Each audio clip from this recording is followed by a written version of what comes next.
Hey guys, welcome back to Resistance Chicks, where we are in Arizona for the hearing before some of the Republican state legislature. I have right here behind us, this is the outside of the hearing rally.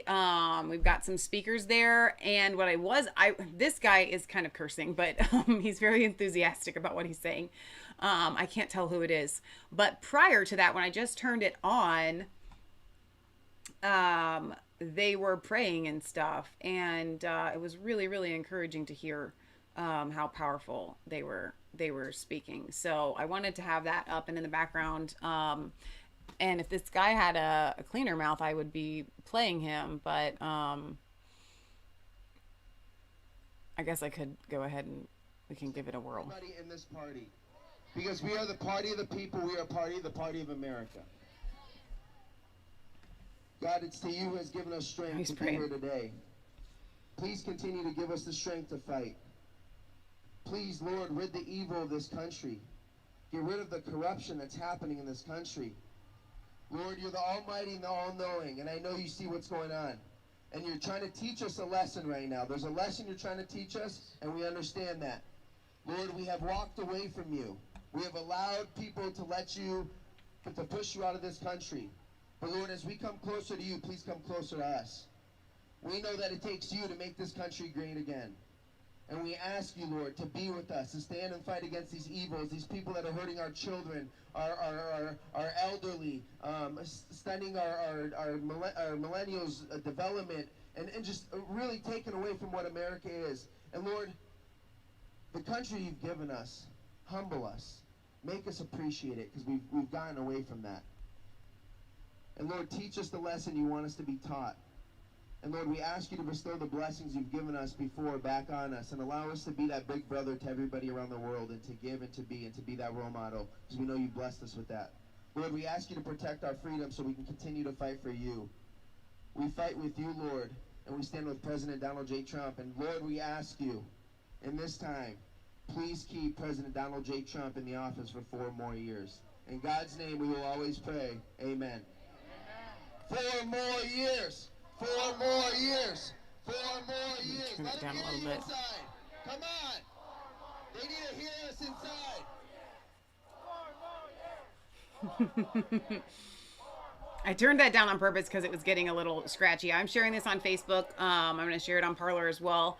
And you guys can share it everywhere else. I'm just writing, I can't wait to hear more testimony. So, guys, where we're at right now, I'll tell you, and I know a lot of people are frustrated. I got a call from my mom the other day. Poor thing, she calls me concerned. She's like, honey, did President Trump concede? Can I get a hell no? Hell no! Did President Trump concede? I said, no, Mom, where'd you hear that? She said, well, because we were in some restaurants. She goes, no, some customers came in and they're like, President Trump conceded. No, no, no, no, no, no, no, no, no. The fake news media, they want to keep pushing it. Let me tell you why. They want to keep your morale down. They want you to feel like we're losing. I read something yesterday from DC Drainer. I don't know if you guys follow him. Great patriot. He said Barack Obama gave up his Senate. He resigned on November 16th, 2008. But Kamala Harris has yet to resign her Senate seat. Exactly. That's so huge, guys. You know why? We all know why. I don't wonder. Joe, we did it, Joe. We did it. No, you didn't. No, you didn't. No, you didn't. Hey, guys, here's the thing. As we stand here together, I want you to think of this. There's a lot of whistleblowers. There's a lot of patriots coming out. There's a lot of people that are putting their lives on the line. And unfortunately, and I hate to say this, I've heard way too many threats that are happening to people. And that's what that side is doing. That's what not just the Democrats, guys, the deep state. Because trust me when I tell you the deep state's relevant on both sides. Okay? When I had Cindy McCain say that what we're doing against child sex trafficking is wrong, and the Arizona Republic called me saying, hey, she said what you're doing is wrong, I said, why did it get bigger under her and her husband continuously? I asked Cindy McCain, I said, hey, Cindy, My question was, as a Republican, he said, hey, do you think people higher up are involved in sex trafficking? I said, well, let me ask you something. If you and I don't pay our taxes, do they show up at our door? Hell yeah, they do. They want to know why. So my question, the guy said, if they do that, why aren't they showing up on the doorstep of a $150 billion industry? And you're telling me somebody higher up isn't involved? It's about time this corruption gets brought up. It's about time we stand for this. And this is their last attempt before their party falls. They know their values and their morals aren't working. And this is their last attempt to take this country because they didn't expect President Trump to win in 2016. They didn't expect him to win. But guess what? God won. That's so good. That's so good. God won. And I tell you, Let me fix this camera here. I tell you, if you don't believe that God has his hand in this, then you're missing out. Because RGB passing away 45 days before the election. Yeah. So that we could put a beautiful Amy Coney Barrett in there. I don't know what to tell you.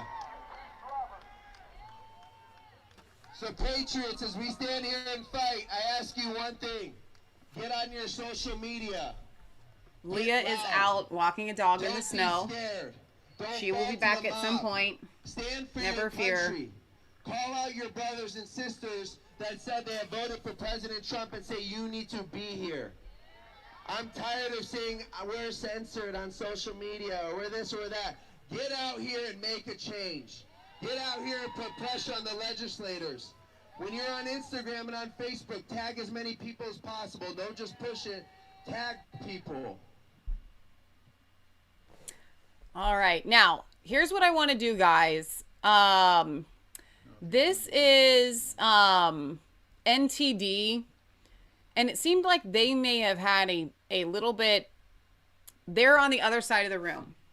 So we need to decide whether we want NTD's footage or right side broadcasting. What do you think? There's that one. Okay. Or that one. I was kind of covering it up. So let me know which one you like better. I kind of like the other angle better, even though this picture's a little bit more clear. And I know it's not as good as it was when I had it taking up the whole screen, but this is the best. You want to do right side? All right, we'll do right side. Let me mute these guys. And if we have to, we can switch back over too. Let me mute that. Come on. I want to mute you. All right. All right, we're going to unmute right side. And we're going to make them big. There we go. Whichever one's more conservative. I don't think it really matters as far as the conservative. NTD is pretty good.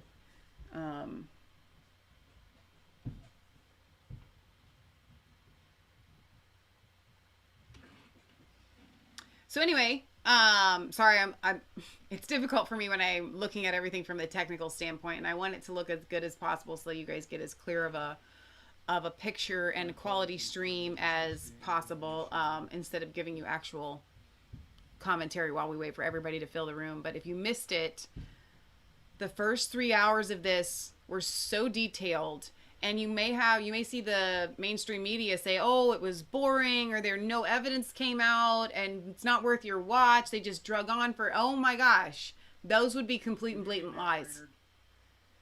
It's been amazing. Get on their way. Mr. Brainerd is the next one on the list. Mr. Brainerd, yes. If you're not, you are now. Yeah. You're going to be at that table, sir, right there. Yep. Looks like you're going to have a minute to get set up. Is that maybe not so? I think so. All right. And I presume you want to have what you have to show us on the screen as well? All right. Our AV guys will take care of that.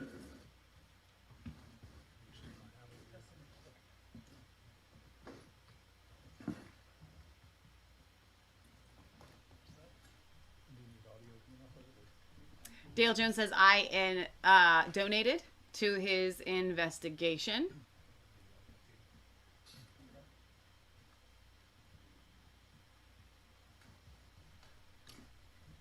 While you're doing that, Mr. Brainerd, will you be able to accomplish what you've got to say in 30 minutes? Hopefully That would less. be a blessing. Thank you very much. And as soon as we got you on the screen, while we're waiting on that, Although would you his please 30 give your minutes name probably is supposed to and, include his questions, your and these credentials, and just people get long-winded. 10 seconds on what you expect to show. Sure. My name is Matt Brainerd. I'm the leader of the Voter Integrity Project, looking into anomalies and potential illegal ballots cast in this election in the 6 pivotal states, including Arizona. I have a background working in voter data, going back over 20 years with the Republican National Committee, with President Trump's campaign, with election administration and redistricting firm Election Data Services. So this is an area where I have a lot of experience and expertise.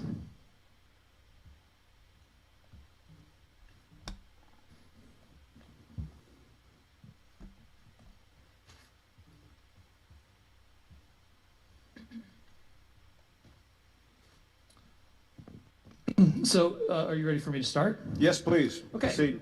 Thank So, you. A couple days after the election, I and a team of dedicated individuals with experience similar to my own in the field of voter data and analysis decided to engage in an experiment of sorts to detect potentially illegal ballots without any preconceived notions about what we might find, what we want to find, just to try to determine the truth using a couple of different analytical methods. Fortunately, despite the great expense of this experiment, we were able to fundraise through crowdsourcing in a very short order. We've raised over $600,000 from almost 9,000 different donors all over the country who are interested in finding the truth. And we entered this with although many of us have political biases, personally, we brought none of those biases to our analysis. We just decided we wanted to try to find the truth using methods we believe to be reliable. Our findings were across the country. We found a tremendous number of anomalies. And Arizona is at the forefront of many of the anomalies we found. Now, unlike many other states that we evaluated, there were some unique limitations to our analysis in Arizona. In general, we were only able to get data for early and absentee voters in all of the 6 states we targeted. In Arizona, we were only able to get early and absentee voters for the county of Maricopa. So all the numbers I'm sharing with you, all the analysis is based solely on Maricopa. Now, as the other counties make their data available, we'll certainly try to update these reports and these numbers. But just looking at Maricopa, we found some interesting results. So I'm going to open up a PowerPoint that kind of covers the country, but I'm really just going to speak about Arizona, which is, I know what you're interested in. So.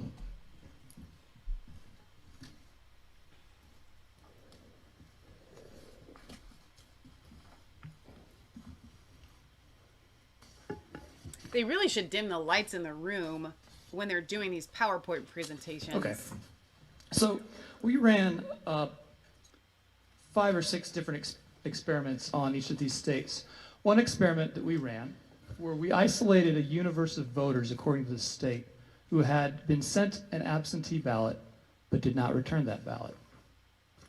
And we asked them 2 questions. One, we asked them, by reaching out to them via phone, because we were operating 3 different call centers to try to reach these people to confirm whether or not they had ever requested that absentee ballot and whether or not they returned it. So in Arizona, we were able to reach 2,044 people who had been identified as having requested an absentee ballot and not returned it, according to the state. Of them said they never requested that ballot. Then, among the individuals who did say they did request it, we asked, well, did you send it back? And among those, of the overall universe, we had 354 of them say, yeah, I actually mailed it back, despite the state not recording having received it back. Now, I've got a little bit of audio-visual for you because our call centers were recording phone calls. Now, none of this is speculative. I know that some people have, other analysts in some of the court cases I've been involved in have taken our numbers and then projected them. Say, for example, projecting that 44% of the did not request of our sample out to the entire universe of about 500,000 unreturned, and saying these are the number of ballots that it seems or appears possible that somebody else requested those ballots other than the voter of record.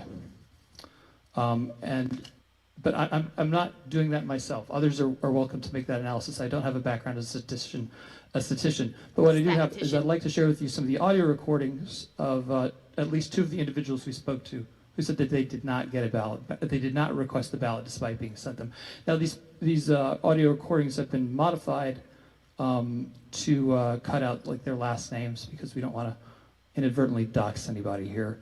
But if somebody privately, as you're in positions of authority in the legislature, wants full recordings, we're more than happy to share that with you. More than happy to give you the names, addresses, phone numbers of everybody we've identified in these categories. Okay? So I'm going to play the one audio recording of an individual.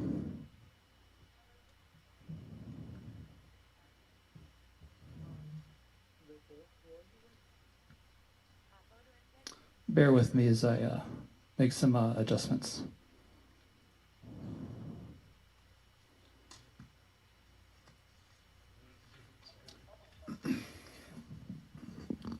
We recognize that technology is great until you actually need to have it work. Yeah, but we can find a workaround if we need to. So I'm just going to hold the mic to the computer speaker.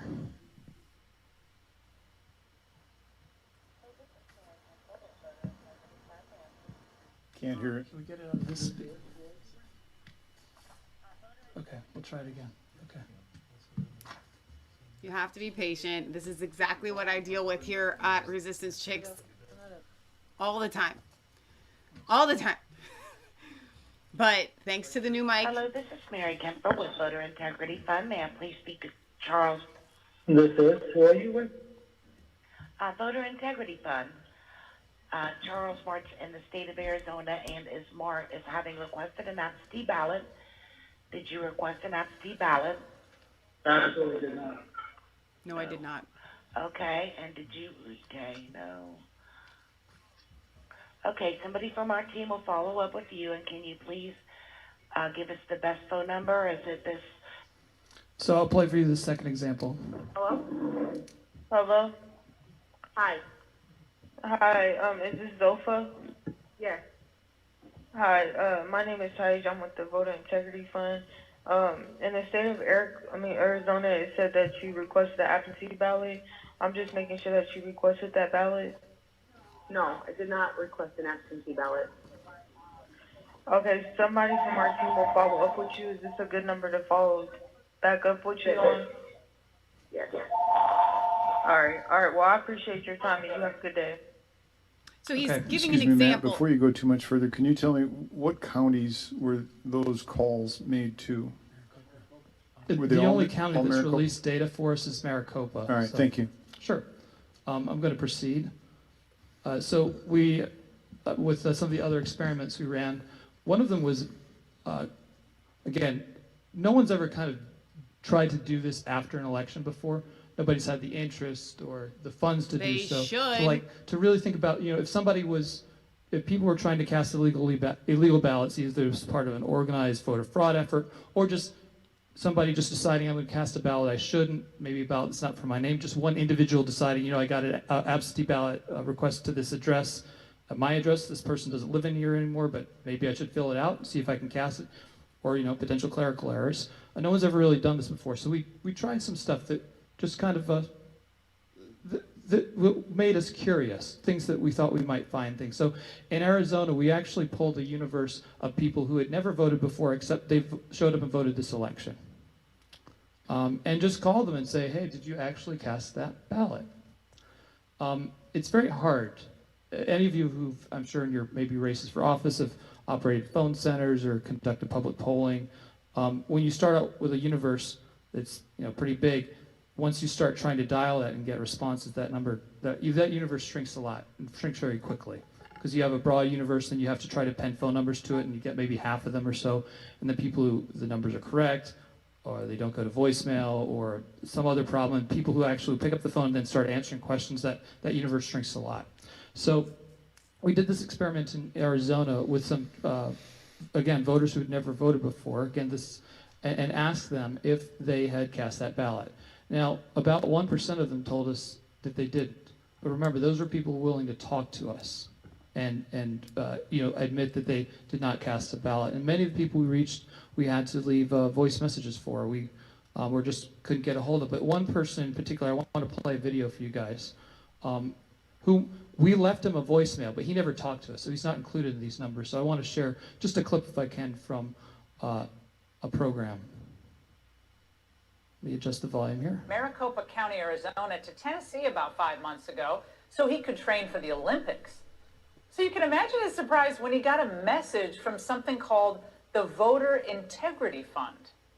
The state of Arizona is reporting that a ballot was cast in the name of Nishan Garrett in the general election on Tuesday. If Nishan Garrett did not cast this ballot, please call us back. Well, that doesn't sound fishy at all, right? Well, Nishan didn't think so either.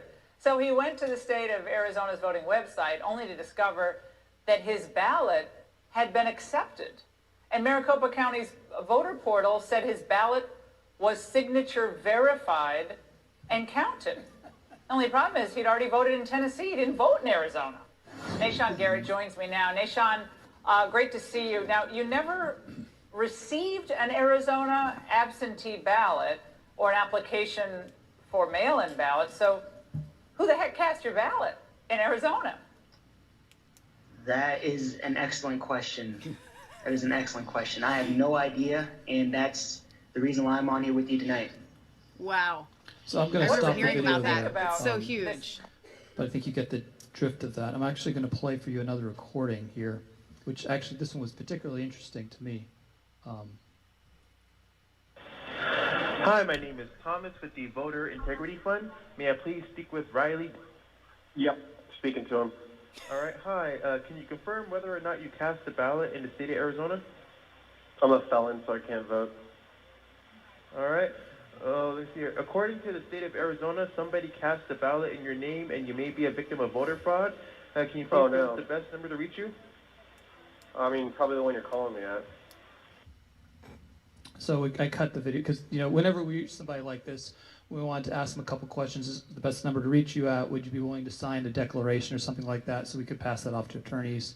I think those are two, and we've got hundreds of them of different categories. So we'll, as you've heard, we have recordings of everyone we spoke to, of the 900 or so that didn't request, of the 354 that said they did request but mailed it back, and somehow the state never got their vote. I want to talk about one of the other experiments we ran. We, at great expense, obtained a national voter file, and we used it to determine people who may have been registered here, moved to another state, registered to vote there, I believe invalidating their residency or inability to vote here, and then cast a ballot back here because we all have anecdotes, right? We've all heard crazy stories. I've had people, since this project has started, emailing me stories about the sister-in-law or brother-in-law they don't like, they suspect they may have cast 2 ballots. They want me to look into it, and giving me their full addresses and dates of birth. Or I've also received, though, screenshots of social media profiles saying this person, they live in New York City. They've lived here a long time, but they figured their vote wouldn't really matter in New York City, but it would matter back in Arizona. So there's anecdotes, right? I don't think it's ever possible to maybe get enough of those anecdotes to have a meaningful number. But what we did is we took our national voter file and looked at registration dates there. And then we looked at the registration dates of people we matched it to in Arizona, where they moved from Arizona to California, for example, registered to vote there, and then decided they shopped their ballot, potentially, or they had the ballot cast in their name, and decided, you know what, my vote might count more in Arizona than it does in California, swing state. So we're able to identify these individuals who had a subsequent registration out of state, but cast their early absentee here. Again, just Maricopa County and just early absentee, no election day. We also did an NCOA analysis. And when people move from one state to another, the Postal Service sort of tracks that. Often people fill out an NCOA card saying, I've moved here, please forward my mail. It's a pretty good indicator they've established residency somewhere else.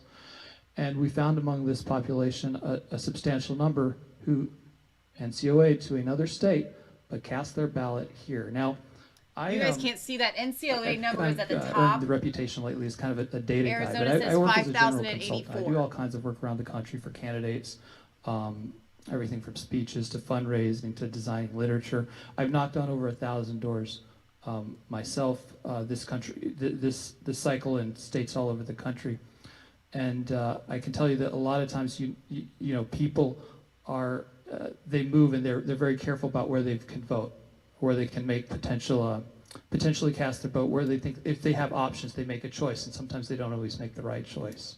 So just in my experience of that, you know, it's not that uncommon. So people move, but they can still vote here. They get an absentee request forwarded to them and they cast the ballot. They should. When we combine those numbers together for your state and we merge and we take out some that we estimate to have been military moves, which they don't actually lose their ability to vote in the state, we came up with a total of about 5,700 or so, just Maricopa, just early absentees. We also identified a population of double voters. Now, what's unique about this is that, again, we're not looking at people who maybe voted in person in California and voted by mail here. We're only able, because of limited data in many states, to compare early absentee voters to early absentee voters in other states. So if they voted early absentee in Arizona and voted early absentee, for example, in California, they'd show up here. But if and when we get access to election day voter lists, we'll be able to, these numbers will inevitably go up. And also, we've got a lot of limitations on our ability to match. One of those limitations is the availability of full and accurate dates of birth from states on their voter lists. In a lot of cases, states will suppress that. And that prevents us from being able to get a successful match on somebody who moved out of state with a subsequent registration. Because for us, for our project, we can't be the voter integrity project without integrity, and that requires a very tight match. So we're sure it's not just somebody with the same name, or even somebody with the same name, born in the same year, but it's got to be day, month, year exact as best we can. And we actually try to match on cell phones too when we're able to do that. So that kind of concludes the initial findings that I wanted to share with you about your state in particular. And I'd be happy to take any questions if you have them. Mr. Mayor, do you want to ask this gentleman some questions? Go ahead. No? All right. Matt, I really appreciate you coming in. I know that you flew in, I think, late last night to make a short and succinct presentation. Can you tell me, relative to the work that you've done, with certainty, how many votes were cast that should not have been? Just a high-level number, because obviously, for example, the Trump campaign would like to see 10,457 votes overturned. But, not to be exact, but are we there based on the work that you've done? Because as we look at your work and the work of other people, we're starting to chip away at that number in a pretty serious way. I would say there's two levels of confidence I have, okay? The first level of confidence is very.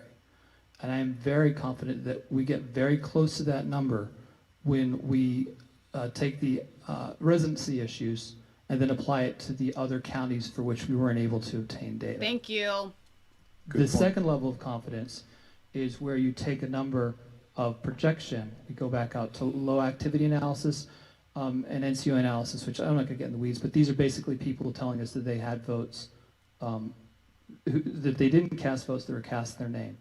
If you're comfortable projecting these numbers to the population that we were trying to reach via phone that we just couldn't, I think then you reach another level of certainty that you're able to bridge that gap. So I think that I have a high degree of confidence that the number of ballots that were cast that should not have been cast, illegal ballots, surpasses the margin of victory as it stands right now. Thank you very much. Representative Biasucci, you're the first to ask questions. Thank you, Mr. Chairman. Second, I guess. Yeah. Thank you, Matt, very much for your presentation. I just had a couple questions. For the 44% that you said did not request an early ballot but got one, how many people did you poll to get that 44%? Well, we started off, as you can see in the chart, or maybe you can't see, with a large number of unreturned ballots in your state in Maricopa. And then we reached out, we were able to get a phone match to maybe 250,000 of those. The number we were able to reach via phone is 2,044. The number who said they did not request that ballot was 902. Now, when your colleague asked me the question about... That's almost half. That's like 2/3. How many, what's the margin of illegally cast ballots? I don't apply any of this, but this does raise a lot of questions. And that should a ballot be counted if somebody themselves did not actually request it? Right. That's a very good, and that's why I'm asking that question, absolutely. And then the 1%, was it the same? That was this is among our shot in the dark, calling people on the phone to ask them, did you actually cast the ballot? Because their voting history suggested that they hadn't voted very often, if at all. So that's this universe that we decide to reach out to, and we pulled a data load in the state of in case of your state of about 35,000. The 1% of 35,000. Right, but that universe could potentially be much larger. I just wanted to give our phone center an amount to sort of chew on. And the numbers, again, we saw the video of Mr. Garrett. We never spoke to him. He doesn't show up in these numbers. He just got the voice message. And I got to tell you the tremendous amount of courage for someone to do what he did, because when you become public, come forward in a situation like this, willing to say that you may have been a victim of voter fraud, you're all in the public spotlight, right? You're used to this. But if you're just some guy who seems to be the victim of voter fraud, all the things that have to go through your mind are, you're going to have a target on your back. You're going to have potential media trying to trash you, dox you. Sure. Or do you have to talk to your wife about it first? What impact can it have on your occupation, on your family? So the willingness of him to actually go on television, I think there's got to be so many more people that just, not that they didn't have his courage, but just their life conditions would not allow them to come forward as publicly as he did. Yeah, and I think, I don't care if it's one voter that this happened to. I mean, it's illegal. Right, and this is the problem, and the fact that even 1% of your 35,000, that should scare everybody. That's even happening. So it's insane. I appreciate you getting the data. Thank you, Senator Borelli. Representative Bartow, any questions? Just real quickly, I was wondering, you mentioned Arizona has more anomalies than other states. Were we the only ones that had this kind of anomaly compared to other states with the unrequested absentees? That actually is a universal problem to all 6 states, to some degree, but I don't think any had it quite to the same degree as you did. I'll just consult my chart, but that was my recollection. Yeah, it was far more substantial in Arizona. And looking at all these different states, they actually all have their own unique things that kind of make them stand out a little bit, and this is something that was unique to Arizona that made it sick. Because in other states they had serious problems in areas where you didn't have problems, but this was a problem that seemed to be more prominent here than we found it elsewhere. Would you think that's a feature of, absentee balloting is very popular here in our state? I mean, we've had it for years and it's growing, and voter confidence in the system had been growing until really there was more information about the vulnerabilities that have been coming to light, and the questions about that. Do we compare? How do we compare with those other states? Well, I think you have a stronger history of absentee ballot voting here than the other states do. But I think what's important is that, I've got a phone center, I've got data analysts, I can request things from different commercial vendors in your posse and go around and find out, well, who requested this ballot if this person didn't? How did that happen? It was done electronically, I can't track the IP addresses, I can't find the envelopes and that arrived in and dust it for fingerprint. That's something that's got to either be up to you guys or the law enforcement of your state or some other law enforcement agency. But getting the question in terms of who cast Nashawn Garrett's ballot, how did that happen? Was it clerical error, maybe, or signature verified? It wasn't just a cast; it was signature verified. Something went wrong here, and I don't have the power to find that out. I can just present it to you guys and to others who have similar authority. But I'd really like to know the answer to that question. I don't think I'm alone. Absolutely. Thank you. Mayor Giuliani, you had a couple questions? Yes, I do, sir. Just a few things that maybe I don't quite understand, but might be very helpful. The governor and the Secretary of State, I believe here today, certified the vote. It would seem to me that the one thing that you can be sure of, whether there are enough votes to overturn the election or not, or that the vote count is inaccurate, the one that presently exists. Is that right? I believe that unless the questions that I raise get answered, you can't be confident of what the vote count actually is, and no one can. But the present one is very questionable. It is extremely questionable. Not subject to a declaration under perjury that it's true and correct. I would agree. Would you sign a declaration that it was true and correct in a statement to the federal government? I absolutely would not. I would probably go. I would put myself at risk of going to prison. And if I were your lawyer, I would tell you not to do it. Could you, based on your expertise, if in fact they hadn't been so hasty, or the legislature were to take the responsibility, could you conduct an audit in which you could come to a reasonable degree of certainty on how many illegal aliens voted? It's good you asked that question. The federal government actually makes available a database of people, not necessarily who are citizens, but the opposite, people who are illegal aliens or green card holders, etc. And I actually have the document that a state would use to request that, to have that check done. And it's my intent, subsequent to this, because we've got other things flying around, but to pressure every state in the country to make this request of the federal government. And that request has to come from the Secretary of State's office. Now, what I don't know is, has the Secretary of State of this state ever made that request to bounce their voter list up against that to see who maybe is not qualified to cast a ballot? But that's an excellent question. That's what I think they should do. Want to make a bet? I'm not a gambling man. Betting outside of the casinos here is illegal, sir. Let's go across to Nevada, and we can do that. But seriously, with the number of illegal aliens in Arizona, in the millions, it's almost beyond doubt that some voted. And the margin is so small, 10 million. Wouldn't you be duty-bound to conduct that study before you certified a winner in this election? I would agree, and there's so many things we can talk about that we shouldn't be happening at this hour. This is the kind of thing that the state should have done before Election Day, before a single ballot was cast. So remove the risk of contamination, and what's just as dangerous, I think, is the suspicion of contamination. Right. Well, there's one study that was done that said 236,000 illegal aliens voted. I have no idea what their methodology was or how they produced it, but if you had time to do it, could that be done with a degree of certainty with regard to the number, even if it were an estimate?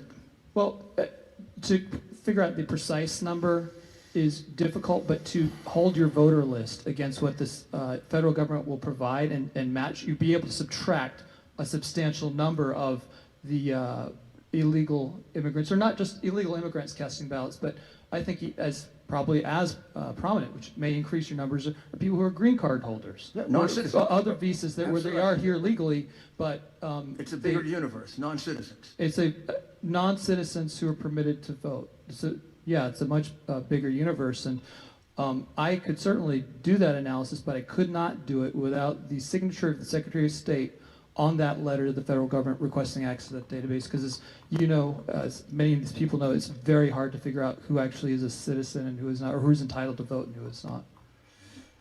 And how about the number of felons who voted that were not entitled to vote? That's been estimated at over 200,000 also. Would an audit of the voting list be able to assist in determining An approximate number? The mechanics, the technical mechanics of an audit are easy. Getting the data of all the felons who would be ineligible, and not just complete data, not just that data, but you need to have full names, dates of birth at least, and then have the reciprocal data from the state, which they should have, and if they don't, that's a huge problem, because we've encountered many cases where the state on their voter list, they've got like a blank, or they'll mark somebody as the default, like born on January 1st, the year 1900 or something. So to be able to conduct that analysis is easy, but to get the resources of the data behind it to conduct it may be challenging, but the state has a better capability of doing it than anyone else, and if you want to retain me to do that, I'd be happy to send you an invoice.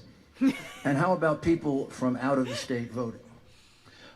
That's an analysis we did run, but again, our numbers on extremely low side, because we need to have a high degree of confidence.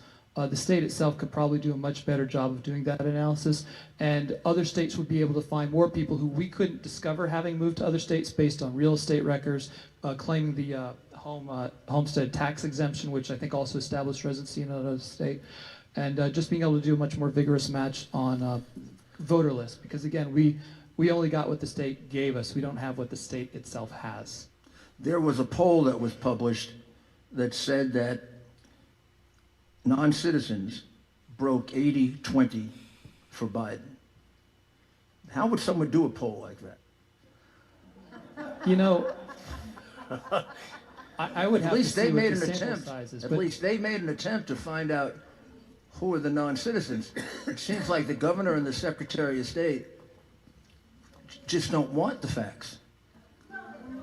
I've actually worked for many pollsters. I actually used to work for Frank Luntz, and I think figuring out how to do a poll of non-citizens in an election they shouldn't be able to vote in that's got a very high degree of difficulty. But Biden's doing really well with that group. I don't know why. But that sounds like a pretty sensible breakdown. Yeah. So, just to sum up, in addition to all the hundreds of thousands of ballots where Republicans were not allowed to observe while the Democrats dealt with them secretly, there are also the clear fact that non-citizens voted. The question is how many. There's the clear fact that felons not entitled to vote voted. We just don't know how many. And that people from outside of Arizona voted. We just don't know how many. And in each case, the governor and the Secretary of State put their names on the certification that the results were true and accurate, and never bothered to make a single effort to find out about these obvious areas that would change the numbers. In a municipal election this same year, I was working for the candidate, and one of my responsibilities was as poll watcher.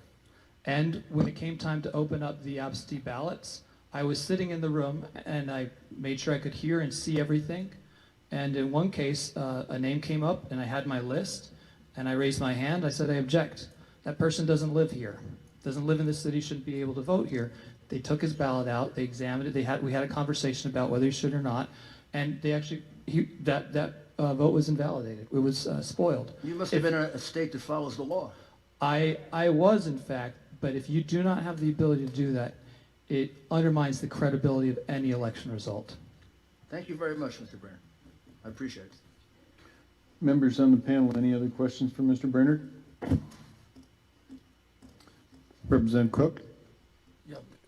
Thank you, Mr. Chairman. I just wanted to ask you about the votes that you were talking about, that you could go in and you could find that stuff out, and I think we heard some misinformation. It wasn't 10 million, it's only 10,000 and some. And keep in mind, we don't need to find 10,000 votes, and I'm not saying we're for one person or versus the other, but 5,500 votes would change an election. So when you look at the numbers that you have presented just right here, right, you call in question of, I won by 10,000 votes, let's say, well, 5,500 votes would change the election. And so it's very alarming when I see your information up here and the voicemails that you've had, but thank you for your work. Thank you, that sir. point. Representative Townsend? Thank you. Thank you, Mr. Chair. And to that point, there wasn't just one election here in Arizona. There was many. and we lost one seat in the Senate by a very slim margin. So I think it's important to remember that we're not just looking at this for one person's election, and Arizonans have a right to have representation on a clean, fair election. And your information is quite shocking. That would have changed the outcome of several elections here in the state. So I think an audit is warranted. Thank you.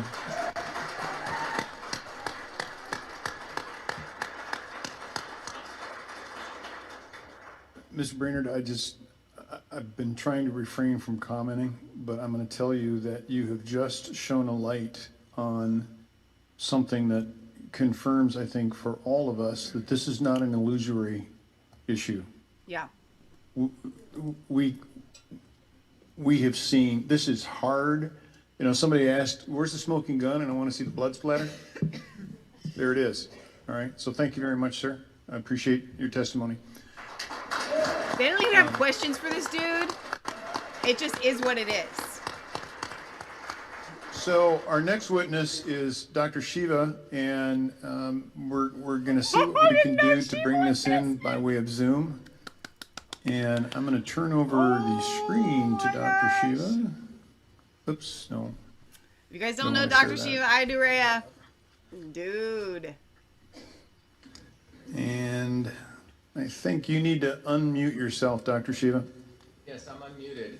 What I do need is I need the ability to share. The ability to share. You are getting way above my ability to run Zoom. Let's see, oh, wait a minute. Is there anybody here? Multiple participants can share simultaneously. That's probably it. How about now? Great. All right. Please proceed, sir. Okay, good afternoon. My name is Dr. Shiva Ayyadurai. One of my expertise is in the field called pattern recognition and mathematical analysis, so I'll try to keep it brief. But the objectives of this study were pretty focused to essentially perform an initial analysis on Maricopa County and to identify any anomalies and to provide an explanation for those anomalies. So get ready. That's what this today's discussion is focused on. Hold on to your butts. At a very high level, many people probably know these numbers. If you look at the I wish you guys could see that. I'm gonna make myself darker. I want you to see this thing on. Vote in Maricopa County. In this election, 80.5% of them cast ballots, as you can see there. And this is not showing the data for, let's say, the independent or green parties, but 49.8% went to Biden and 47.6% to President Trump. So that was the reported results from the Secretary of State. The other important thing to note is that just to get it, one of the important features that you can look at in a election is a distribution of votes by party affiliation. So in this case, there was 35.3% of Republicans who voted, 31.3% of Democrats, 32.3% of independents, a small percentage of libertarians. That gives a total distribution. We'll come back to this, why this is important in this analysis. So what I want to first begin by having people put their attention on this chart. What this is we're literally taking all the data provided by the Secretary of State across the 743 precincts in Maricopa County, and we're literally recreating the election. And there are two curves here. One is the curve for President Trump, which is a red curve, and the blue curve is a curve for Mr. Biden. And as we move from left to right, what we're doing is we're starting with precincts which have low number of votes to precincts which have high number of votes. And we're literally counting the vote totals and summing them up together. When you get to the end here, you get the actual election results. So 49% for Mr. Biden and 47.6% for Mr. Trump. So these curves in many ways show the dynamic of the election as you move from the precincts from low vote counts to high, and you're essentially adding them up. So when you look at this curve in pattern recognition and pattern analysis, one of the things you try to understand is anomalies and the normal condition. So this is what we're calling the normal condition. In science, we call it the control. And we're literally looking at two important features. There's a shape of this curve, and there's the sequence and how this curve's developed. So in the analysis here, what we wanted to do was we wanted to see if we can reproduce the curve for President Trump and the curve for Mr. Biden by looking at the demographic of voters based on party affiliation, because that's one of the most easily accessible, or one of the most prominent features in an election. So towards this, we initially did a initial analysis of looking at voter turnout in a precinct, percent voter turnout. So every dot here represents a particular precinct, and you're looking at the percent voter turnout in a precinct along the y-axis, and along the x-axis simply the percent registered Republicans in a precinct. And what's interesting is you see a positive correlation. The more percentage of Republicans in a precinct, in fact, voter turnout is going up. Alternatively, when we looked at the percentage voter turnout in a precinct by percent registered Democrats in a precinct, you see a negative relationship. As the percentage of Democrats in a precinct increases, each blue dot is a precinct, you see a negative correlation with voter turnout. And similarly, we see the same behavior in the registered independents in a precinct. Voter turnout, and you see the negative correlation. So in summary, for Republicans, where the percent turnout positively correlates with percentage registered Republicans in a precincts, for Democrats and independents, the percent turnout negatively correlates with percent registered Democrats and percent registered independents in precincts. So that's just giving you the feature of what was taking place in Maricopa County. Now, getting back to this, we have the capability, the computer affords us the opportunity to do what we call scenario testing. What are the potential scenarios of distribution of Republicans, Democrats, Independents, Libertarians, and Greens, that if you were to look at the potential infinite possibility of spaces, we haven't done all of them, but in the time that we have, what are the percentages of distributions of voters that would give rise to produce President Trump's curve here, and what are the percentages that would give rise of those allocations of Republicans, Democrats, Independents, Greens, and Libertarians to give rise to Mr. Biden's percentage. And the reason we want to do this is to look at the plausibility of these results. Is it plausible that you could have some reasonable distribution of Democrats, Republicans, Independents, Green to generate this very particular slope and these curves to get this net result? Remember, again, we're going from precincts from left to right, we're accumulating votes. So this is really 743 different data points.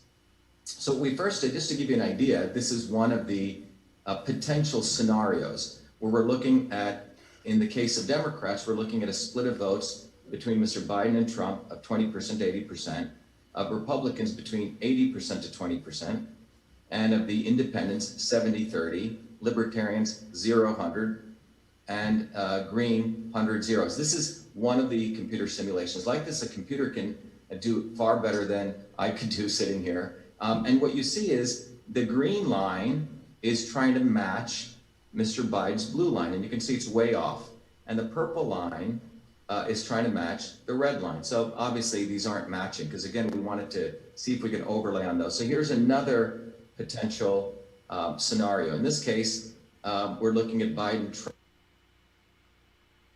I have no idea what just happened.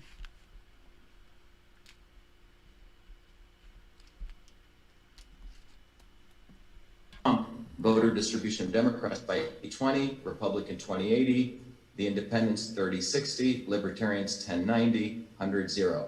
And in this case, the blue line here, the purple line here, is at least nearer the red line, and the green line is getting closer to Mr. Biden. So again, the green and the purple are the simulated versions. Then we do another example. Well, this is getting a little bit closer. We see 100% Democrat, 0% Trump for Democrat distribution relative to Republicans, 20-80 split, 36%, 58% on the Independents, and so on. But it's still not matching, even though it's getting close here. You notice the slopes aren't matching.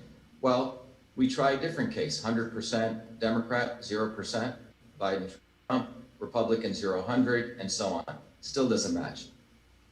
this iteration process, again, with the computer was done, and the only one that we were able to come close to matching was this. And I want everyone to look at this carefully. Look at, so y'all can't see all this. the potential universe, which we've done, and we're going to continue doing this. By no means is this done. That says We 130. find that the interesting possibility we find here is when the Democrat percentage is 130%, No. Mr. Biden, and negative 30%, Mr. Trump. You can't have a And negative. the Republican percentage is 0, 100. The Independent is 30%, 58%. Libertarian 0, 60, 60, 0. But what's extraordinary about this graph, again, we went through many iterations. It matches perfectly, near perfectly. The slopes match, the curves match, the shape match. So what this tells us is that this demographic distribution of I'm gonna cry. allocation of party affiliations is what can generate this. And I find it highly implausible because this means that Mr. Biden got 130% of Democrat voters and negative 30%, and President Trump got negative 30%. So how is this possible? How is this quote unquote result possible? Well, one possibility. Oh my gosh, you know why it's cutting out? Could be there's a demographic within the independent voters, which is this group here, okay, this 58%, not visible in our model who voted for Biden. Again, we would need to get more access to data, which is, by the way, very difficult to get access to. Another possibility is that Mr. Biden's actual votes were multiplied by 1.3, which is 130%, meaning each single vote Mr. Biden received, single vote he actually received became 1.3 reported votes. There was an increase in a weighting of a vote that was given to Mr. Biden, and President Trump's votes are reduced by that 0.3 or 30% gained by Mr. Biden. Oh. Simply put, you could call this vote swapping. Vote swapping. Or they could be a combination of both. So that's what we have discovered today. That this combination out of all the possibilities to match this curve perfectly is the only one we found so far. And the demographic distribution that it asserts seems highly implausible. But again, we need to do more research. One is, again, as I mentioned, that there could be certain groups of independent voters that are not visible in the model, or it could be vote swapping, or all three. And I'll end on that note. Oh my gosh. All right, Dr. Shiva. I'm looking at Mr. Giuliani, and I see he's been scratching some things out here. I'm pretty sure you have a question or two. I do, sir. Please, sir. Doctor, it's Rudy Giuliani. How are you? How are you, Mayor Giuliani? Can I just ask you, how did you get to that calculation where Trump received minus 30% of the Democrat vote?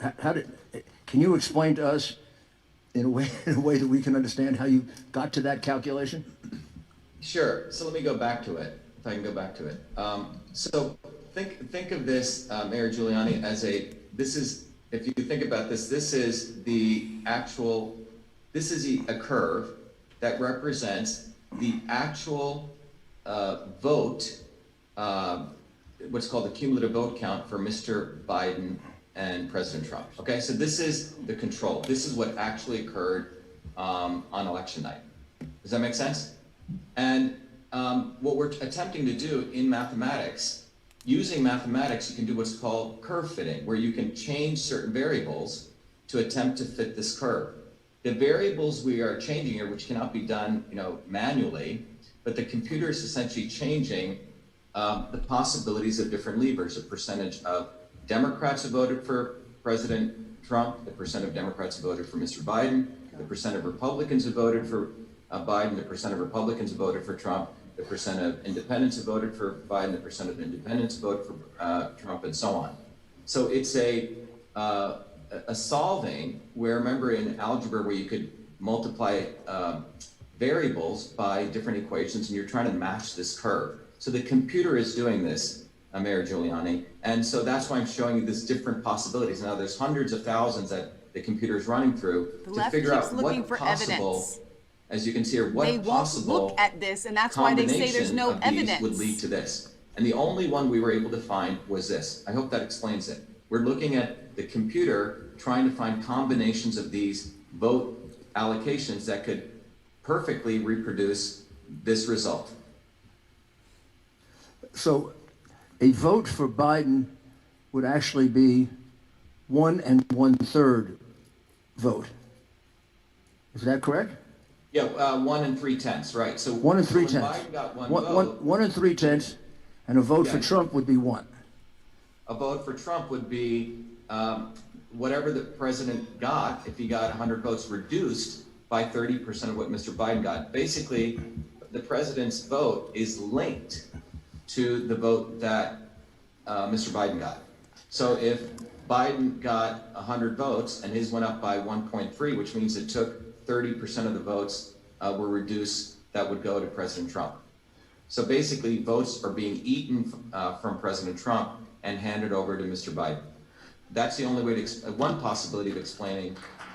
They're holding these hearings because judges won't look at the evidence. This at all with Colonel Waldron?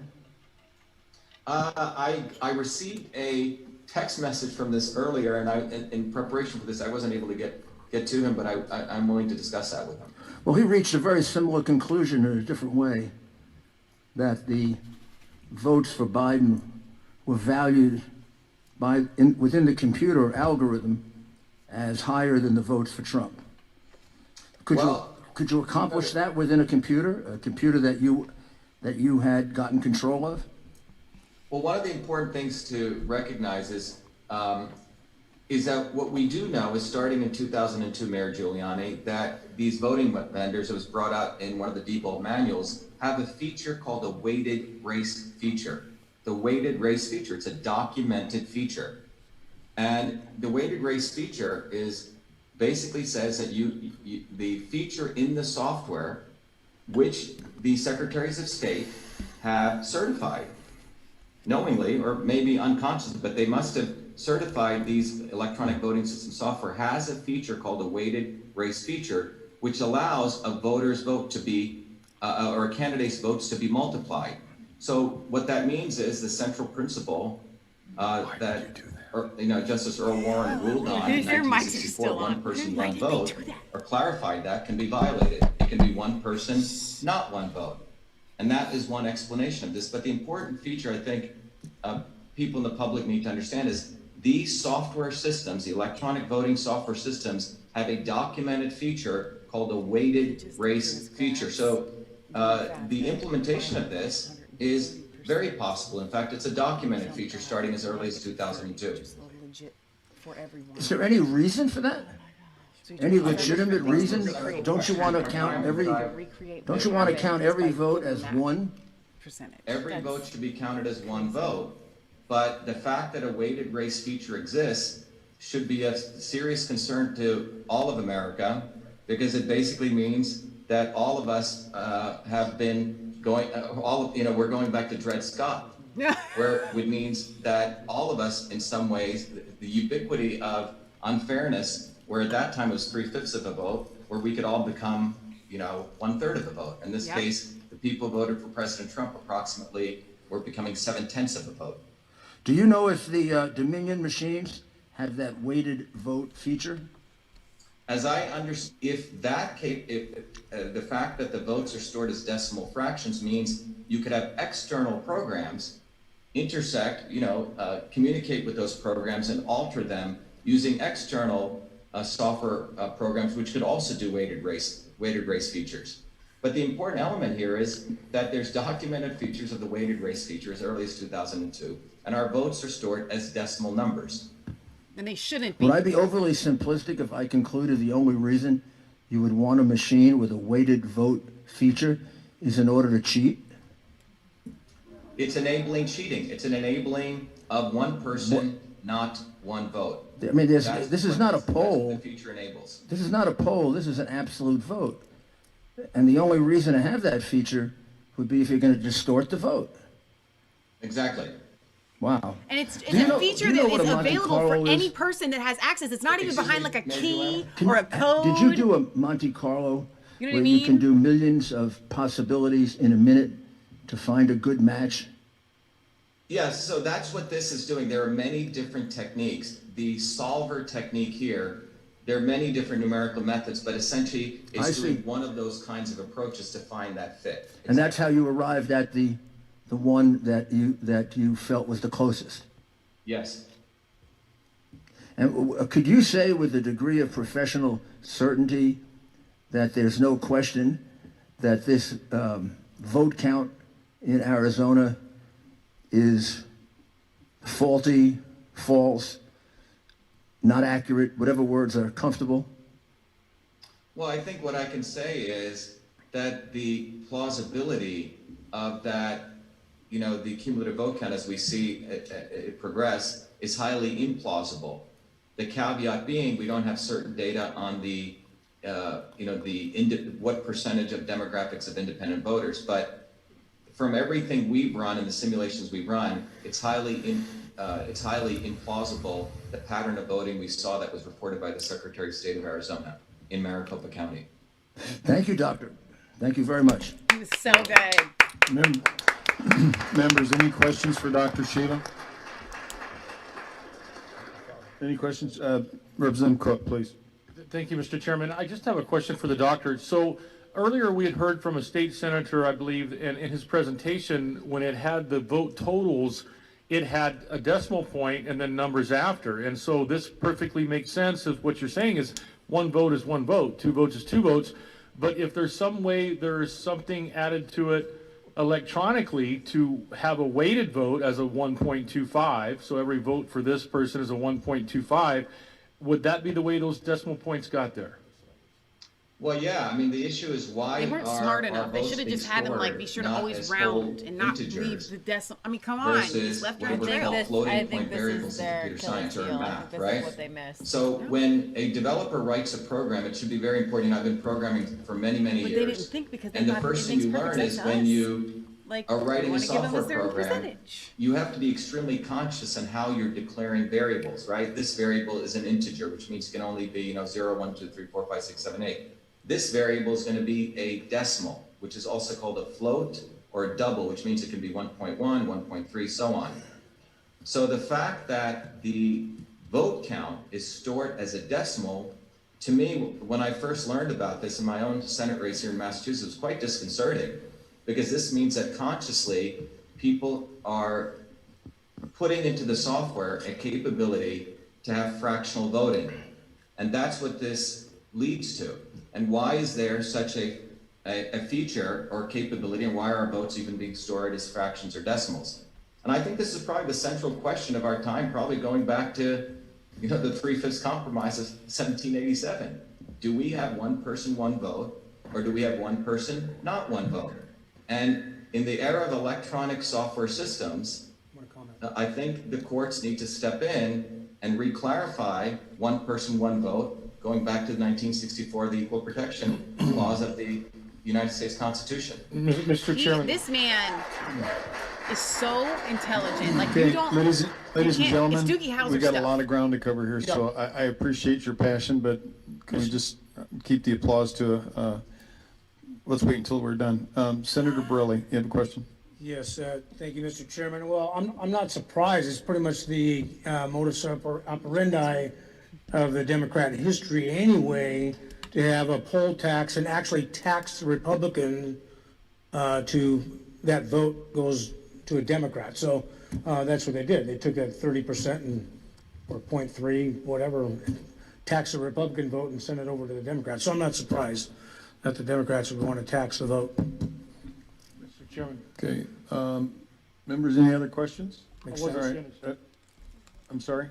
I wasn't finished, Mr. Chairman. Oh, I'm sorry. Please proceed, Mr. Cook. I thought you were done. Thank you. I just wanted to finish up with what we were talking about. So now that we understand with the two witnesses that we've heard here today, how those decimal points gets in there, and Doctor's done a wonderful job. The question I have, Mr. Chairman, is when did you find this information about where the lines transected? At what point in time were you made aware of it? That's the first part of the question. And the second part of the question is, who have you made aware of this? Have you made the Secretary of State of Arizona aware of this, or the Governor's Office or Attorney General's aware of this? Or has it just been the privileged information of the Trump team until now, just about the state of Arizona? No, he's presented it online.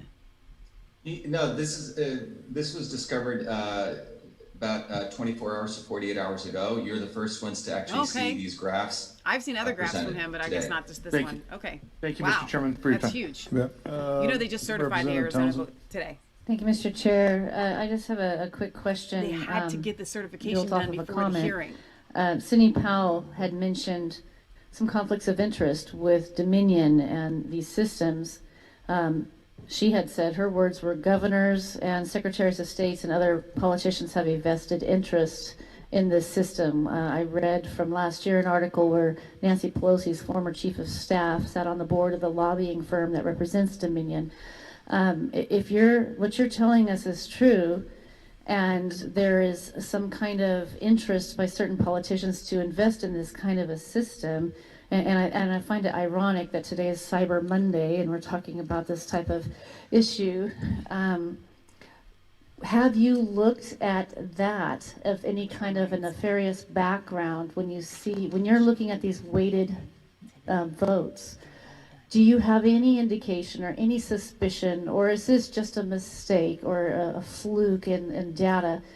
Does this lend to her claim that there might be some nefarious motives behind this system? It's a very, very good question you bring up. Let me give you from my own actual experience in this. You know, I ran for U.S. Senate in the Republican primary in Massachusetts, and I was deeply shocked when I found out that this weighted race feature existed. And pursuant to that, we issued FOIAs to actually get access to some very important data which helps us connect to validate whether the weighted race feature was on. And that is called the ballot images, the cast vote records, and it's called the list vote records. Now, what are those things? When you put a ballot into a machine, a paper ballot, and that machine is scanned, that machine creates what's called an image, a photograph. And when tabulation takes place, guess what's tabulated? Not the paper. In the electronic voting machines, the actual images. Does that make sense? So the images are tabulated. So when you get a result, if you want to validate the integrity of that result, the output, we must have access to the ballot images, and because the ballot images are used to generate the cast vote records and the list vote records, which are the actual counts of votes that were gotten. So when, in Massachusetts, for example, I applied for a FOIA to get this. The secretaries of state of Massachusetts, and I believe this may be true in many secretaries of state across the country, they responded back to me saying they deleted the ballot images. In fact, they destroy them, that they don't have to save them by state law. And it is my understanding, pursuant to USC 20701 and 20702, for federal elections, those ballot images must be saved in order to validate the integrity of the election.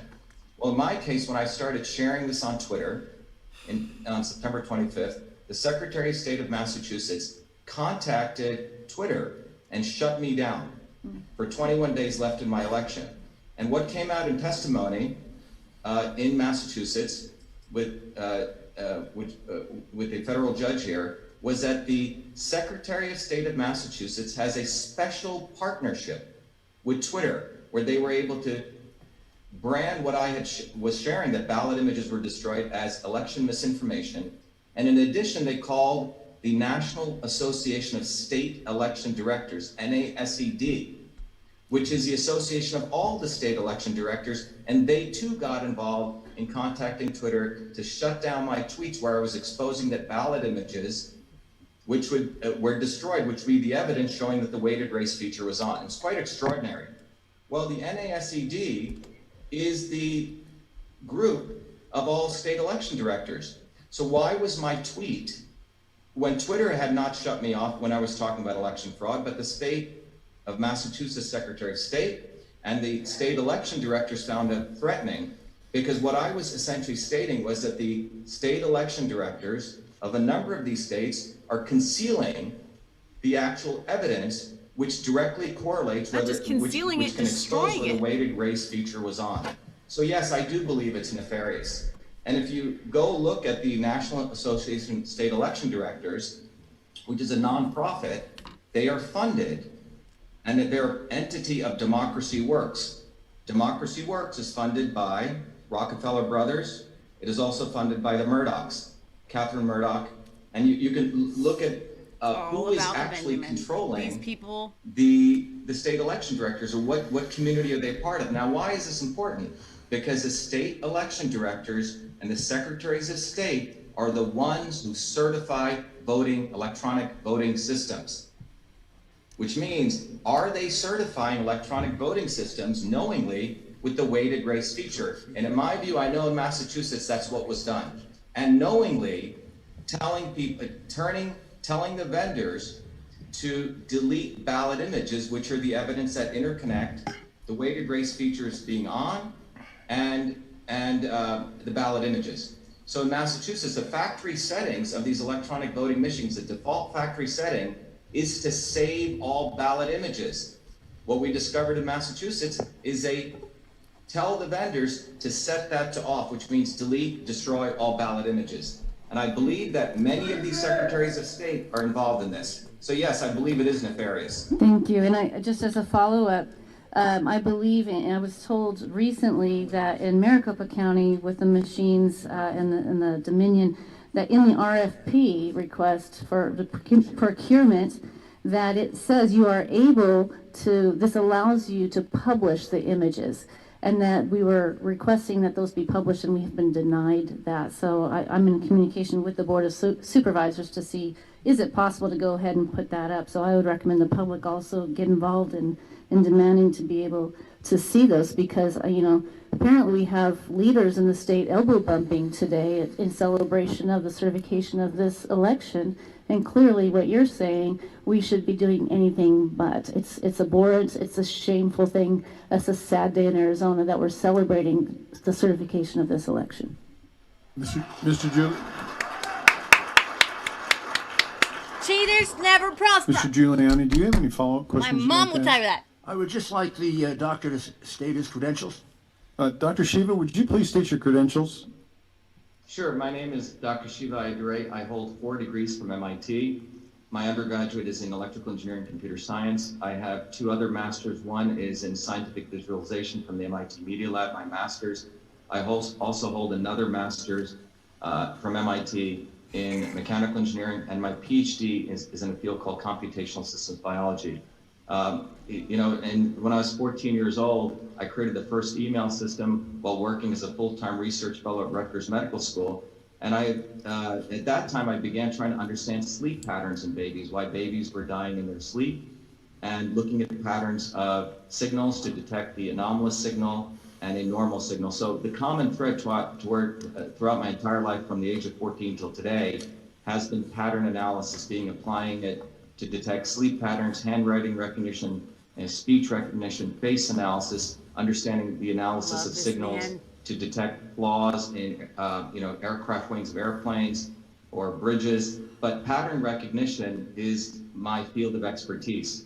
And so what I just shared with people today is using that expertise to understand an anomalous situation, a implausible situation relative to normal situations. But in addition to my academic training, my industry background across the 7 companies I've done is starting companies and running companies which focus on pattern analysis and pattern recognition, a whole host of industries. But that's my background, Mayor Giuliani. You can't miss. Quite impressive.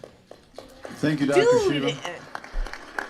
They have the Frankly, brainiacs. this is just an observation so far.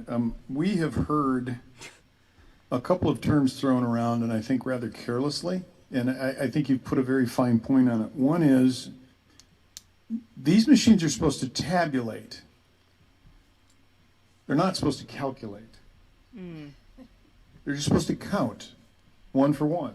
And I think you've put a very fine point on the notion that these aren't tabulation machines. These are machines that calculate and were built to do so. So I just want to thank you very much for making yourself available to us, and we appreciate your time. That's a bombshell today. Thank you, sir. He said that they just got this the last 24, 48 hours. That was the Holy Ghost, baby.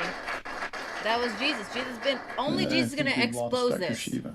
Okay. Next up, we have only Mr. Christians. Christians. Please, Mr. Pitton. The Michigan guy. He was the guy with the table here. Announce your name, who you're with. I give like just a 10 seconds of what you're going to show us. And if you can, we are running short on time, so Yeah, we'll brevity, be a half hour. brevity is our friend. Thank you very much. I'll try to go as quickly as possible. First of all, thank you very much for taking the time to hold this hearing, and I appreciate having the opportunity to speak. So thank you very much. I'd like to start by saying They could have been getting this guy just set up quoting while something Shiva from the was Federalist talking. Papers, which was written over 200 years ago. It was item number 68. Nothing was more to be desired than that every practical obstacle should be opposed to cabal, intrigue, and corruption. These most deadly adversaries of Republican government might naturally have been expected to make their approaches from more than one quarter, but chiefly from the desire in foreign powers to gain an improper ascendant in our councils.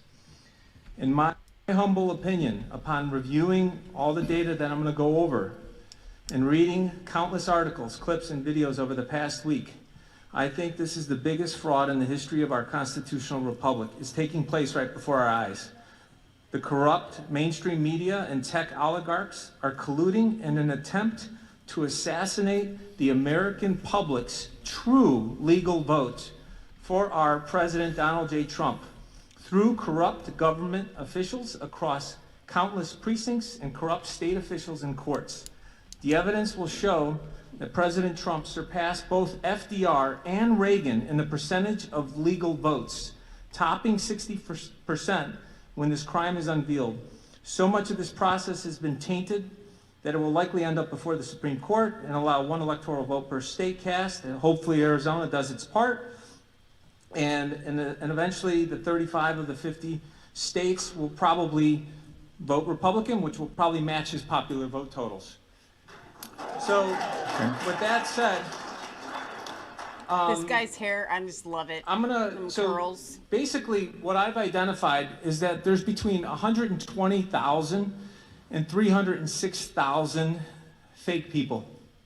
And I did this by looking at the data, and I'm not gonna go over this sheet just yet. I wanna kind of just highlight the bigger picture so that, because you know, numbers can be, I love numbers, but they could be a little boring. So I wanna kind of tell the story to the numbers. But basically, what I did is I took a completely different approach than what's been presented up to this point, based on the little that I've heard here. Is there's approximately 1,500 precincts in Arizona, and there's 3 classifications for male, female, and then you. I guess maybe that's the undecided classification. And then there's 5 different types of voters. There's 1, 2, 3, 4, 5. Hard Republican, moderate, swing, moderate Democrat, hard Democrat. So there's 5 categories. And what I did is I looked through the age rolls, so 18 to 100, and I basically created a unique bucket, so to speak, for each of those classifications. So it turns out there's about 980,000 plus unique Arizona voters. And the way what I did is I didn't look at the total, I looked at the number of registered voters in the state. Because if the core data set is flawed, everything else that happens afterwards is irrelevant, in my opinion. Because, you know, so I kind of took an approach of how is the thing constructed. It was a very tedious process to organize all this. But then, once I got that organized, I broke out all of the male 1, 2, 3, 4, 5 votes. So I want you to think about, like, okay, there's 5 classifications of male voters in the state of Arizona. I summed up and looked at how many of those votes by age, 18-year-olds, 19-year-olds, 20-year-olds, across all those different categories. And then I did the same thing for females. And then I did the same thing for the U's. And this is, it was absolutely mind-boggling what popped out as a result of this incredibly tedious process. The correlation of men that voted in Arizona, so the first category, 1, you know, the number 1 voter versus 2, 1 versus 3, 1 versus 4, 1 versus 5, and then, you know, making sure that all possible combinations of male voters was accounted for. The average of those correlations for male voters is approximately 63.83%. That makes sense because, you know, people as they age, they're kind of random. They might fall into, you know, maybe they're liberal one time, maybe they're conservative the other time. They kind of bounce around. And the variation, the standard deviation is very high, as it should. People's life cycle changes. It's about 30%. So then I did the same thing for females. Now, I mean, I can ask a silly question, but I said no. My wife told me no jokes. But you know, I'll get to the punchline. Are women more predictable than men when it comes to voting? Are they more independent? Now, people's first answer seems to be, oh, they'll do more of what, you know, their correlation should be higher. And actually, the opposite is true. They're at about 58%. So about 6 points higher, 6 points lower in terms of the correlation doing the same analysis. And that makes sense because most women don't want to tell you what they're doing when they go in the voting booth. So that's the joke. But anyways, so then what I did is I did the same thing for the U's. Now keep in mind, there's a total. Bobby, excuse me. When you say U's, you're talking about undisclosed, not youths, as in younger. Okay. Yeah, I like that from my cousin Vinny. Hey, there you go. I'm glad you got the joke, Mr. Mayor. Two youths. So what is the youth? But so basically, once I did that, there's 463,660 classified that I found under this category. I did that same analysis. Now keep in mind, the standard deviation for men was about 32.8%. For women, it was 35.77%. That there would be a lot of randomness through time across the aging process of human beings. With regards to the U, when I did that same analysis, 94% plus correlation. Let me say that again. 94% correlation. And I was like, this is insane. Like, this is like fictitious. It's like this. And now keep in mind, this was I came up with this by going through all 1,500 precincts and unbundling all the data age by age across their sexual, you know, the vote. MF and U, and then also what type of voter were they? So this is, and I happen to love data, so this was fun for me because I'm like, I have an idea of how they're cheating. I think they're cheating. So I'm going to test this theory out, and I'm more than happy to provide this to Mayor Giuliani. And so it was 94%. So then the next thing I did, I was like, oh, well, I want to see if something's wrong with the data. What should I do to make sure that I'm not wrong with this? Because I don't want to embarrass myself.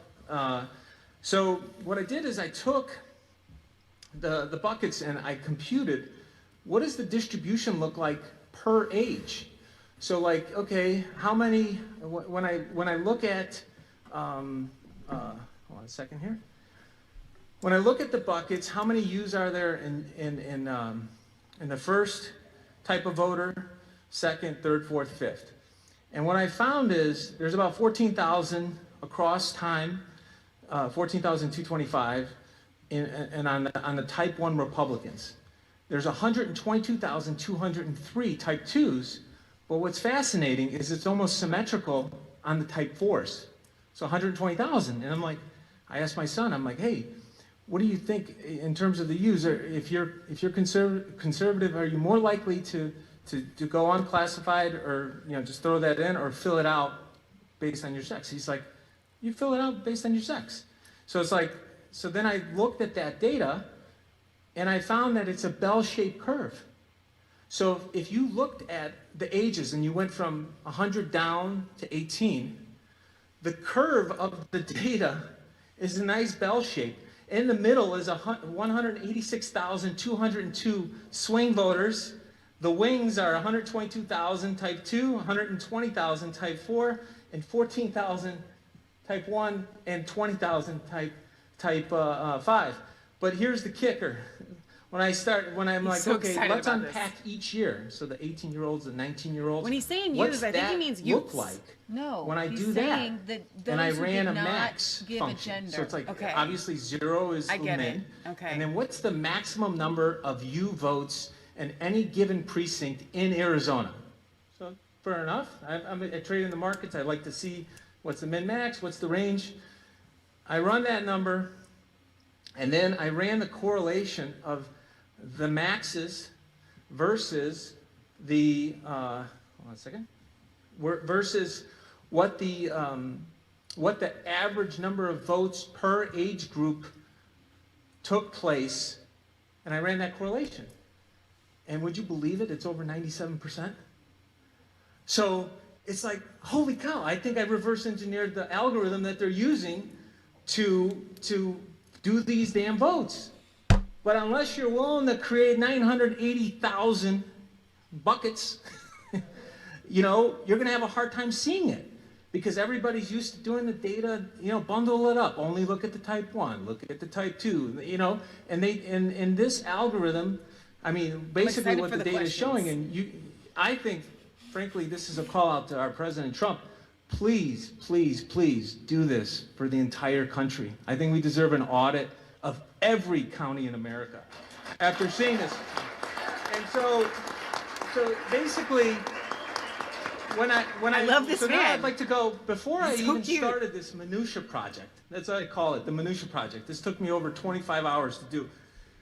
I decided, you know what, I like to look at metadata. So metadata, you guys should look into it if you don't know what it is. I don't want to get into a philosophical discussion about it, but metadata is, I said, okay, if I landed in Arizona, I want to understand what's been going on in Arizona before I say anything.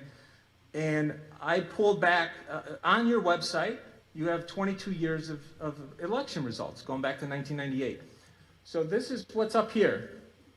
And what I did is, I think I'm using this, is that me? Okay. So basically, what I did is I went to the census, and I pulled the census data on Arizona by each county.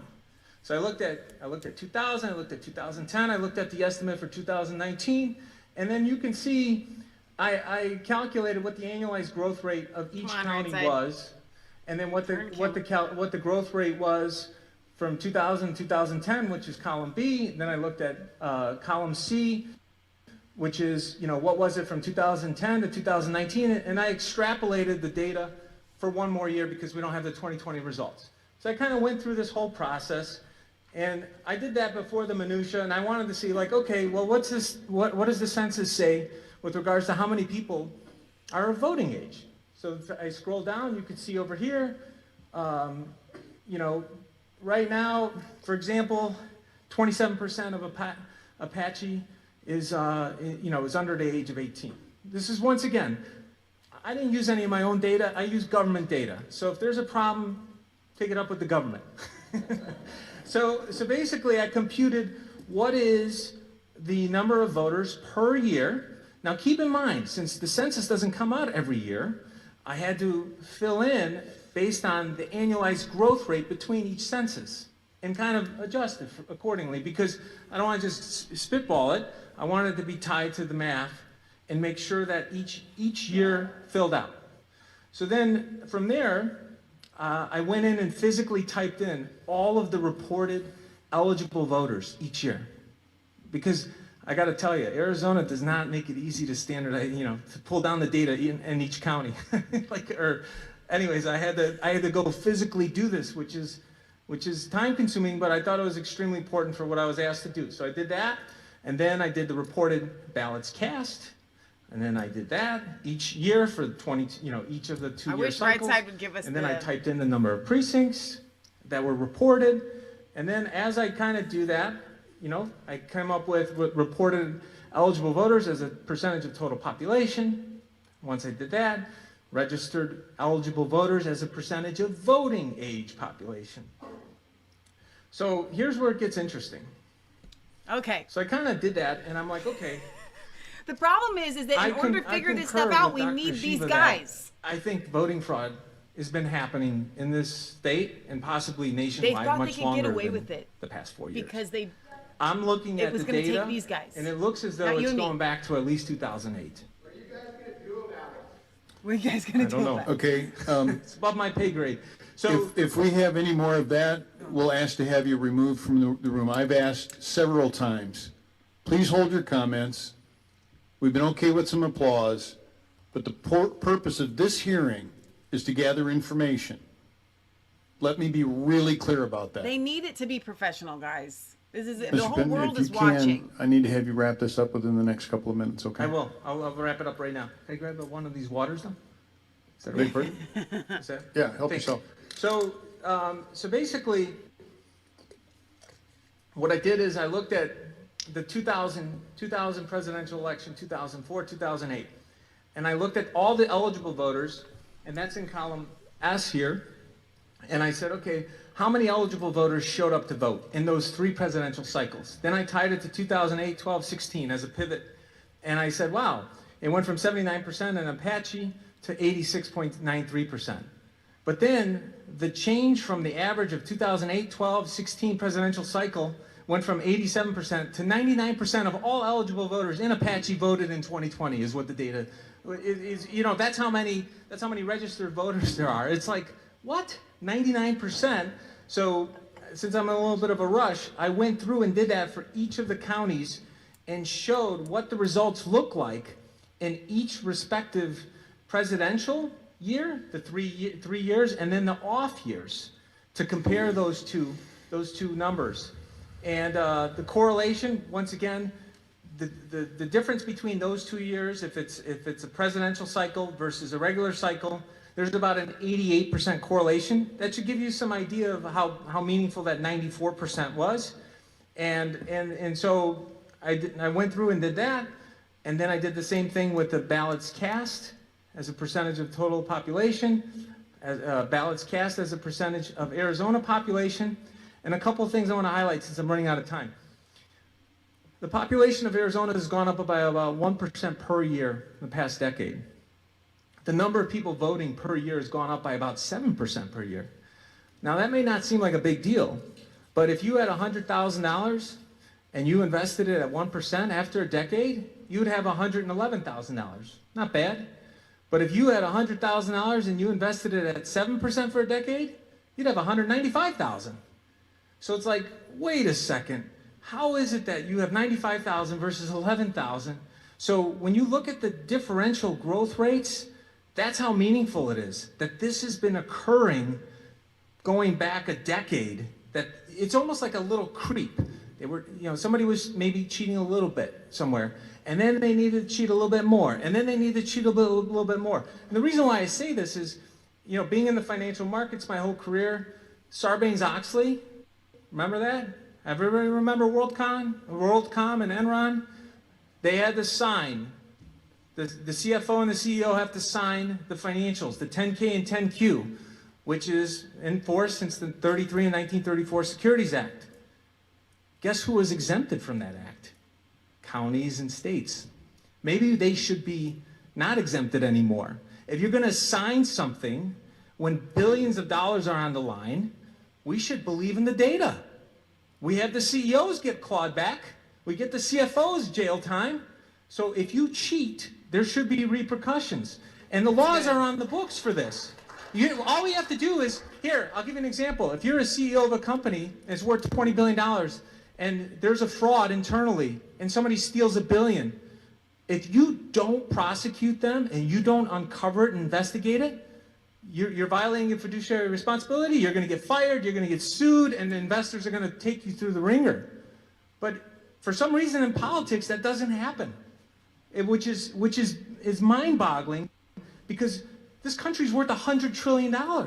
This election about controlling $100 trillion of wealth in the United States is very serious business. And so this is one of the reasons, so I'm kind of wrapping it up here because I know you asked me to cut it short. Mr. Fitton, can we do 60 seconds? 60 seconds. I think Mr. Giuliani may have a question for you. So the population of Arizona has gone up by 40% since 2000. The number of voters in 1998 in Arizona was 1.1 million. It's 3.2 million today. So it's like tripled, but the population's up 40%. Something's off. Thank you, sir. Mayor Giuliani? I love this guy. If you could just tell us in your, in the simplest way possible as an expert, what is your opinion as to the validity of the numbers that were certified today by the Secretary of State and the governor about this election? If I was an executive at a publicly traded company, I would never sign that because I risk jail time and having all my money taken from me in lawsuits. So to answer your question, I would never, ever have certified. I'd rather resign than have certified those results. Wow. So your professional opinion is that the numbers are fraudulent? I believe they're fraudulent based on the data. And my sister asked me a simple question this morning. She goes, how sure are you? And my sister's a pretty stubborn person like me. And I said, I'd be willing to put my life on it. I'm that sure about the analysis, assuming that the data that I got from the state and everything else was accurate. So, you know, if you're giving me all inaccurate data from everywhere, then, you know, that's my only caveat. And could you tell us your professional background, please? I'm a portfolio manager. I had my CFA since I was 23. I got my MBA from Kellogg in organizational design and strategy. I'm working on a financial engineering degree at the moment. I like math for fun. I believe math is the language of the universe. Well, thank you very much. Okay. Very helpful.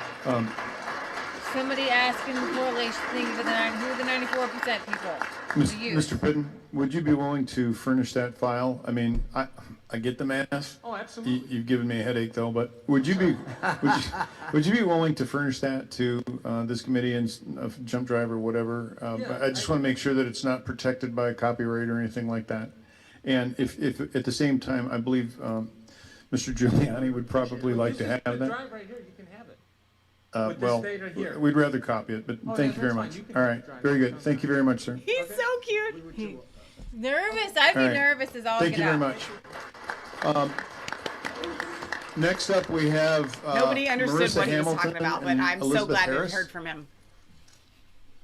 Are you in here yet? He was very enthusiastic and he's willing to put his life on the line for what he told us. If Here's you the would please thing. come to the table. He's going to go have a seat, home give your and his name, wife and his sister are going to be like, very brief, you 10 missed seconds, the what you point intend to to try show. to explain it to the people. And if you would, But you know the hour what? grows late. We're at 3 o'clock already.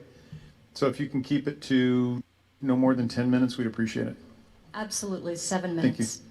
Hello, my name is Liz Harris, and what I intend to show is I actually am the one who brought Bobby Piton into this, and I only brought him into this on Friday. So if you can imagine what he can do with a week's worth of time, it would be amazing. And I really hope that someone looks at hiring him, or he might volunteer his services, I don't know, at looking at all the challenged states and all the states in the United States of America to see what states were affected. Okay, thank you very much. Again, my name is Liz Harris. I reside in Chandler, Arizona, which is in Maricopa County. I am the owner of a small business, a real estate brokerage. In December 2019, I was asked to consider a run for AZ State House of Representatives. At that time, I knew politics was divisive, and I gladly took on the challenge and ran an extremely clean campaign. I lost by a very small margin. When I went to vote on Friday, October 30th, 2020, everything seemed to be safe and secure, and I was told that my vote would be picked up the following day at noon. I even did a Facebook Live to ensure the residents of Arizona that we have a safe and secure voting system. However, with what I personally witnessed, the testimony we're hearing today, and the research I have buried myself in since the election day, I heavily doubt that Arizona has a secure system. When I question the events, I am frequently told there is nothing we can do about it except fix the legislation over the next 2 years to remedy these issues. I believe that is what we were told in 2018. On election day, I visited 8 voting centers. Each voting center had approximately 2 people in blue shirts marked poll observers. They were all uniformed and all Democrat. Interestingly, when I and others spoke to them, the majority was from California. Some were even admitted attorneys. Gee, California, wasn't that the same state that injected much of the $1.8 million in attack ads against my running mates and me, which is unprecedented for a state election? The observers remained in close proximity to the 75-foot line and were sure to tell volunteer Republicans when they felt they were violating the 75-foot rule. At one location, a poll observer quickly left his station to bring out the election inspector, who accused me of yelling at voters. When I told him I believed he was mistaken, he went to harass two young Republican college students who were handing out voter guides outside the 75-foot markings. The election inspector then continued to tell these young gentlemen that they were harassing voters. I came to their defense as a witness that they were doing no such thing. This confrontation lasted well over 5 minutes. It honestly felt like the entire event was orchestrated just to intimidate. At another polling station, undisclosed location, someone deliberately removed over a dozen of my signs and my two running mate signs and left them down so they were not in the voters' line of sight. No big deal. Nearly 60 other signs were perfectly positioned. My running mate and I reinstalled the signs. I then learned that this polling center was also the receiving station on election night. This meant that many voting centers within my legislative district sent a day and a half worth of ballots to a polling station that was clearly biased against us. It was an odd location to centralize ballots, access was not easy, and the lighting was extremely poor. Knowing the bias against us, the faith that I had in the Arizona system began to diminish. While I was visiting the polls, I can testify to 3 polling locations that basically broke down in the middle of people voting. And what happened was those lines of people were sent home, not sent home, but sent to other locations to go vote elsewhere. That was all questionable. All sorts of stories, they ran out of ink, they ran out of, nothing made sense.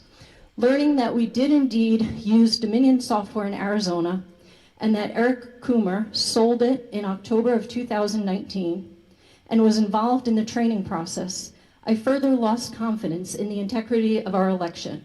Eric Coomer clearly identifies as an anti-Trump Antifa apologist as seen on his social media pages dating back to 2015. All of these pages have since been removed. Considering that on my campaign trail, I was heavily attacked by Antifa, including a really bad death threat, which I had a nightmare about last night. Once again, I have little confidence in the state's discernment of who they select to do business with. Several days after the election, I asked the AZ GOP for a sample of voters over the age of 90.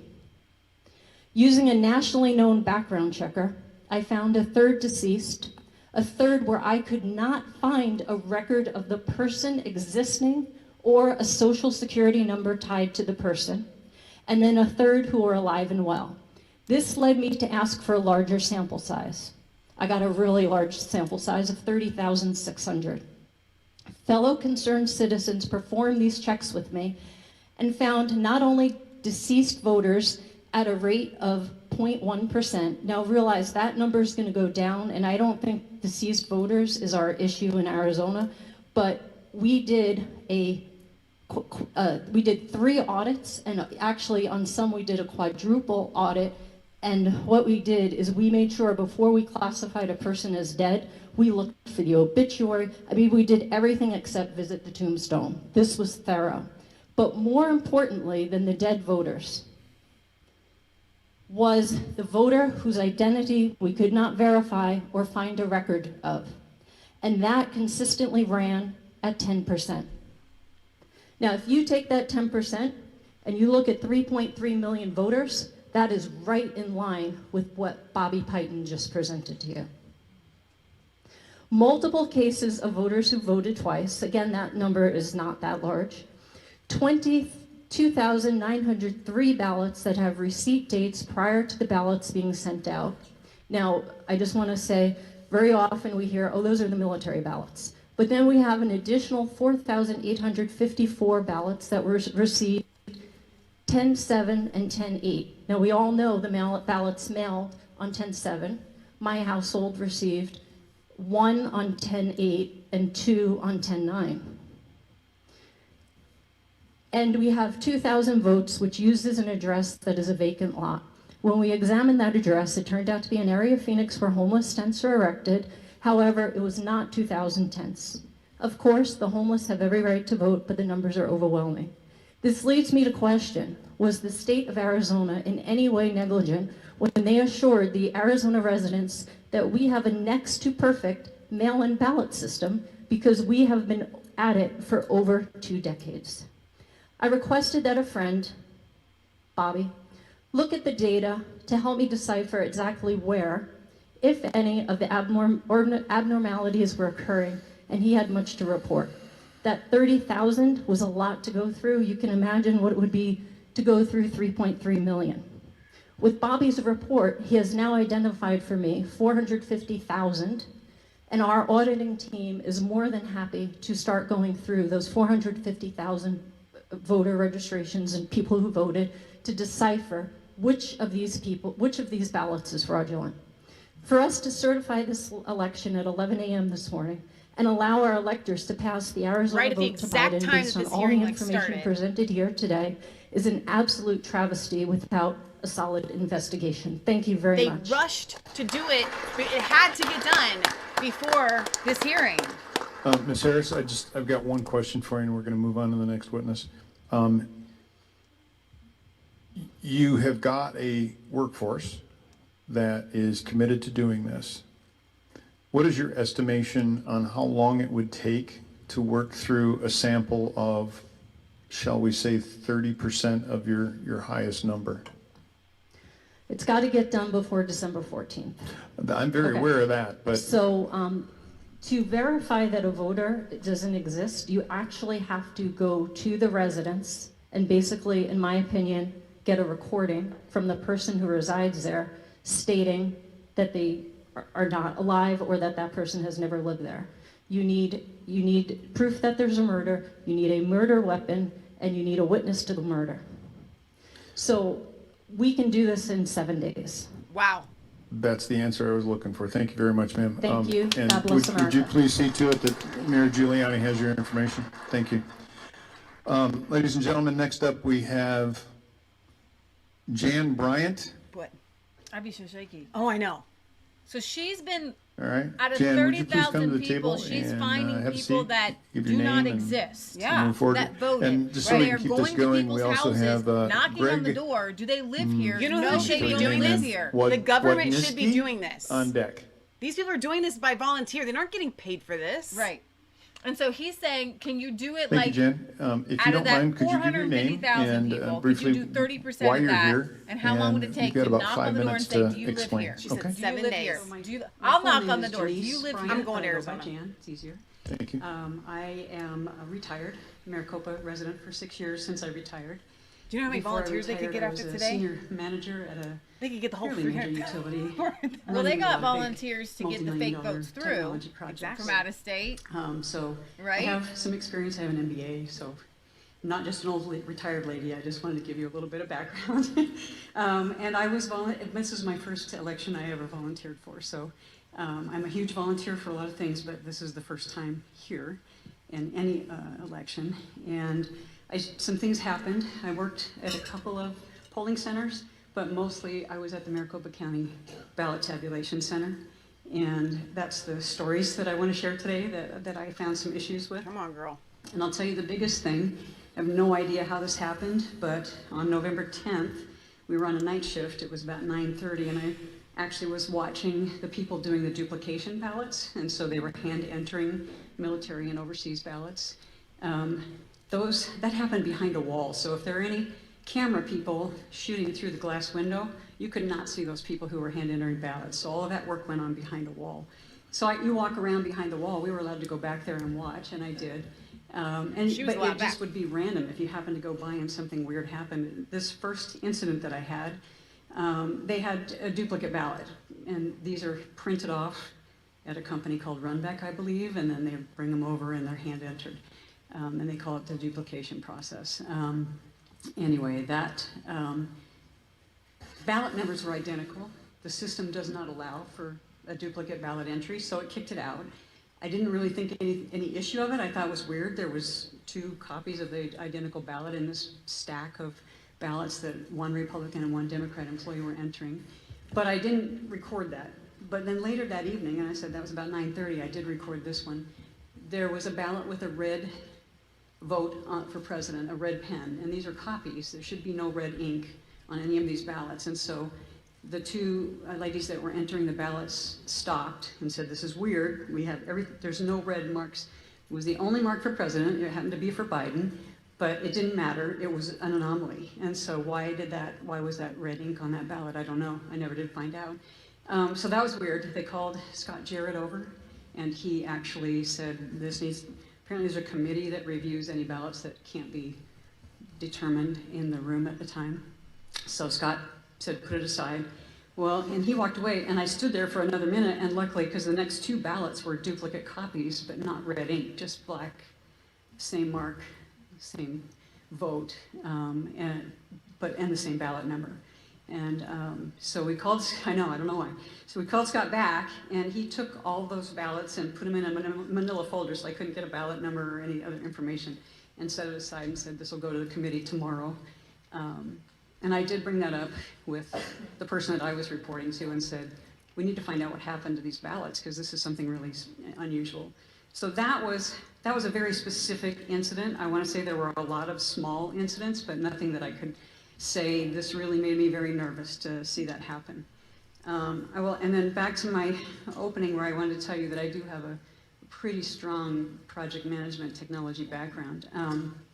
This is not, I would say, everybody raves about how well run and how tight this room is that we were working in. I was in the tabulation center, the glass and the servers in a glass room, and all the computers are on a single cable that you can see. None of that matters, because two things. One, Dominion employees were the only ones that were running any of that equipment. So and I was in the tabulation center 6 different days, day and night shifts. And no county employees, no IT people, no one else was touching any of the software. They did all the training for the adjudicators. They ran all the reports, and so. And we trust these people. And I brought that up on my very first day in the room. We trust these people, right? I said, this doesn't seem right. As a person with my background, never in a million years would I turn my company's most important thing over to someone else, and there's only 2 guys, and they had the whole control of everything.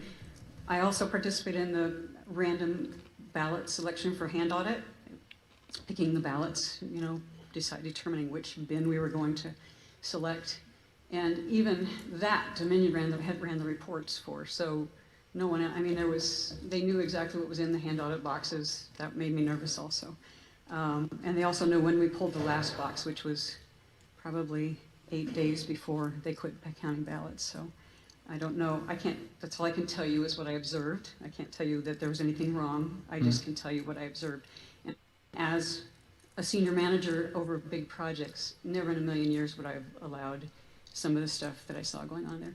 The other thing that I wanted to make sure, the final week that they were counting ballots, I came in, I think, on a Tuesday.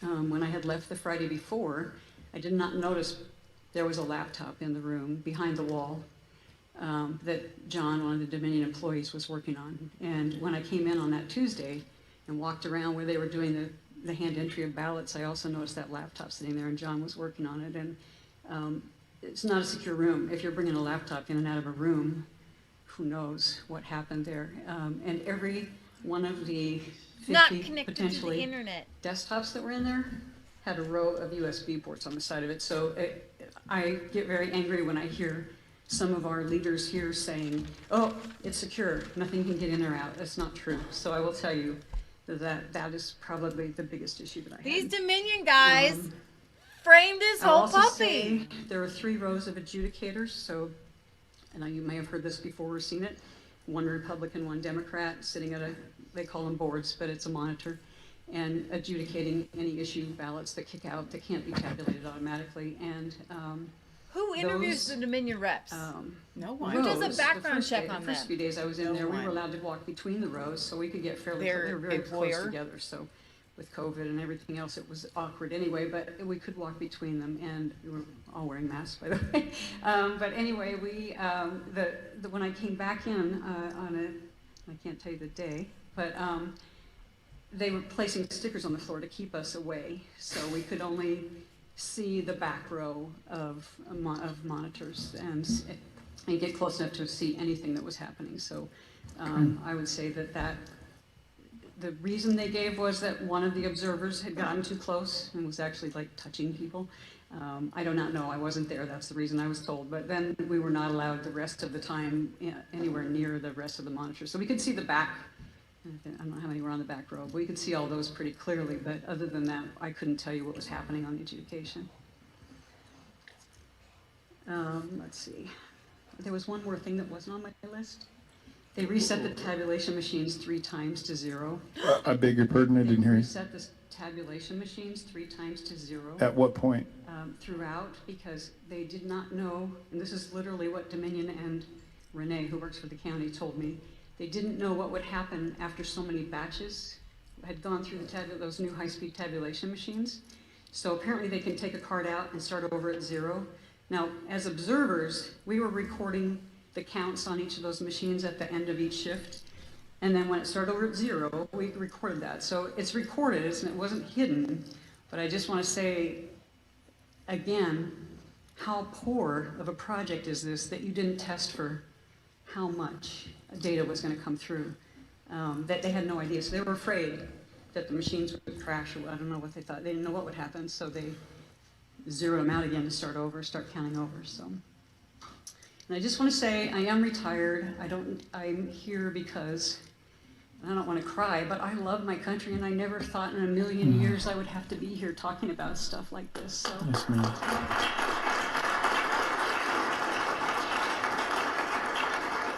Mr. Giuliani, do you have a question? Or two?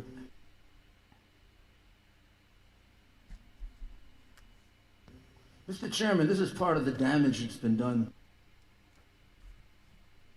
That's on Right Side Broadcasting. by this horrendous fraud on the American people, not just here in Arizona, but throughout the country. People like this, who are patriotic, decent Americans, they're trying to do It all comes down job, to Dominion, and as they're in Cindy the middle Powell of a was saying. gigantic swindle And that's by why a political she spent party so much that time lost its soul probably 20 years going ago. after Eric Coomer So and may I just Venezuelan ask you a few software. questions so that we get there? Your testimony was excellent. But I just Would want to you get trust it organized a little bit a known better. bank How many robber days did you? to how many days were you on tabulate reserve? No, it's more like, bank would you account? trust a How many known days bank altogether? robber's cousin?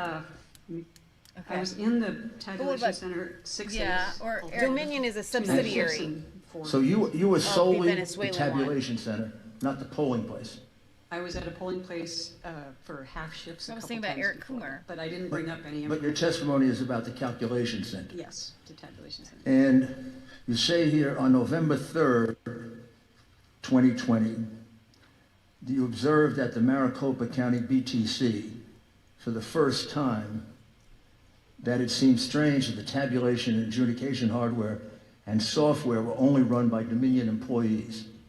That meant that none of the county employees had access to them? To the software, the people who were actually doing the adjudication and running the tabulation machines, those were temp employees or employees of the county. But the running software was and the Dominion. hardware Yes. was handled solely by By Dominion. There were 3 total employees, 2 mostly was. Were you led to understand that there should be no internet communication with that room to the outside world? Yes, they even pointed out that the servers are only plugged into the electrical outlet. There's no internet. But if you bring a laptop in, all bets are off. So. Of course, during the course of this hearing, we've seen, I would imagine, millions of communications out of that center and back into that center. So whoever told you that was just lying completely. And they said a lot. I mean, that's like they're. But to support that, you did see a computer. How many did you see? How many computers did you see? Total computers in the room? Probably 50 to 60. And they wanted you to believe that they weren't communicating with anything? They were playing supposedly games? hardwired to the server and no other access was what we were told. So. But the server. But the laptop, I don't know, because I did But not. the server goes places. Didn't get close enough to see what was going on there. Did, when they were doing adjudications would be the ballots that were put aside because there was something questionable about them, correct? Adjudication, the tabulation machine kicks it out because a lot of times it's just a write-in candidate, which is totally legitimate, or stray marks on the ballot that made it, or overvotes, so they voted for 2 candidates where there was only 1. So all of those things kick out, and they told me that 1 in 8 ballots kicks out for adjudication. 1 in 8? 1 in 8, yes. 1 in 8 ballots. And when they were examined, were you able to observe the examination? The adjudicators, that's the part where I could see the back row. They did not have hard copies of the ballot. It was fully up on the screen. And all they were doing was determining why the tabulation system kicked out the ballot and then trying to make a decision based on what the voter intended. So they tried not to throw ballots out if they could understand. Was there a Republican present to listen to that? Each board had 1 Republican and 1 Democrat. That's what they told us. So well, when you say that's what they told us, what does that mean? I will tell you, on the last few days, they pulled in a whole bunch of employees to be the Republican, or you could be an independent also. So when you say they pulled in a whole group of employees to be Republicans, you mean they were county or they were county employees who yeah. they said were Republican?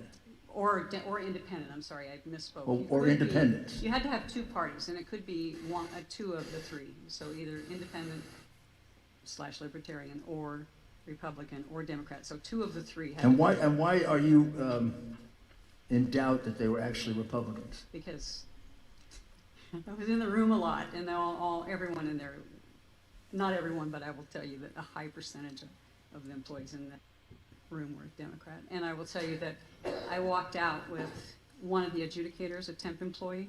She was very upset because she was the Republican adjudicator, and she said she heard a lot of people cheering every Biden vote, and people who worked there. So she was upset when we were walking out, and I said, you need to tell whoever you're working for. I don't know what to tell you to do at that point. Did they have Republican identification of some kind? They wear a lanyard, red, blue, or yellow. So they faked the adjudicators. But you doubted that they were Republicans. I doubt those last few days that those were. And that's when the fishiest stuff happened. You only need 10,000 votes in the last few days, baby. Did you get a chance to observe that? I did not watch the signature, but there are some people behind me that did. Pardon me? There are people coming in the room next that did work. You see the signature. And when you say you as a project manager, you were shocked, can you just elaborate just a little bit? This is the most important thing going on in the country right now, and this whole thing is run more sloppy than any project. Because of the mail-in ballots. ballots. I just can't believe that this is how we run elections. I just can't. And that we sign off on this. I mean, has it always been like this? Like I said, this is my first time. No, because we didn't have millions of mail-in ballots. Did you detect a bias in it? A bias? I didn't personally, but they knew who I was, so. Pardon me? They knew I was the Republican official observer. No, so. I mean a bias in the way in which they were doing it. In the way, no, I can't say that. Okay. Thank you. That's good that she answered that way. That shows Thank that you, she's Jen. honest. She's not just. I believe, did somebody raise their hand? Yes. Mr. Roberts?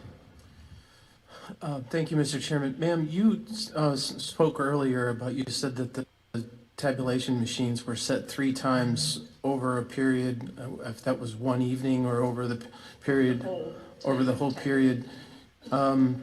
You said that it was recorded. That's good. Do you have any inclination as to why that could be problematic? The only thing is when you start over it, I mean, they're keeping track of how many ballots are running through each machine, and so they're getting reset to 0. They all were reset at the same time, so it all happened on the same day, on the same shift. So what was problematic was that shows me that they did not have a tested system in there, because they literally told me they didn't know what would happen if it went over 1,000 batches on any machine. So that rather than have that happen and not know what was going to happen with the ballots or the tabulation or anything, they just. It's a really good point. And they specifically used that term, they didn't know what would happen if it went over 1,000 batches? Batches, I think they call. That doesn't seem like the right name, but I'm losing the name right now, but 1,000 somethings going through there, so. Thank you. Mr. Cook? Mr. Chairman, thank you, Mr. Chairman, to that point. So how can I feel comfortable with, and what I just heard you say and my colleague talk about? So if I get this right, they ran 1,000 batches, vote totals come up for one party or the other. Now, I don't want to get into that, but vote totals come up for one party or the other or candidates. What I heard you say is, so you document what those votes are, or they... We documented the number of ballots that had gone through that machine each shift. And so we had a number that was incrementally going up every shift. And then... Okay, so then they go to zero. That's important, incrementally. So is that information is put over here for what that batch is?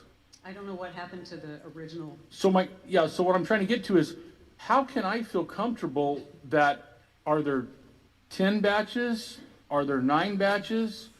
Were there 15 batches and only 9 batches counted? And I go back to what I have seen is when they were doing an audit in another state and the woman had her video recorder on and everybody knew it and said, well, how many batches are there? Well, we thought we were through, but we have 6 or 8 more boxes of batches we can't find. And that's what I'm trying to get to here in Arizona.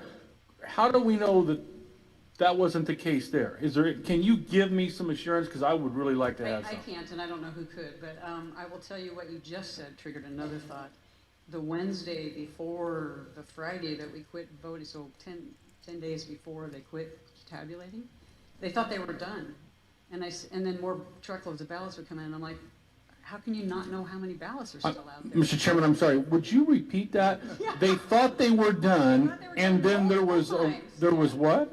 Multiple times, the people that were running the rooms thought they were done or almost done, or were going to be done Wednesday morning, then Thursday morning, then Friday morning, then it went on the whole next week. And I'm like, I asked the question, I'm like, you don't know how many ballots are still left to come in? So I don't know. I don't know who does, again, project management. On that, Zero. On that point, ma'am, I'm tracking with you, but what day did the truck show up? Thank you, Mr. Chairman, because what I heard the first time, what I thought I heard is a truckload of ballots showed up. Okay, just a minute. I want to make sure that we capture this properly. So there were trucks that showed up on the 3rd, and then the 4th, and then the 5th. And how long did that go on? How many days? I wasn't there the whole last week, but I know. For as long as you can recall, how many days? My last day was the 10th, and they were still coming in. Trucks? Coming from a company called Runback that does the high-speed scanning and printing of duplications, and I think the military ballots. So now I'm going to the duplications. Now we now know the duplications are the ballots that got kicked out. A high-speed scanning company called Runback that. Apparently you haven't heard of Runback? No, I've heard of Runback, ma'am.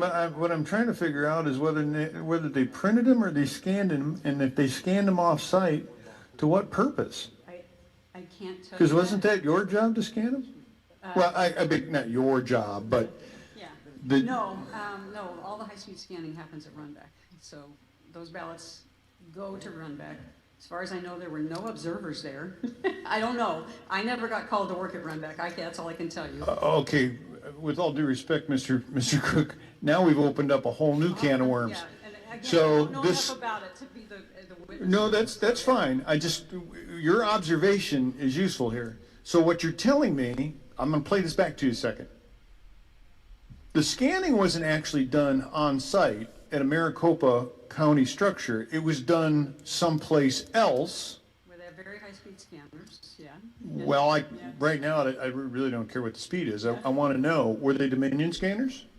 Or they were... No, I don't think it has anything to do with Dominion. So I'm trying to understand, what was the purpose of scanning them in advance of them being tabulated on the Dominion equipment? They were duplications, the ballots that wouldn't read through the tabulation machines. They were ballots that came in from military and overseas. But there were more ballots than that. So I don't know where the rest of them were coming from, because they kept bringing trays of them in. So I don't know where they were coming from. That's a question for the county employees to explain. Okay. Where those ballots came from. That whole an absentee ballot. I don't know where they came from. We Cook, look at are you it. done? We look at the signature. We got 10 Oh, I'm people sorry, dies Ms. on Cook. it. We look at it. We go, Ms. boom, Giuliani. Biden, you were there from boom, the Trump. 3rd And we got a until the 10th. chalkboard. Okay, We're so doing 7 chalkboards days from now later, on. ballots were still coming in. And were those ballots Come counted? on. Yeah, I watched them go Did through. you observe them being I watched them counted? go through the tabulation machines, and I watched people working on the adjudication. I'm sorry, we got to take And pictures. how many ballots? Every ballot, every envelope. What was the largest number you saw in any one day? Oh, man. Lord have mercy. No, just a guess. Lord have mercy.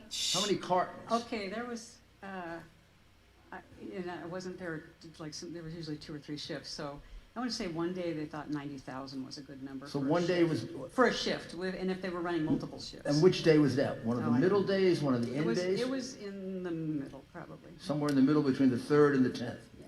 90,000? Yeah. And then other days, it was approximately the same, or? Some were less, some were more. So some days when they had the 3 shifts, well, they never had And 3 we're shifts. separated by 10,000 they votes. just Can would- we So just that's okay. remember You that don't for a have to- second? Tabulation shift. What was so- the lowest number, you think? There were some days when maybe there was only 15,000. Boy, please 15. do not hold me to these numbers because I. Was that toward the end? No, that would have been earlier. To the beginning? Yeah, In other words, there were more ballots at the end than the beginning? there were ballots. They were backing up, was what I would say. They're And what not about- not more coming into the building necessarily, but there's a room that we could see with rows and rows of bins of These were ballots. coming in a different way? Yes, I don't know. They're Some coming come in the from back door. Some come from the mailbox or from the postal service. They all go through a couple of, they get the signature verified, then they get separated from the envelope, and then they end up somehow in the room that I was So in. if I understand this correctly, ballots were coming in 2 different ways? At least, yeah, from the post Front door, office. back door? Well, I think they were all the back door. Oh, they were all the back door? All the back door. None came in the front door. But this group was 15,000 for a low, 90,000 for a high, and then those last couple of days when you were there, the 8th, the 9th, and the 10th, how many? It was pretty average. They were still running full-time. Like 90,000? Long shifts. Yeah, probably 70 to 80 maybe. Wow. Anybody explain them? Explain. Did anybody explain what they were? I did not ask every time. I asked a few times, so I understand some of them, but. I'm Senator so Allen, you have a confused question? about the duplicates. Yes, I do. Thank you very much, Mr. Chairman. Ms. Bryant, I'm Yeah, I curious, understand why the did the duplicates is county, if it's on the got last an day, error, they have to the last reprint day it. And then brought those all in run into the system county from- They go to the employees to red take back, part of right, being part of whatever, the observers? and then they come back. Why did They weren't observing, they were actually adjudicating, so they Oh, were doing- adjudicating, yes, okay. and I think they just needed all hands on deck. So, I mean, that was the intent, was to get the work done, finish counting, because they kept thinking they were done, and Well, because I heard that then, because I was thinking that you were saying they were to make up for the lack of not having Republican there. Yep. So were we short of having volunteers to go in and observe in Maricopa? I don't believe so. There was always at least 2 of us in the tabulation center, and at least one in one of the other rooms, the signature verification. What the employees were doing was the adjudication work, which also requires 2 different parties to adjudicate each ballot. So you had to have at least 2 of the 3 parties to do that. So that's what the county employees were doing at the end. They brought them on just to help the backlog. Well, that's what I was thinking, Mr. Chairman, because I was thinking we should have called in more of the party workers then to come in and help rather than do that. But that's Well, fine. You clarified it for me. We didn't call anybody in. That's, I think, the joy of this hearing. Every single one of these individuals has stepped forward of their own volition. And I to be honest with you, I'm mortified to hear what's coming out of your mouth, but I am so delighted that you have had the courage to come in Yes. here. Very few people. Okay, we have more witnesses to get to. Representative Roberts, just keep in mind, we still have got a dozen witnesses to hear, Oh my and gosh. it's 3:30, so. Sorry. We're going to be here I till just wanted midnight, to revisit, our time. what you were saying as far as, you got to a point where they continued to say that they didn't know where these trucks The of ballots were panel coming from. of senators here have way It's more not that they questions didn't than they know, did in it's that they didn't know how Pennsylvania. many were still coming. Okay. I assume at this point in time, these were feel like not the panel early here ballots in any way, is- shape, or form. a little I'm just bit more kind of curious shocked. while we've been Like, discussing and I this, thought the did anything Pennsylvania panel was stand out shocked. to These people you are almost like, as far as these new ballots that they didn't know like where they were coming speechless from? shocked. As far as a physical I think appearance that in they're any way? also in a different, they're No. just a different mindset of people. They're more analytical. I don't think that they just kept coming. I feel Okay. like they kind of came at this a little bit more argumentatively.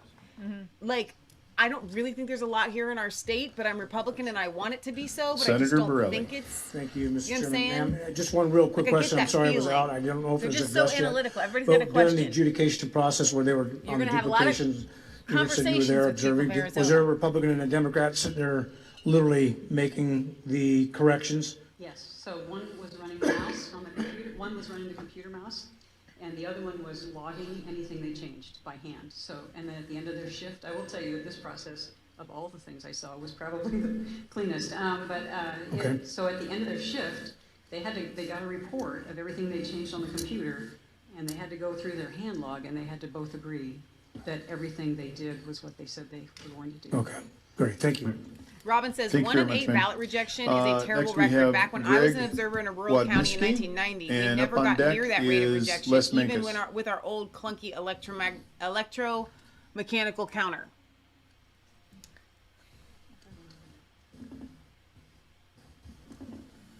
Man, guys, I'll sit here. I'm gonna be here. I have to pee. Go. I'm going to. I'm just saying I don't want to miss anything. Greg, I'm very Like, sorry for butchering your name, man. I kept wanting to go to the if you witnesses, 'cause would, that's could you what you're gonna properly pronounce it? see how- Give us just 10 seconds of what See, you plan to tell us, and if The you could, guys keep it within 10 told you minutes. how it could be Thank you. done. These guys were showing what they My name is saw, Greg and it's Wadniski. up to you to put it together. I want to apologize for saying pee. That offends some people. I have to use the ladies' room. I'm going to go right now, but don't let me miss Talk to anything. you a little bit about what I observed as a certified poll observer, election observer down at the Maricopa County MTech facility, the tabulation center as it's referred to. I'm going to refer to some of my notes, but in short, what I'd like to talk about is comments that were made to me by a Dominion employee around chain of custody and what I would discuss or describe as the ability of fluidity or porous administration on the system. As I mentioned, I was an observer at MTech on 10/24, and then again a week later on Sunday, 11/1 before Election Day. I spent approximately 8 or 9 hours on site at the MTech facility. I obviously had the paperwork to be there, was badged, and I had the ability to move about the MTech tabulation room. I was in the area where they were doing adjudication work, and then later on the Sunday the 11th, Sunday the 1st, they were also doing ballot feeding and tabulation. What I observed in there was the Dominion computer system in what's described as a caged glassed area.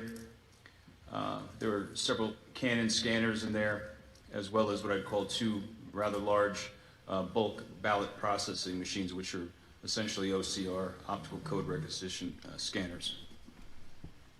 I interacted with several supervisors. I will not mention their names here today, most of which are just by first name basis, and that was either inside or outside that room.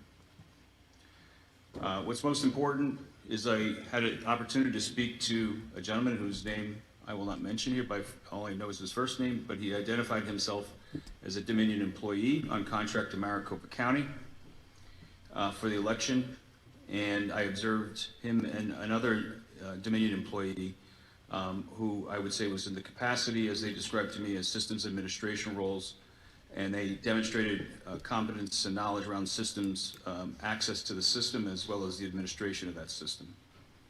They were there to help the workers as well as the volunteer poll, not the volunteer, but paid poll workers to do the adjudication process, as well as any issues that may have occurred with the tabulation machines. What I observed was that the machines were optically reading the mail-in ballots, converting the paper ballots into an electronic image, and discerning the voter tabulation data into an electronic format.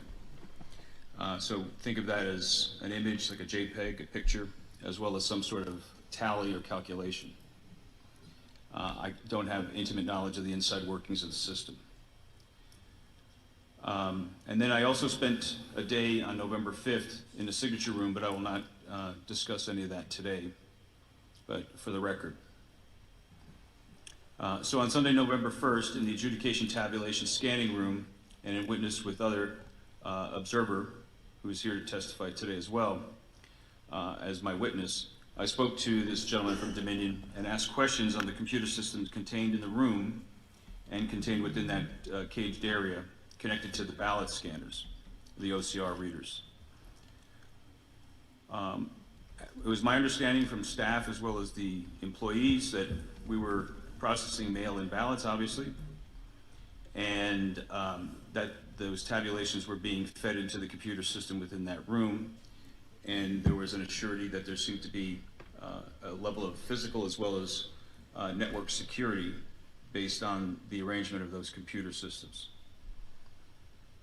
On that day, I asked the gentleman how the tabulation data and scanned images were being stored and backed up.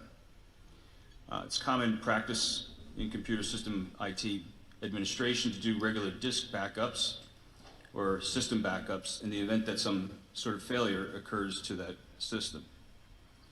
The gentleman stated that he would perform a manual daily backup of the system to an external hard drive attached to and within the secured computer bay glass cage as I described. The hard drive was in a rubberized orange case and easily visible. He pointed to it and identified it. I asked what software program he was using to perform the backups. He stated he was not using an automated backup, but inferred that he was doing a simple manual copy of data to this orange disk, as I'm referring to it here in my statement.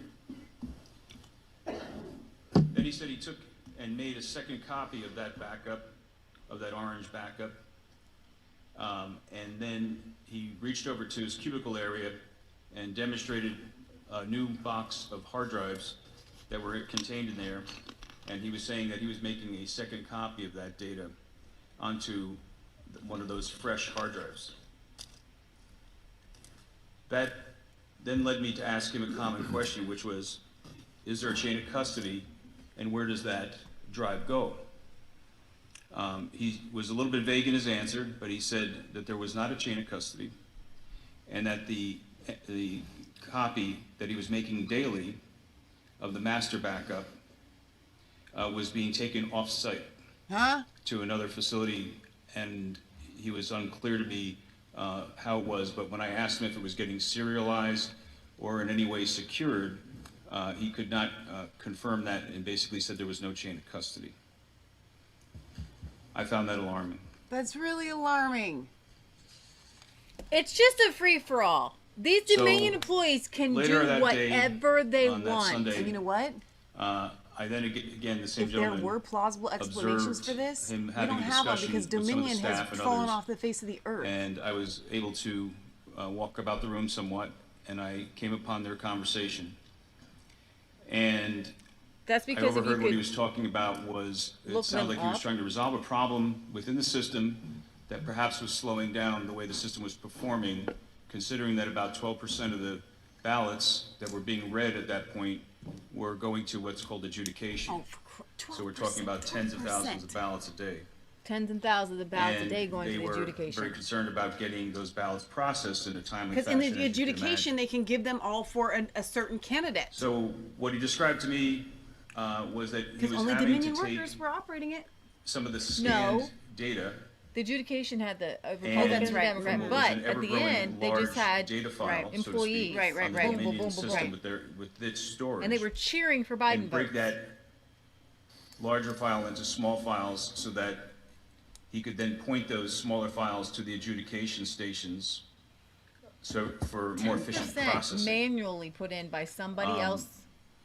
That sounded like a manual and complex tasks to be taking something that's ever growing, and I asked him, I said, that's sounds like a bit of work. At any rate, what I discerned from that conversation was that by doing so, he was able to get some of that processing moving a little bit quicker, and it sounded like they were obviously trying to deal with the situation at hand. But what concerned me about that, and again, I'm only observing, was that it showed to me the fluidity and the porous nature of the access that the administrator had to tabulated ballot data. And that there was the possibility of that human intervention in the process creating a potential or non-intentional error or the potential for lost data or lost files. And that's what I observed on that day.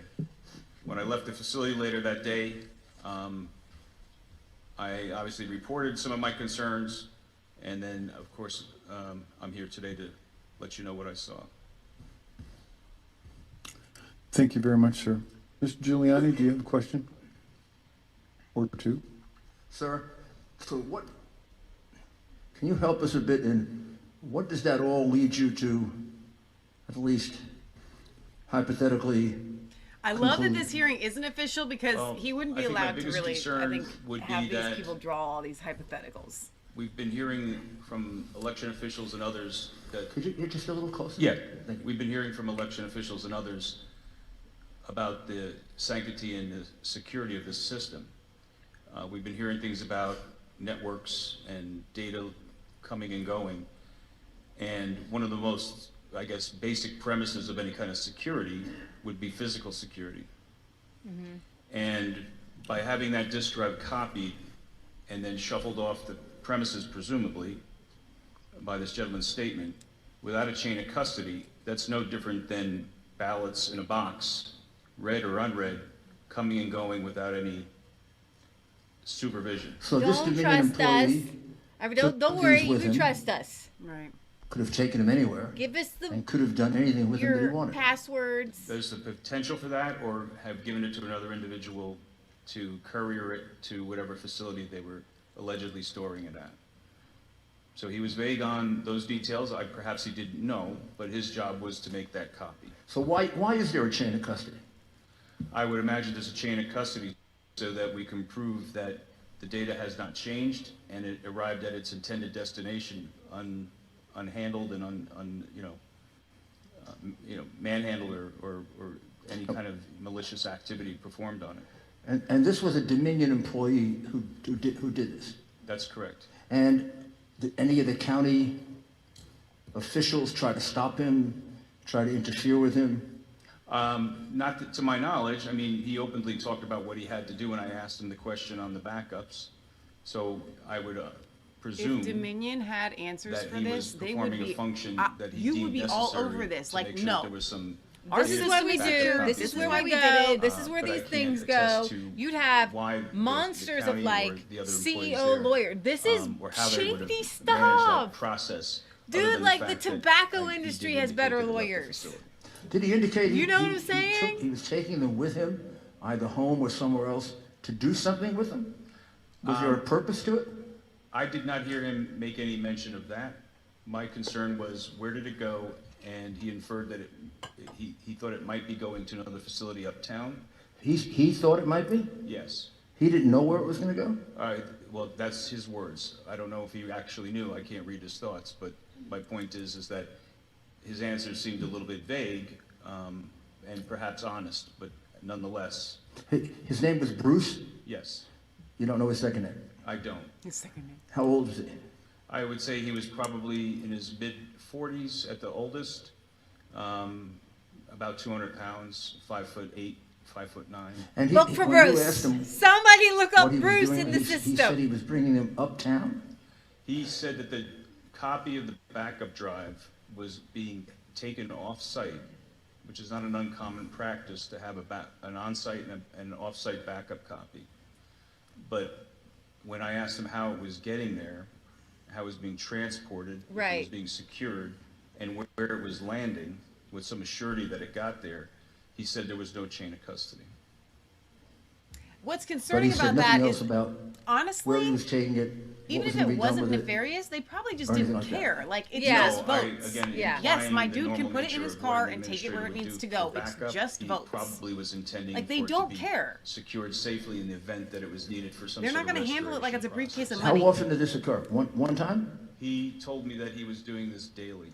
So every night he would take out the drive with him. He would make a copy to the main, what he called the orange drive in the cage in the secured area, and then make a I don't trust second these copy people. for this offset. Well, I don't copy, trust that they which aren't would here then to answer for allegedly themselves. move out I of know. the Intech facility Then they have to not been. They some had the unknown opportunity to destination. speak to And when you Pennsylvania, objected and they backed to out. what happened? And then their businesses shut I down. guess They I really shut didn't down overreact. Toronto. Where are they I was located? there We as an know observer, nothing about these and people. I guess it wasn't my This question, isn't like a major I didn't company. feel it was my position like to get confrontational. you know, about Johnson it, and Johnson being and I sued just over quietly talcum made my powder or observations and something. duly They noted bring their them to the lawyers proper to the authorities. game. They're being Is there anything else accused you of noted about treason. the facility? I would say that, you know, They're just trying to run out the clock. I've seen some publications around we did it for the Democrats. We just got to get to there. county's, They're all in hiding, little Serbians. installation of the facility and the idea that it provides us a level of transparency to the community. It's visible if you have access to the building, the server's visible. My concerns, though, would be that I can't say with, you know, because I just don't know whether or not, by just looking at that facility and looking at the way the servers were secured, whether or not anyone else had particular access. I mean, there were many workers in that area, including the Dominion administrators. There was, you know, at any given time, 15, maybe even more than 20 people working on adjudication in there, as well as the staff from the county. So When they were taking the Can we just get on to the next copy, witnesses? making the Like, copy, this is did why I they couldn't be a do any lawyer. data Okay, checks I gotta move before on. Moving on. removing the drives? But it is really So they important. could compare. all these details are important. It's just for us. We compare want it the when it came back. PowerPoints. Give me your PowerPoint. Yeah, I mean it's a hearing. My question to the People employee report on in his hearings answer later. didn't include any speculation around that. Did you see that happen? No, I did not. Call me KT on Twitter says murder cases Members, any have been questions? thrown out over improper Representative chain Roberts. of custody. Oh, bingo. Mr. Chairman, sir, you mentioned earlier that you said that you reported your concerns after this all took place. Who exactly did you report your concerns to? The Observer program, I was told to go online and make a report. And then later on, when I was reached by the coordinator for that, they asked me if I would make a declaration, which is why I'm here today. Do you know if this information as far as the lack of chain of custody, because I understand that from your explanation, this orange hard drive would be like essentially the entire electorate's votes that's kept in there. To your knowledge, was this ever, the report of lack of chain of custody ever given to the Attorney General's Election Integrity Unit? Not to my knowledge and not through me. Thank you. Okay. Members, any other questions? No. Thank you moving very on. much, sir. We appreciate your time. Tough crowd. I'm a tough crowd. Come on, PowerPoints. Next up, we have Les Minkus, a poll observer, and Diane Sarah is on deck.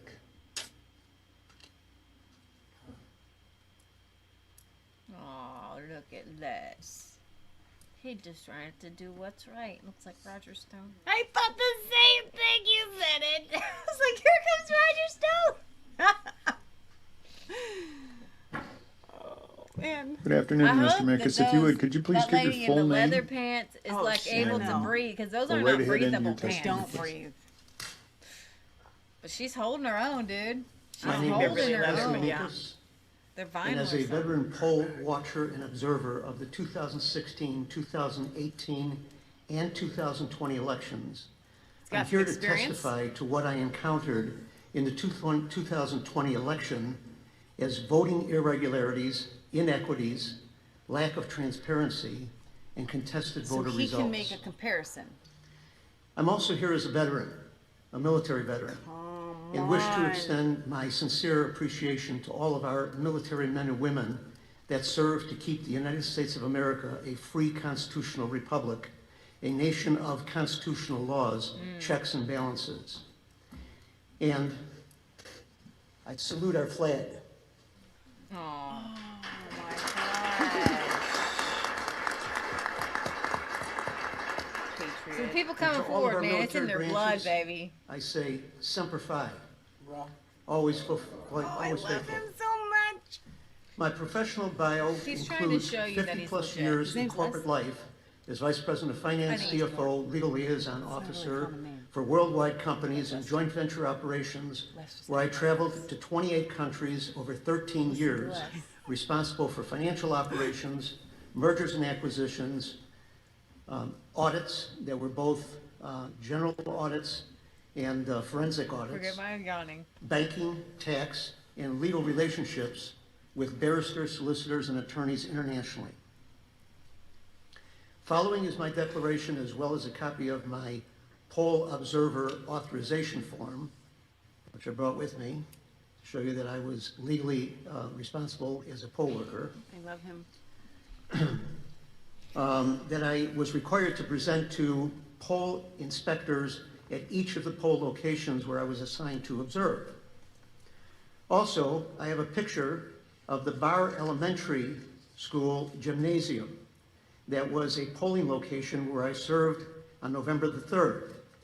The picture is to demonstrate the enormous size of the facility for only one Republican poll observer to watch the voting activity from an assigned seat at the entrance of the gym. And not be able to see any of the ballots or the actual processing that was located at the opposite end of the gym. Okay, that's where he was Everybody at. knows That's what where a the school shenanigans gym went looks down, like, baby. But I thought I'd bring a picture just to make certain that you got it. I love him already.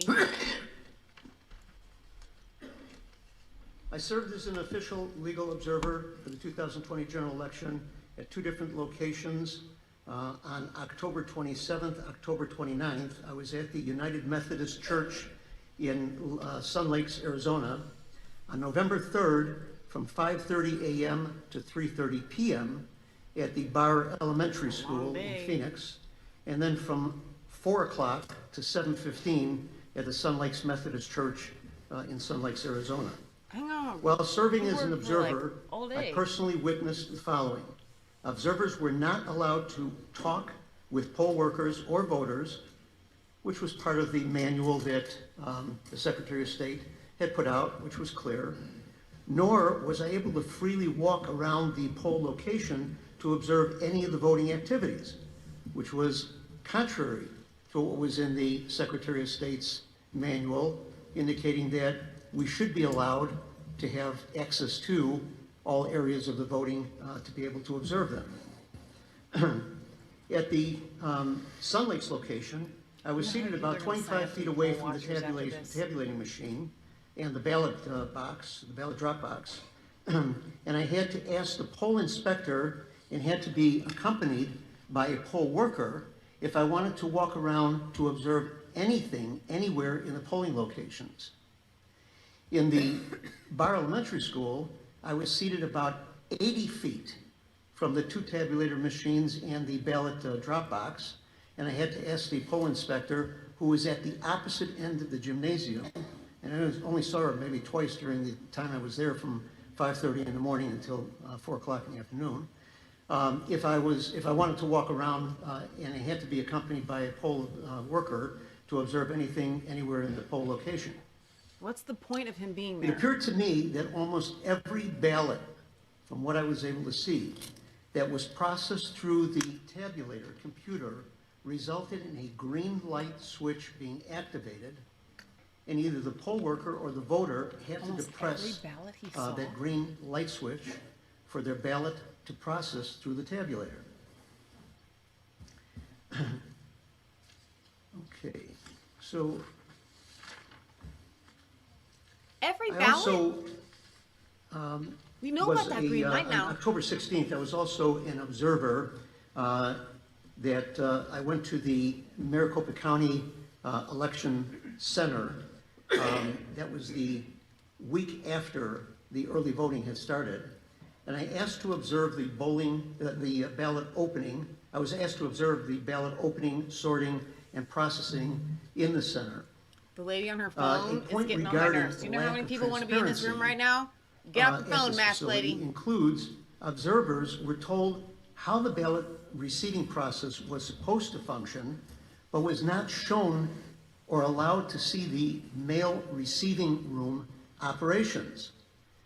The methods used to support the supporting of the various types of ballots, how the various types of ballots were opened and distributed to processors, what the processors did with the various types of ballots, and the security of knowing that all valid ballots reached the tabulating room so that each legal vote was actually counted. While I was an observer there at the facility, where the ballots were received, validated, processed, in the large room that was there that I was seated in, I was about 25 feet away from the closest table where there was supposed to be a Republican and a Democrat sitting at the table, but who knew? I mean, nobody knew who was actually at the table because you couldn't see any credentials for anybody there.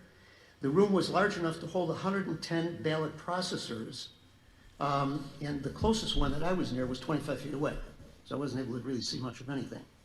I was not allowed to talk to or ask any questions of anyone other than the assistant director of the facility, which I saw maybe 2 or 3 times throughout the entire day that I was there from 9 in the morning till 5 in the afternoon. There was a young agent in the facility talking with the assistant manager at the same time that I was out in the corridor that I briefly met and asked him what his role was, and he replied that he was a computer programmer at the facility. Well, I didn't think much about it until afterwards when I heard the news and I heard about the allegations that China was heavily involved with the ballot tabulating company and the software. I started to think about, gee, that's really unusual that we had an Asian gentleman that was there that was in the programming process. So I just thought it was kind of unusual, and I mentioned it in my affidavit that I had put in.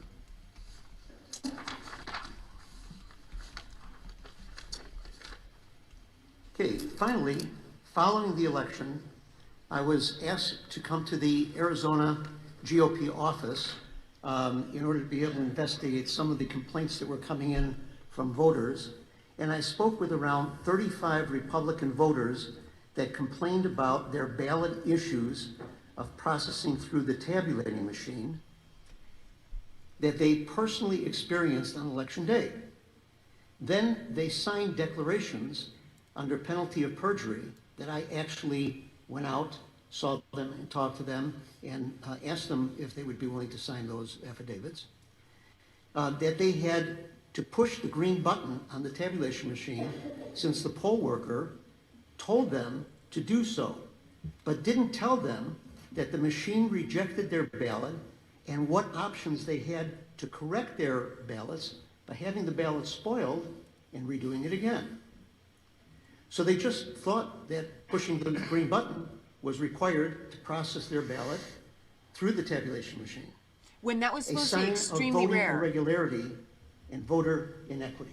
Wow. Thank you. That concludes my testimony today. Mr. Mayor? Mr. Minkus, Minkus. Less when you Minkus. were at the when you were at the center, you noticed this green button.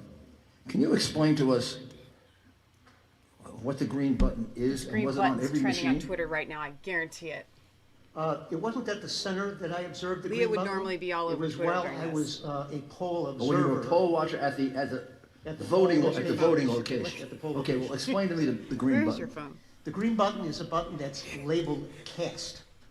Cast, C-A-S-T? C-A-S-T. It is a triangular shaped button. Oh, And now there we is know. another button that's on the machine right next to it, which I believe is a rectangular shaped button. That Rectangular shaped was a button. button that was Okay, it's used not a for rectangular shape. other issues, but it wasn't for casting the ballot. Yes, they wanted to reject the ballot. They pushed the rectangular button and they would reject the ballot. So, as I understand it, the reason that the green light would show up is because the machine wasn't accepting the ballot. Which confirms There what was the some other issue lady with the said. ballot. Now, whether there was a smudge, Or whether guy. there was an improper mark someplace, whether it was an overvote, an undervote, or whatever it may have been, it had rejected the ballot. But I had observed from the distance that I was at that so many times that green button, that green triangular button had to be pushed, that it seemed to me like it was almost a requirement that they had to do that in order to be able to put a ballot through. It was like boom, boom, boom. And in fact, what happened when you pressed the green button? Well, the green button did accept the ballot. It pushed it through, but it put the ballot then into a drawer which they noted as drawer number 3, which separated that from the ballots that were accepted, which went into drawer number 1 and number 2. Drawer number 3. So all those ballots that went in number 3, I don't know what happened to them. Were they put aside for further inspection? I don't know. Because these ballots then were all taken. This was on election Drawer day. number actually, 3. that, this became I bet that's going an to issue. trend. And all these on ballots Twitter. then were, at the end of the day, taken out of the machines. They were put into box or boxes. Special boxes just for them? For number 3? I don't know if the drawer number 3 went into a special box. Because It I did. wasn't able to observe that. I see. And get close enough to And see he that. should have been able to But I observe know it. that the ballots then were all supposed to be taken to another location where it was a central location in the East Valley in Arizona, where they were going to be picked up by a white panel truck. And again, I did not follow that because the inspector, who was a Republican, The green buttons went indicated into that she drawer was number going 3. along with it and she was going to follow it. But I do understand that during the time that I served as a poll inspector in the early election That's why it took so period, long in that there were, Maricopa County, because they were times during spoiling the the day, ballots usually it was like about 2 o'clock in the Arizona afternoon, with the where Sharpies. a Yeah. And then they could truck would adjudicate come, them. a And they were van- doing that in a van lot type of truck, Republican would come to the precincts. poll So location. they could go and There were adjudicate 2 and steal your representatives vote that would come in from that Trump had, to Biden. Name tags on them. They would then take the ballots, and I happened to follow that out. They would take the ballots, put it into a box, a plastic box, and they would take them out to their truck. Well, in one case, I followed them out just to see what was going on, and I noticed that the truck that they had a California plate on it, so I thought that was kind of unusual, and I questioned about that, but I understand that they were renting trucks locally, so they could have been that there were enough people moving from California that were using those trucks that were here, and they wound up... Are you referring now just to the ballots that were the subject of the green button that went into No, number 3? these were just... All the ballots? These were all the ballots. They were ballots coming out of the ballot box and ballots that were coming from out of the machines. And the green ballots were taken along with them? Yes. Okay. They're calling the And green now ballots. You also said that, well, how many ballots approximately do you think were cast that way, that you observed? Well, in each day, when I was there prior to the actual election day, there were probably several hundreds to thousands of people that filed through that particular... How many? Several hundreds to 1,000 people that filed through that particular polling location. Right. Yeah. On election day, there was probably over 1,000 people that came through there. So total of about A couple thousand, yes. 2,000 to 3,000 people? Yes. And when you were at the Maricopa County election facility, where the ballots were received, validated, and processed, you were seated 25 feet in front of a room with 110 ballot processors. Could you see anything? No. I mean, I could see the people, I could No, see but the could room. you observe signatures or Not at all. envelopes? They or... would not allow us to go beyond. I was sitting in a seat, and there was a pathway that was in front of me where they would actually bring the carts in that had the ballots in them in mail containers, and they would just go through that long aisleway and set them off on the side. Other than that, I was not able to talk to anybody, I was not able to see anything, I was not able to examine anything. So as a poll observer, I was really hindered by just being there and not being able to talk to anybody or see anything. And what were they physically doing with the ballots? Well, they were sitting at the tables. Again, there were 110 of them, so they were spread. 110 tables? Yes. And how many observers? And I would say the room was probably as large as this room. How many observers, Republican observers? Well, I was the only. You were the I was only the only poll Republican observer observer. on the Republican side. While For I was there, 110 110 tables. processors. 110 tables? No, 110 processors. On how? 2 at a table, so there were probably about 55 tables. 55 tables, 110 processes. And I was the only Republican observer. And you have only 2 eyes, right? Unless you I'm weren't wearing my- selected unless I'm wearing because my you have glasses. more than 2 eyes. Unless I'm wearing my glasses. Then you have 4, okay. So, I mean, you couldn't see anything. No, could not see anything. They could have been putting phony ballots in and you wouldn't have known the difference. Absolutely, it could have been. Right? They could have been stuffing the ballot box. Yes. You're supposed to be there in order to make us comfortable Yes. that didn't happen. Yes, sir. This Because should mail concern in balloting is every prone to that kind of fraud. honest American. Exactly right. It should So they're delight completely every frustrated dishonest American. in your mission to do that. How many ballots? Now you have 55 tables, got 110 employees. We got one Republican, Mr. Minkus. You must have felt a little uncomfortable as the one Republican. Did you have your MAGA hat on? Yes, and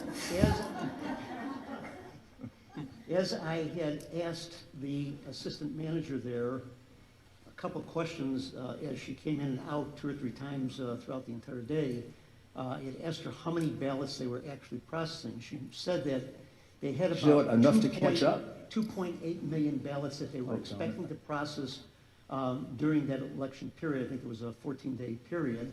And there would be about a little over 100,000 ballots a day that were going through there. So those people were calculating, They were tabulating, checking out about They were 100,000. moving very quickly. Approximately 100,000 ballots. They were moving very quickly. Without any observation by Mr. Minkus, who was the only Republican there. Exactly. And did you raise an issue about that? No, I didn't, because I didn't know whether anything that was going on there was proper or not proper. I was only there for 1 day, and I was just observing to see what questions I did want to ask, of which I asked a few questions, as well as that I realized that I was not able to actually see the process coming where the trucks come in, unload the ballots, see what was going on in the mailroom, how they process through the ballots. It was just 1 day of that, 1 day? I was there for 1 day. And about 100,000 votes a day. Yes, correct. And then you mentioned that 35 people signed under penalty of perjury. Something about the green, Yes. the use of the green button. Would you explain that one more time so I get it right? Yes. After the election was over with, the Arizona GOP had received many, many calls and complaints from voters about the fact that they felt that when they checked Don't worry. ballot hadn't been We counted. adjudicated so they were it. wondering what happened to it. I'm sure So we they did wanted it to know right. how they could check to see if their ballots were actually counted or what happened to them. As a result of that, the Arizona GOP had asked for volunteers to come in to make calls back to these people, these voters, to find all over the valley, to find out what the issues were that they had encountered. What I had uncovered that I just testified to was that many of these people that I talked to, there were at least 35 of them, for which I actually went out and picked up their affidavits. So I was able to talk to them not only the phone, but talk to them person to person, that they had told me that the experience they had was that they brought their ballot up to the machine, they put it into the machine, the poll worker that was there, when the green light went on, the poll worker that was there told them to push the green button.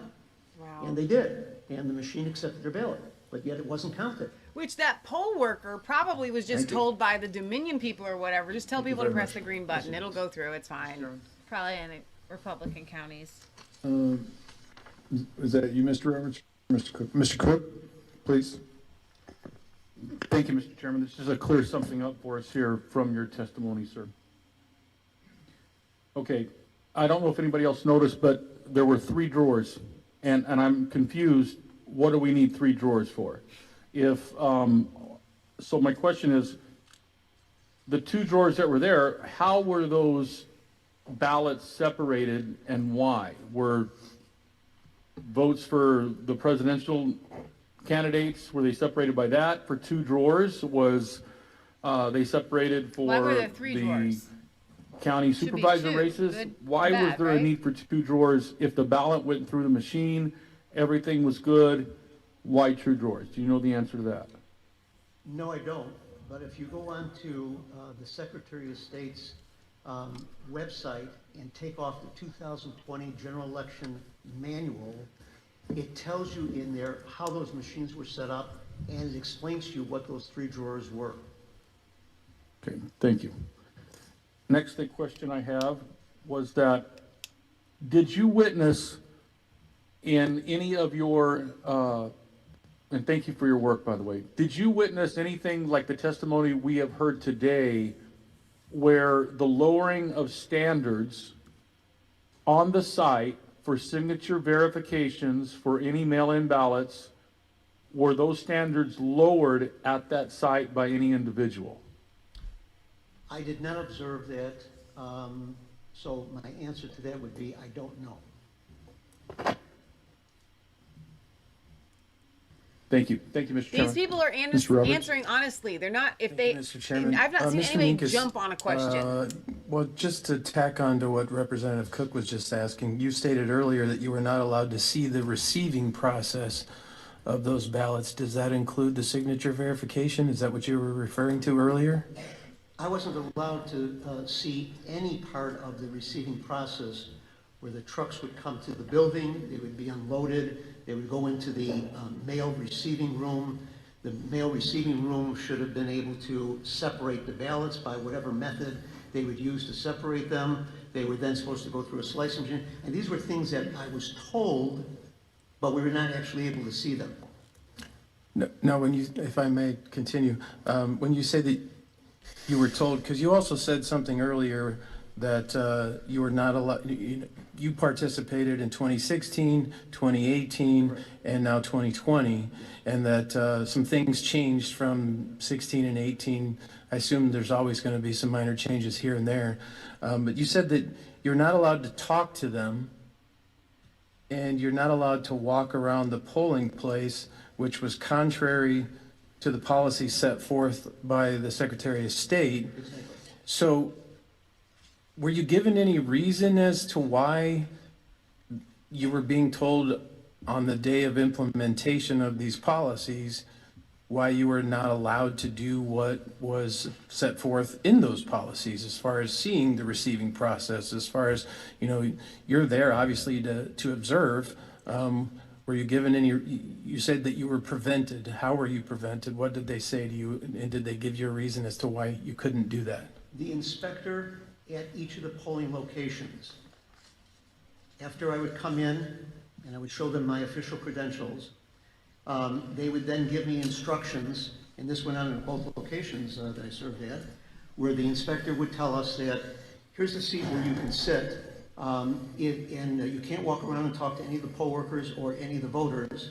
And if you do want to go any place in the facility, in the polling location, that you have to ask me first, and I will assign a poll worker to you for you to be able to walk around with.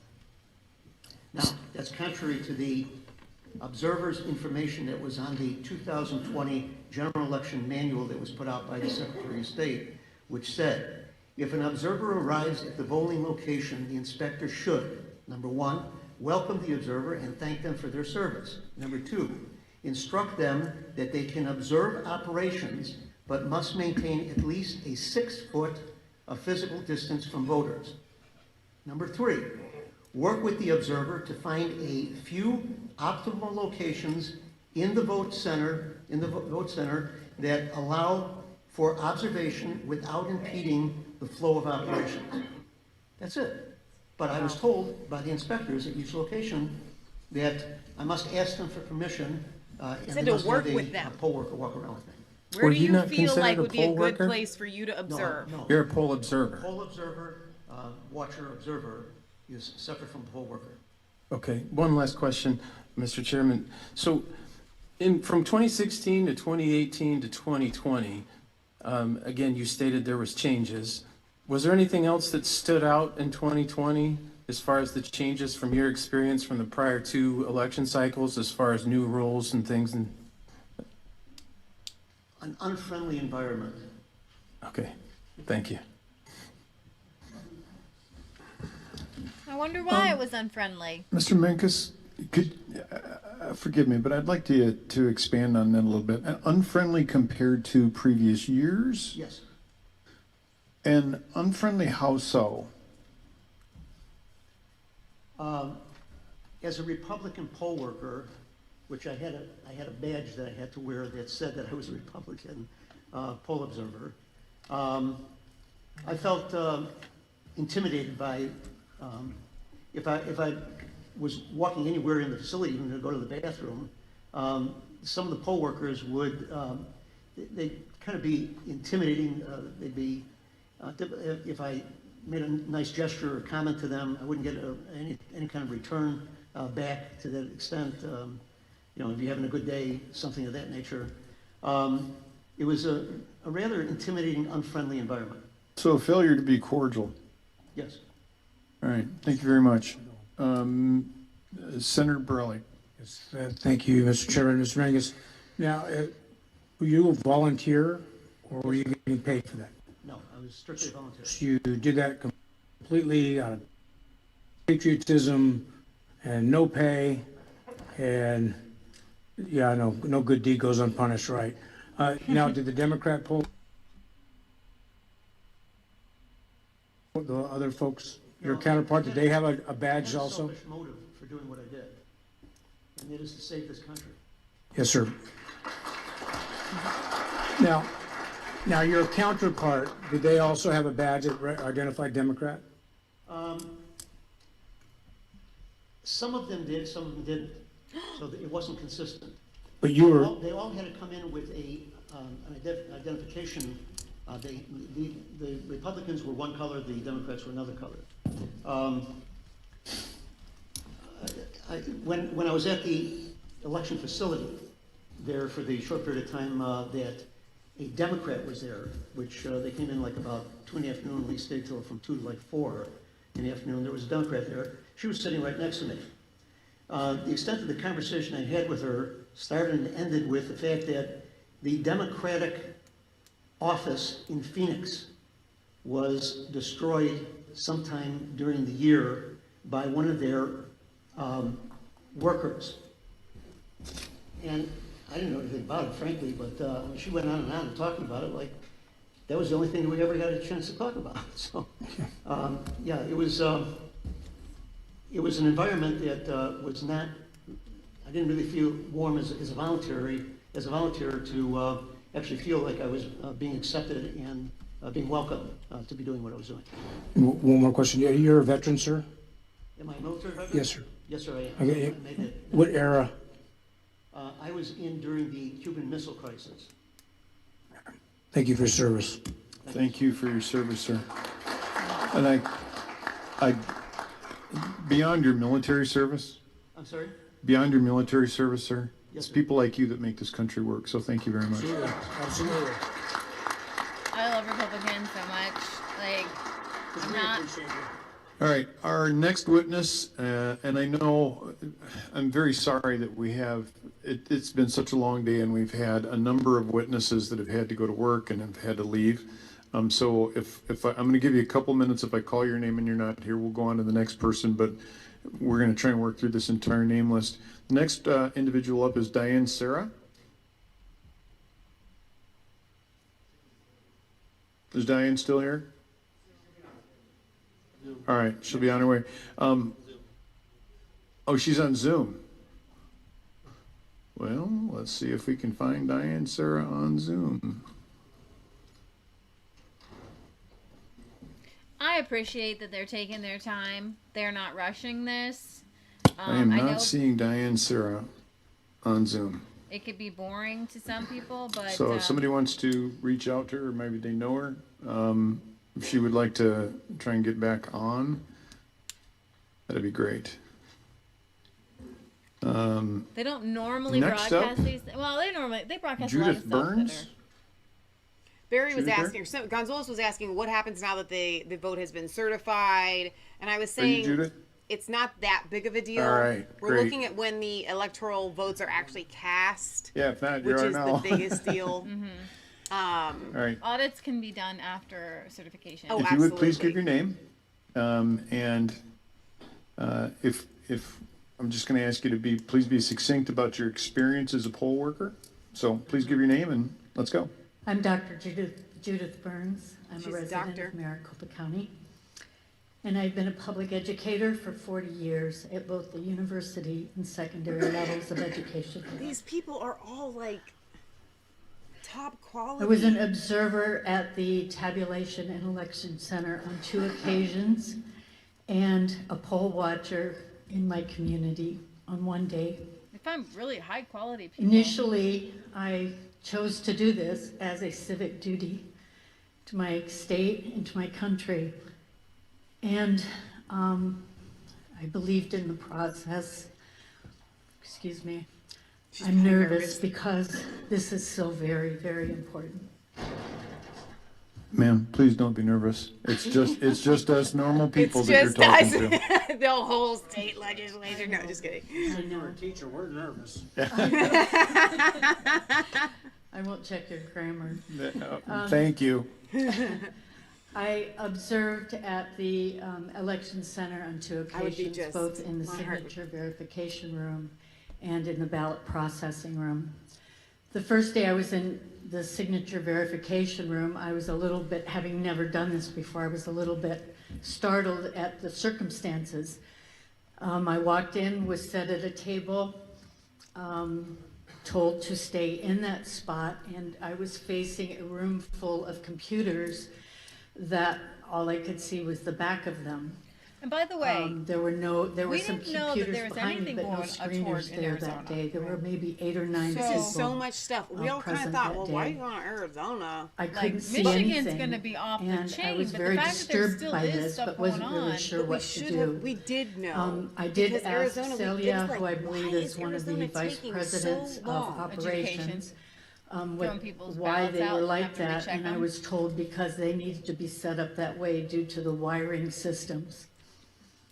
So, I was there again 4 days later, and the room was full of screeners. I was able to turn my chair around and look through a plexiglass at one of the computer screens, which was maybe 6 feet from me. I could see it better when I was able to stand up, which I did.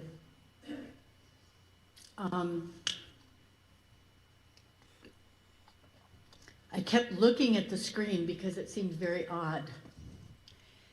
And in the bottom right-hand corner was a yellow banner. And I got into a position where I could see the yellow banner, which said low confidence. Then I started paying much closer attention to the signatures, thinking this didn't even make sense to me because the signature on the ballot that was being compared to other signatures didn't even resemble in any way what they were comparing it to. Bingo. They were completely illegible. They were just scribbles on the ballot. And there were 5 screeners screening low confidence ballots for an entire afternoon that I was in there. And I asked Celia what the low confidence said, and she said just not to worry about that.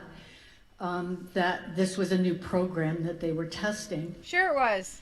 And I said, okay. So I continued watching, and shortly after I talked with her, I had a few other questions, and at that time she suggested that I just sit down at the table where we were in our little area that we were supposed to remain. Shortly after that, there was a server outage. And I believe on my affidavit I said there was a power outage.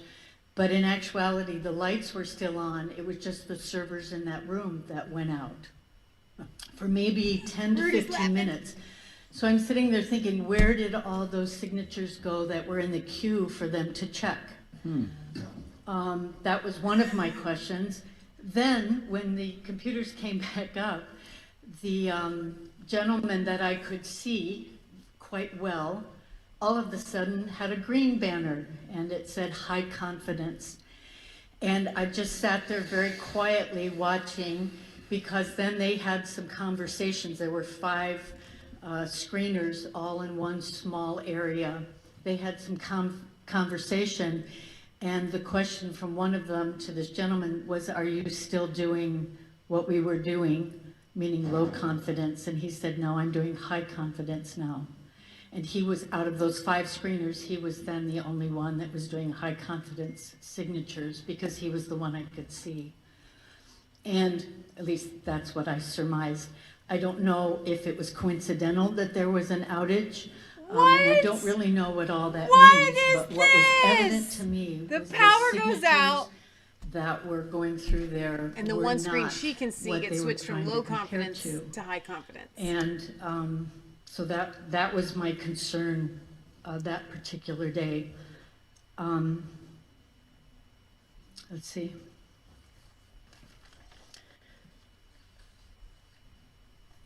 The other experience was in the... I would try to wing this thing.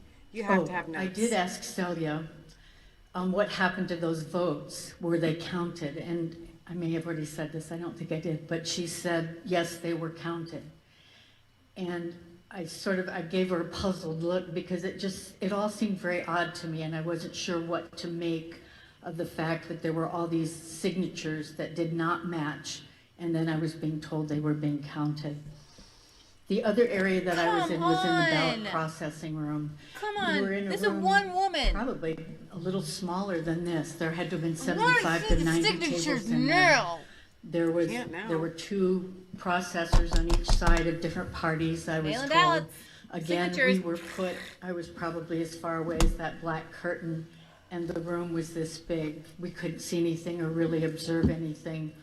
But you could. There did seem to be a You could go to process for envelopes and compare getting them to new voter ballots rolls. for them to take out of the envelopes and separate And then that the would just ballot give you an and the idea. envelope. But what I You don't know noticed who they that voted for. raised some questions for me was they had their purses at their table. They had their cell phones there. During their break time, if they did not get up and leave their table, they were able to rummage in their purses and in their backpacks. People had backpacks there as well. And this bothered me. I wasn't really sure if this was appropriate.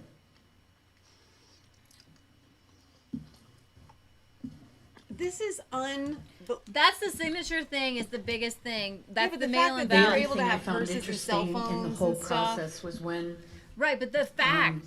This is a the fact. press came in the second day Did that all I was those there. votes count? Yes, The they 2 counted. women that had been in a quality assurance role, is what I was told, that sat at tables, and I think if they had overvotes or undervotes on a ballot or an issue with a ballot, they would take to those women.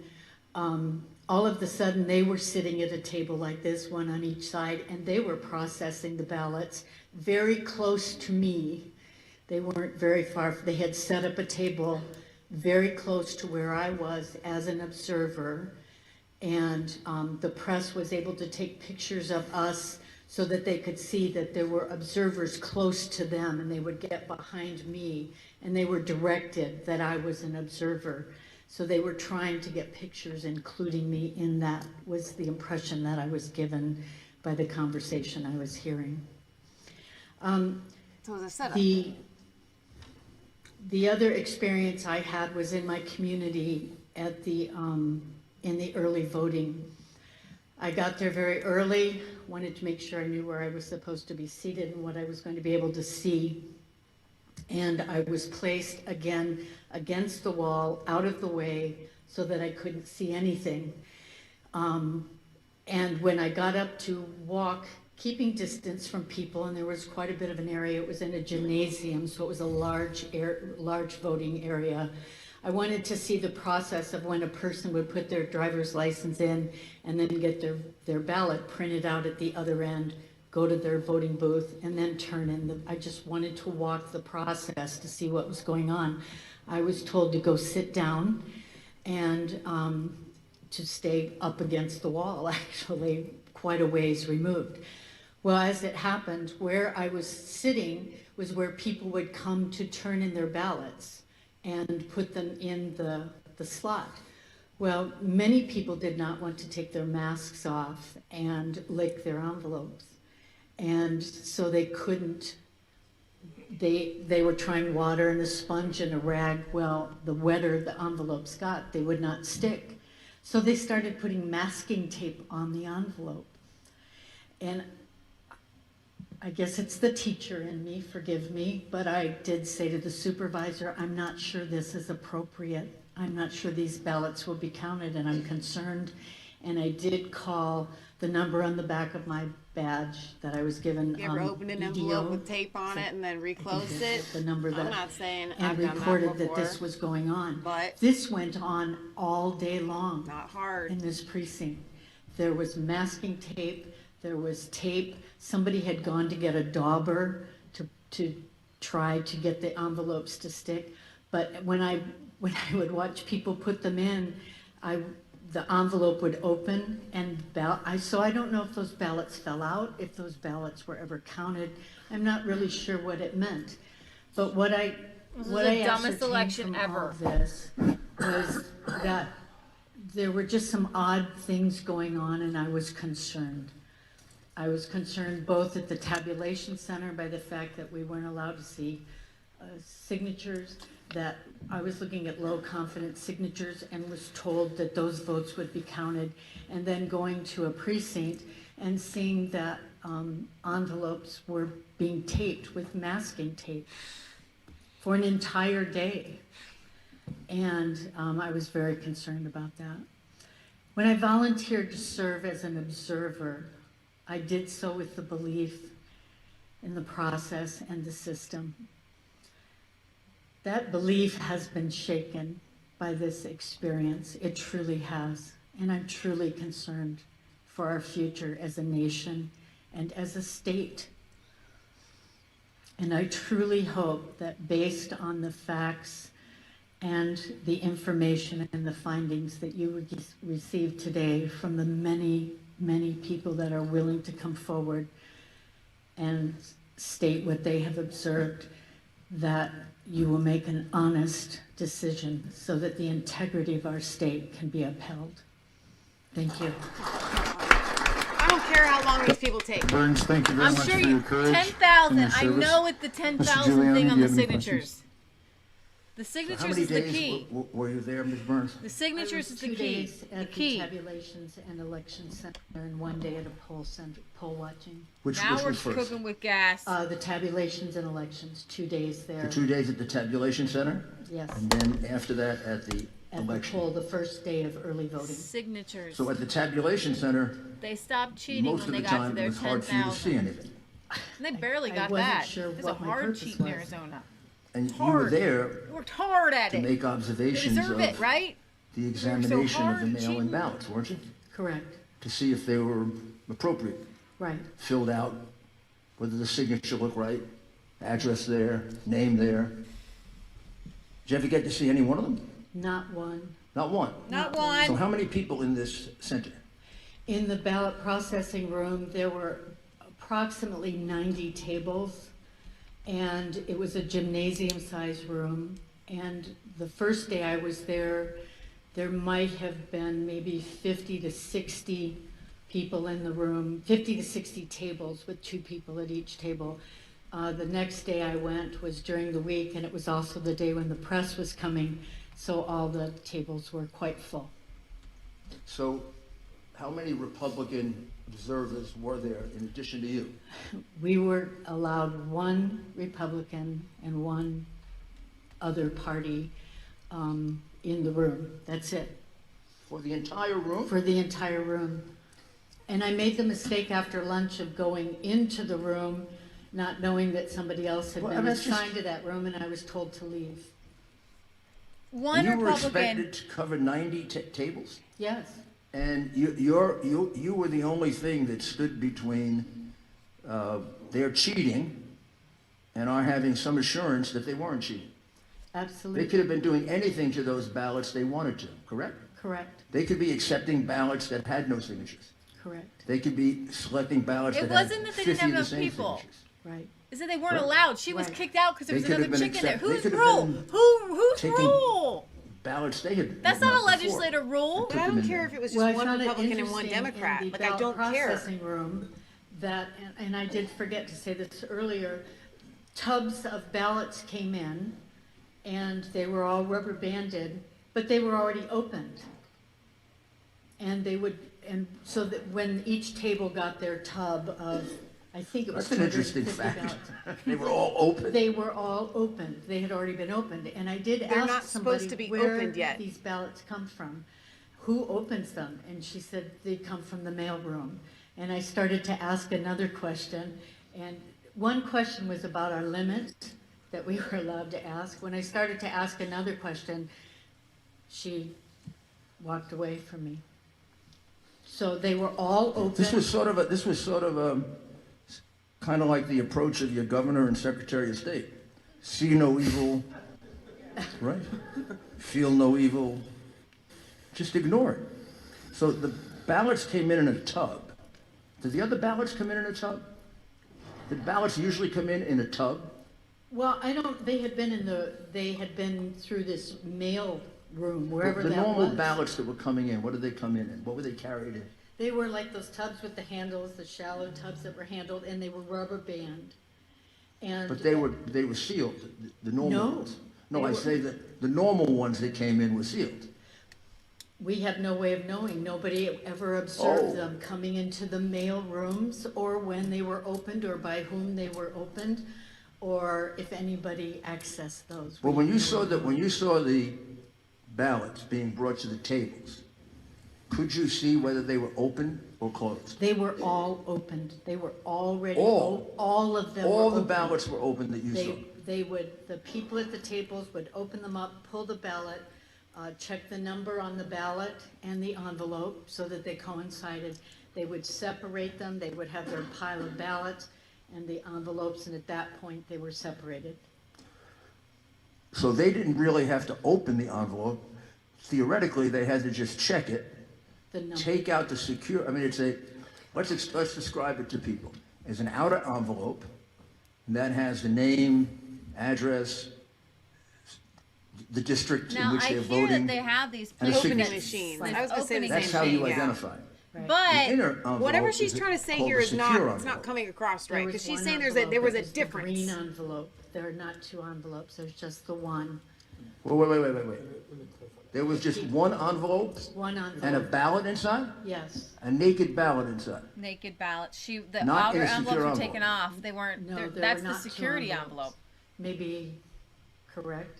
The green envelope is the only envelope that we have. Well, no, there's And we supposed to signed. be a There were secure not two. envelope inside because No. your ballot is supposed to be anonymous.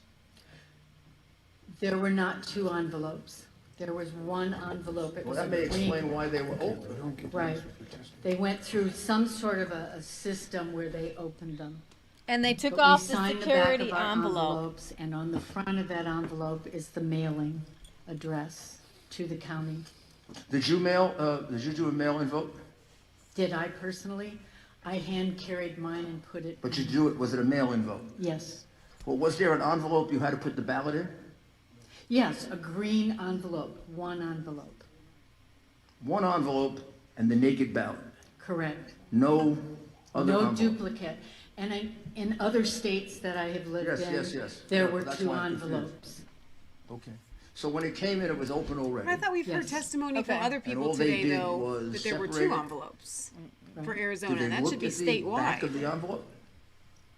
No, because the envelopes are, I believe, are scanned in, and the signature verification room is where that number that is on the envelope coincides with the signature, and those are scanned in. So my understanding is that in the signature verification room, they do not know anything that's on the ballot. They only have the signature, and they are checking it against other signatures, driver's license, previous voting. Did you see that done? That's what I was trying to see in the signature you ever get to see it? verification. just that one gentleman who was doing low confidence and then switched to high confidence. And you were the only Republican doing that too? I was the only one in that So if you room. weren't doing it, nobody else was? Correct. So that was all being done secretly?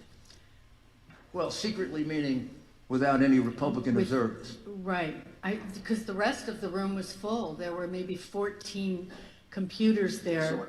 and it was full, and they were all, I couldn't see any of So them. how many of these ballots would you estimate went into the vote without a Republican getting a chance to even glimpse at the envelope? As much as I would like to answer that, I can't even just guesstimate. It was an entire afternoon. How long were you there? I was there 2 afternoons, For how long each afternoon? 4 hours. And how many ballots could they do in an hour? Well, this was interesting. Some of them would click, click, click, click without really looking at them. They would just sort of glance at it and go on to the next one and go on to the next one. There was one gentleman that seemed a little more intent on actually looking at the signatures that he was comparing to, and he would take maybe 10 or 15 seconds per signature. That seems reasonable. But some of them just kept clicking and clicking and clicking. And how many of these tables were doing it? Well, that would the be like first 1 day per I was second. there, So I that's believe there were 8. 60 per minute. 8? Each person. 8 computers, 8 Okay. different people. There might have even been 8 to 9 people. The second day, I believe the room holds almost 20 people, and it was pretty full. Pretty much 20 people? Yeah. So he's adding up numbers. Doing 1 a minute? Oh, no, seconds. Oh, one. One every 2 or 3 seconds? Well, one gentleman was clicking and clicking and clicking. I'm not sure what he was looking at, but he wasn't looking too. What do you think would be a good estimate? 1 per? An estimate probably would be 1 every, maybe 8 to 10 seconds. Okay, let's say 10 seconds. 1 per 10 Okay, so seconds. 6 per. And how many hours were you there? I was there 4 hours. 4 hours. He's doing the math. 4 hours the first day when you had the 8 to 9. Right. And then 4 hours the second day when you had the 20 people. Correct. And that was the day the press was there. Right. Gee, how did I know that? That was in the ballot processing room, though. They Were they all not in dressed? the- Were they all dressed up better? And Pardon? Were they all dressed up better when the press was there and had more makeup on? A couple of them, yes. Just wondering. Yeah. So that, I mean, that's a lot of ballots that you didn't get to examine. Right. I mean, that's a lot of fraudulent ballots to stuff in a day. And that's In 2 one days. precinct, one place. But that was just. Have you realized the enormity of the cheating that was going on in front of you? Do you have any sense of the, I mean, these are going to amount to thousands of votes that were Right. put into the system without any Remember, opportunity the for the signature opposition to verification observe is them, the key to this whole. which the law demands. That's what you can and prove fairness right here, requires. right now. That spoils everyone's I vote. went home that night and I could not stop thinking about what I I bet had you seen. I was so disturbed by it. I contacted Gina Swoboda, who was my contact person and arranged for me to observe. And I texted her. She asked me to write an email. And then I got very specific in my email. I was so disturbed by what I had seen. I went into this in good faith that people did the right thing, and that's not what I saw.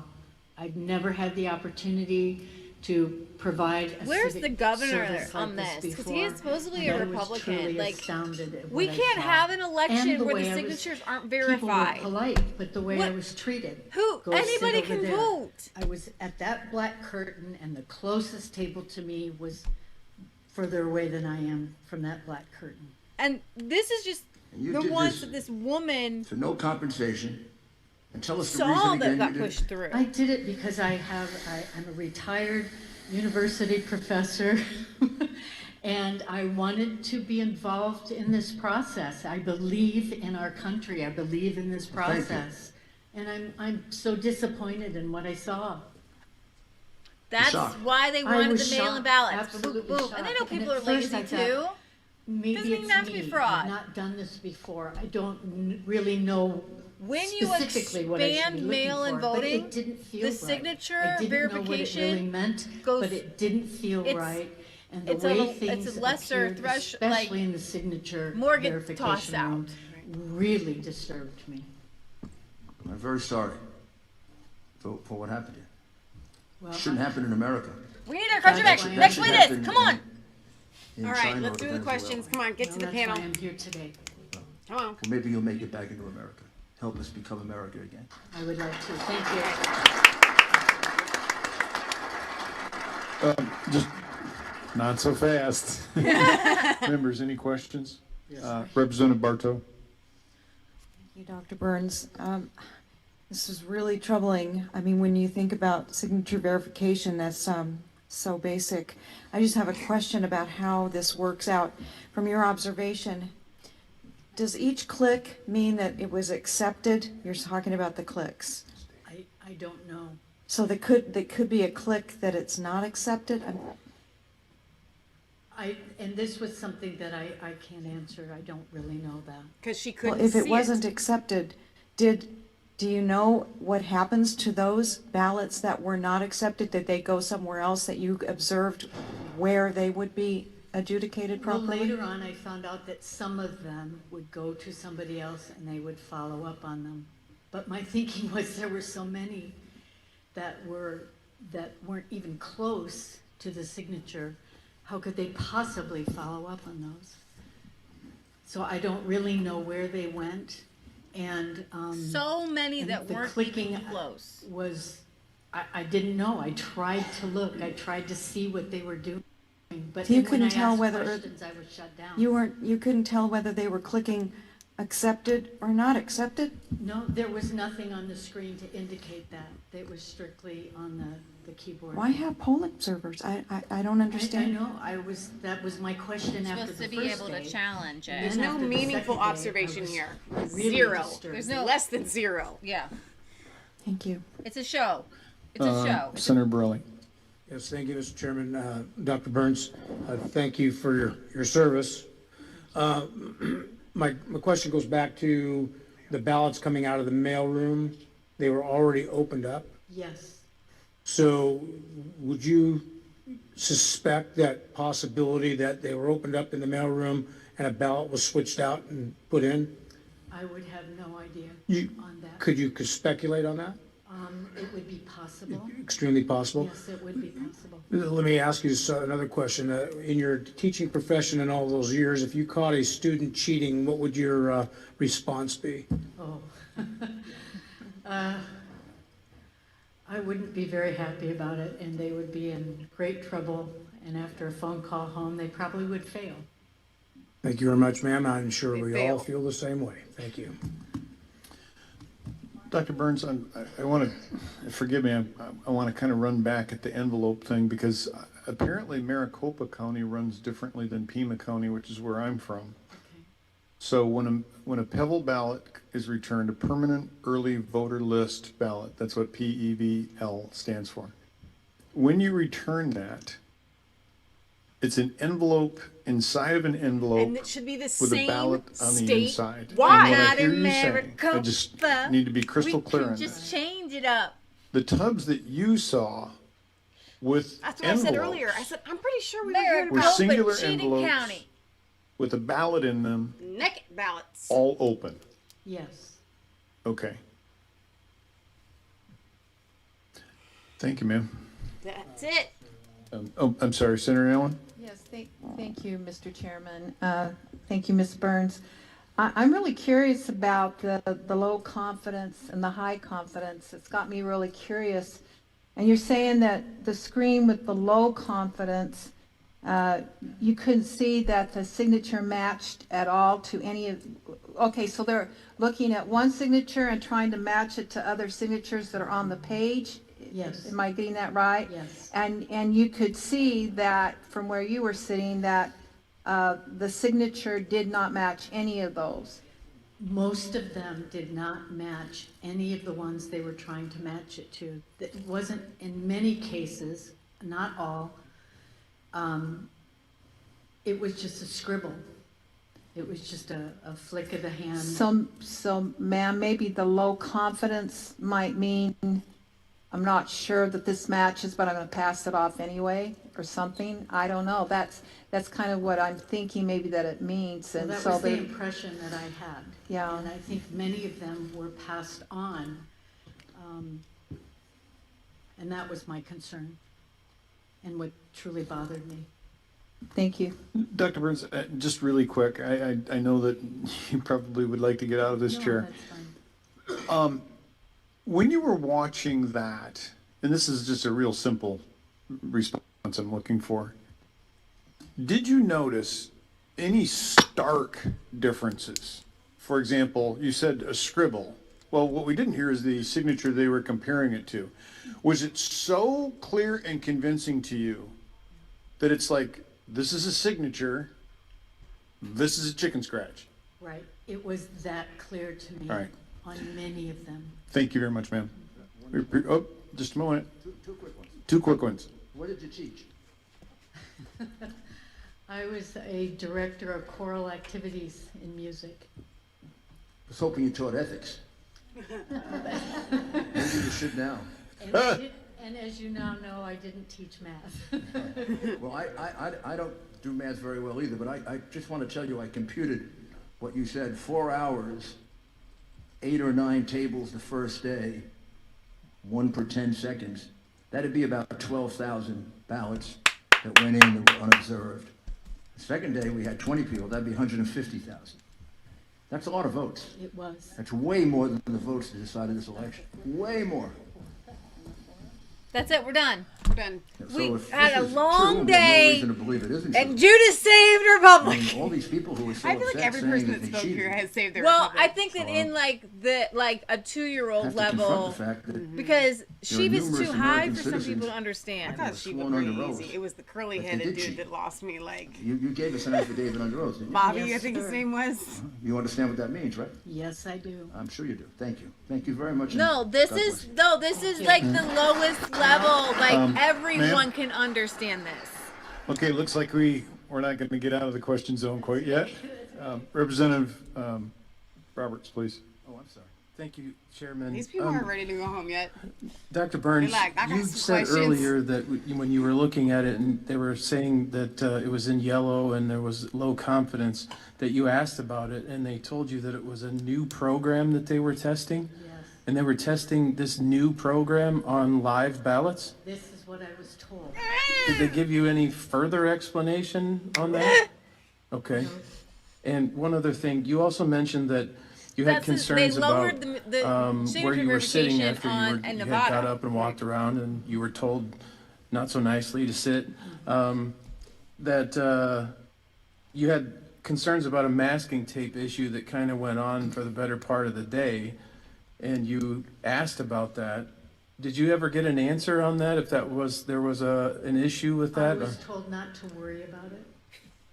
Oh. The votes, we Not just to do worry what we about. want with the votes. Just bring them in, baby. We'll just make sure they need to go where they need to Very early in the go. morning, voting had just started, and this obviously was going to be an issue right from the get-go of voting that day. It was the first day of early voting, so they had not come across this. People did not want to take off their masks and seal their envelopes. So within the first, 15 to 20 people that came through, I would say at least half of those, if not more, had masking tape put on them because they couldn't seal the envelope. Some tried water on the sticky part, and by the time they put water on it, there wasn't enough on there to seal it. But they just went ahead and put it in the... Right, when you asked about this and you were told not to worry about it, who were you speaking with? The supervisor at the precinct where I was observing. And that supervisor is a county employee? Is that correct? It's not somebody that, because you're there because you're a volunteer, basis, right. and you're going through a partisan process to be a volunteer, correct?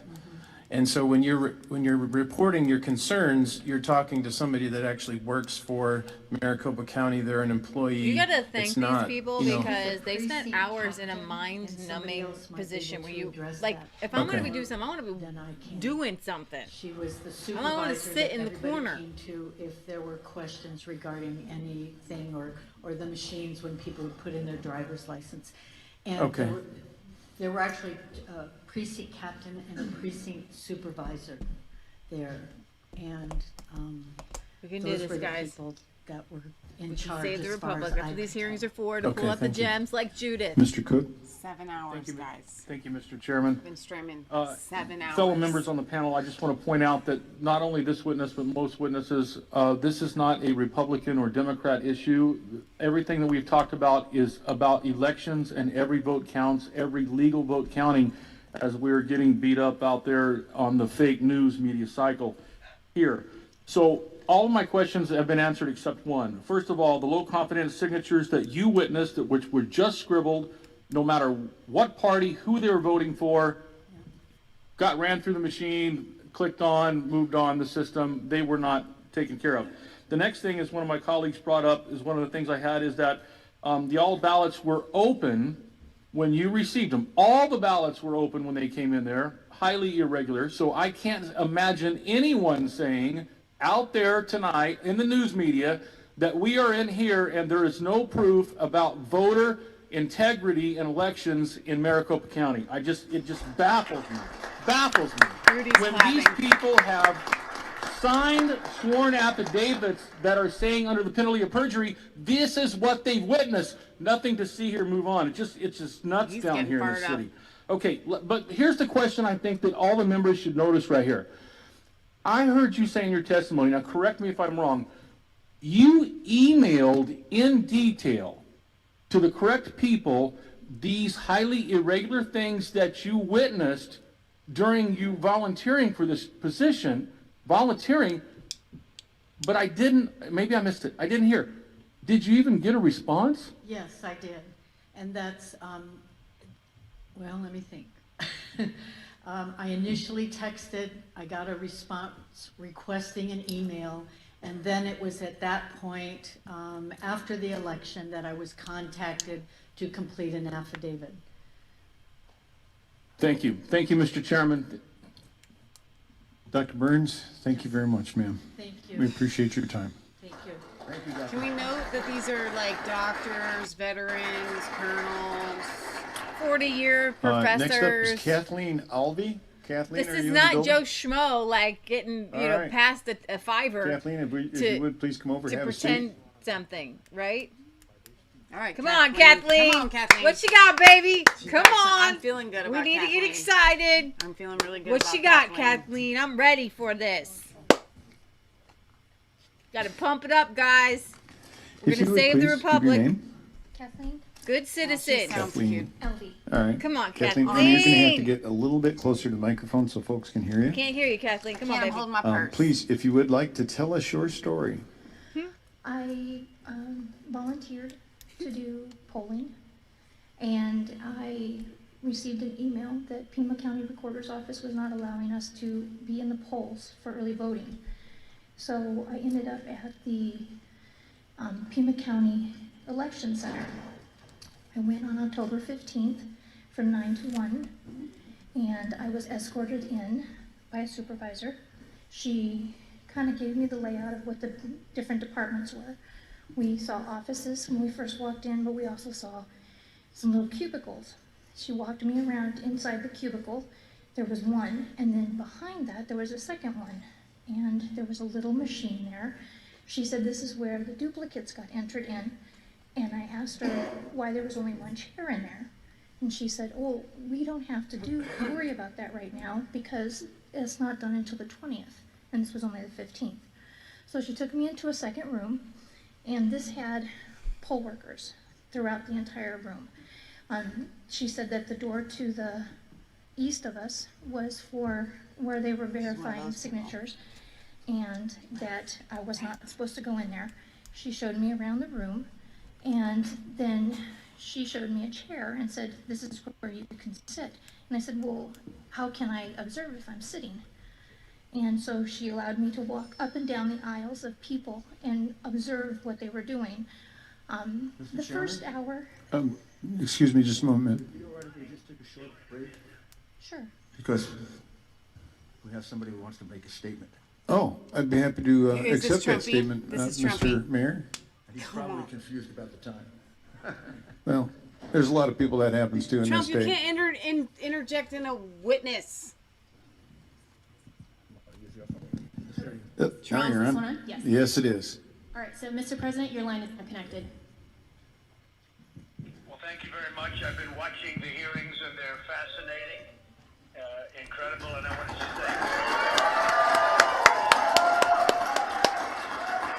it's a very brave thing, and I know some get heat, but I will tell you many more get praise from the American public. We got 74 million votes, 11 million more votes than we had in 2016. We were looking to get about 68 million votes, and we said that would easily win. Well, we got 74 million votes, and getting above that number even could hit 75. But we got 74 million, and we didn't win. But I know that we won Arizona, and we won Michigan, and we won Georgia, and we won Pennsylvania, and we won Wisconsin.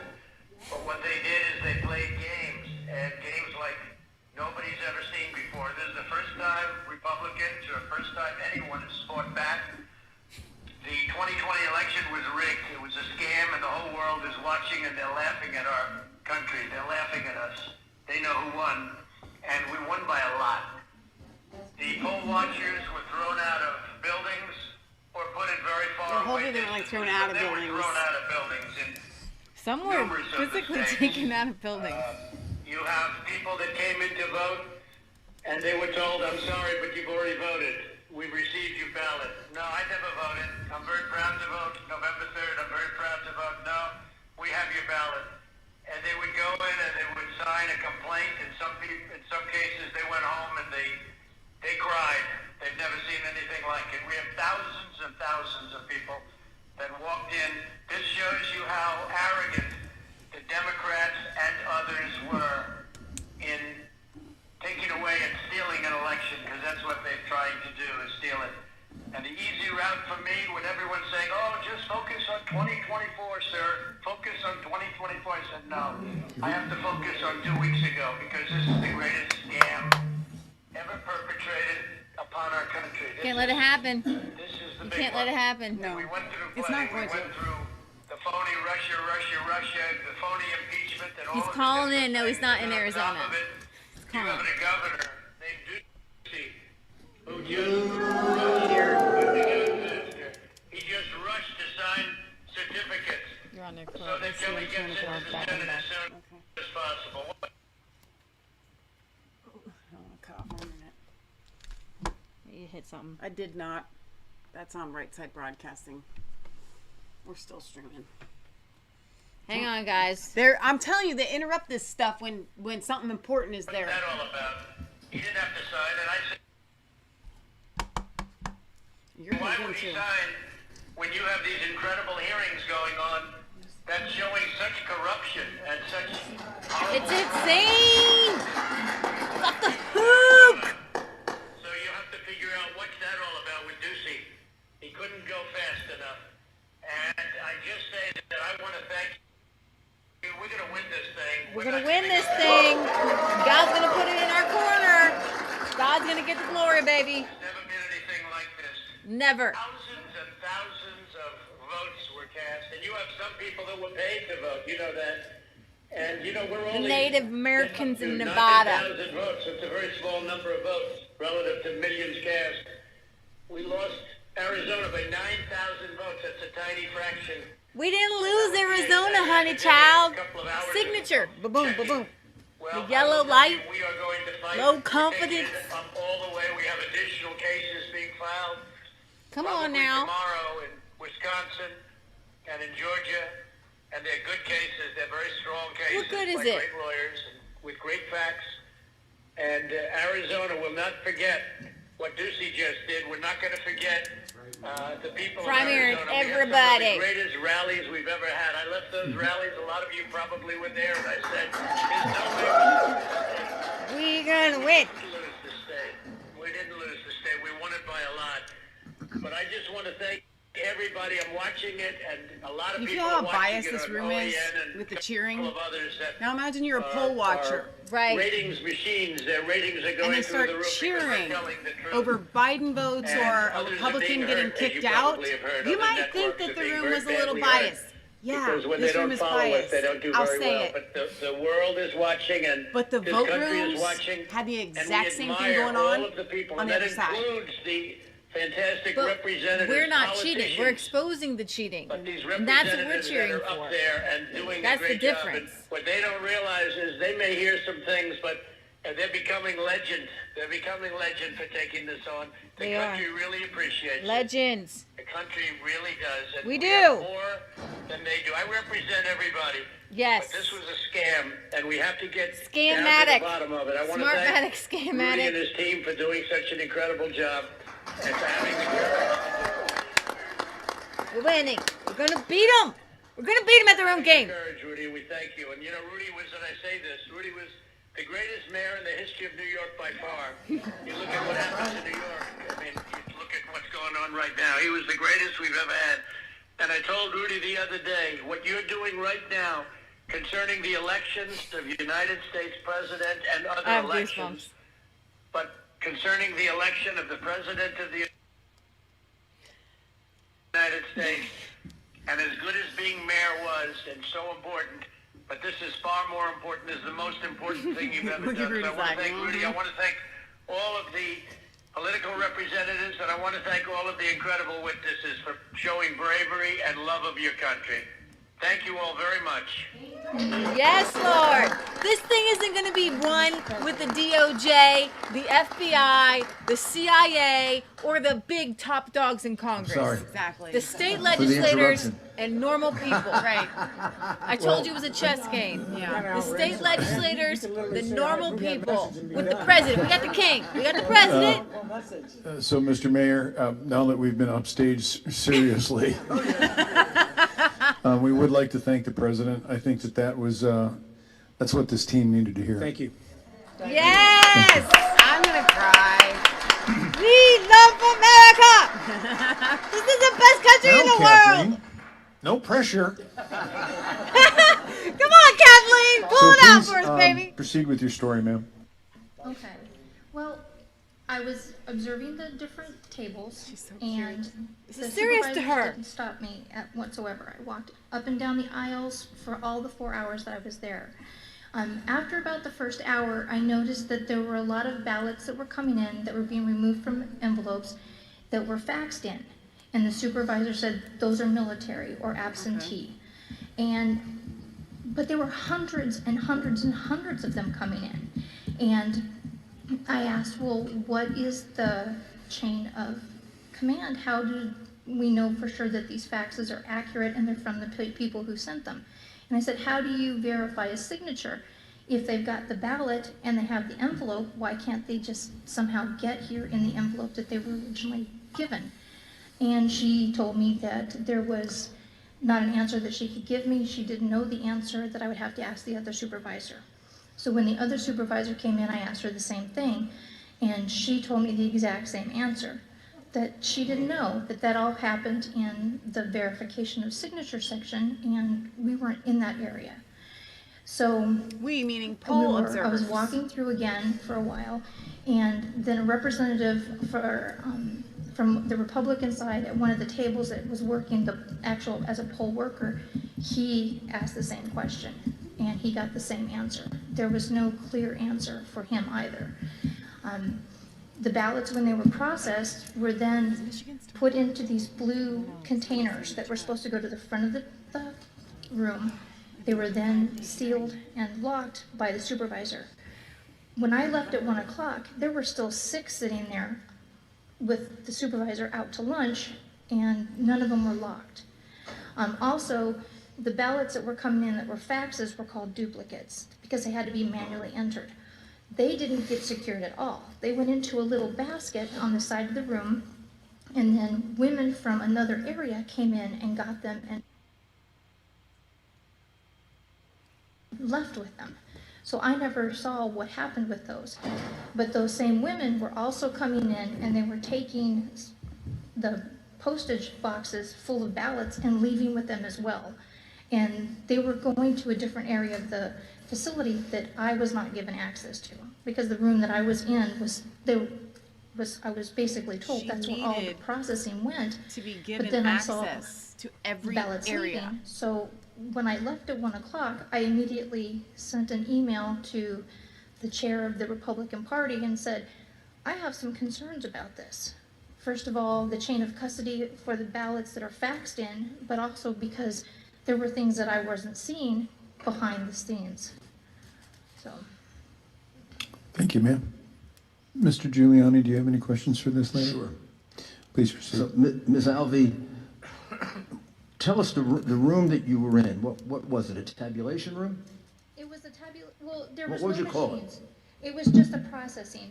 There were workers at tables, and there was 2 different people from 2 different parties.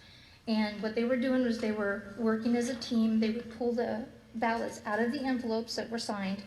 They were putting the signature envelopes to the side. So it was a and those signature went back in the verification boxes. room. But then the ballots were laid No, out they flat. came If back there was in any from the signature questions about it, if it was ripped, or if it had a signature, or if there's any kind of default on it. Like, there was one gentleman who asked, because it was done in marker, and the supervisor told him, oh, it's okay. There's no problems with using markers on this. And she said, just send it through. And so he just processed it regularly. Other than that, at the other end of the room, though, there were people who were not taking ballots out of envelopes. They were just counting ballots. There was a machine and a gentleman counting it with a machine, but then the people who were sitting at the tables, they actually had lists, and the lists needed to correspond with the ballots. So they would have a bundle of ballots, they would check the names. If it was all correct, they'd bundle it back up and put it back in. There was one woman who didn't have a ballot that matched her list, and she was walking through the aisles looking for light boxes, because each of the ballot boxes that came through from the signature areas were labeled, like B1, B2, B3. So she was looking for anyone who was tabulating or working with the boxes that had a B5 on it, because there was a misplaced ballot from that. And what day are we talking about? October 15th. October 15th, so this is early voting. Correct. Was that the only day you were there? That was the only day I was there. And what were you there, what were you told you were there for? I was told I was just there to observe, just watch, make sure that everything was on the up and up. When I first went in there, I did oversee a class for new poll workers that came in. Okay.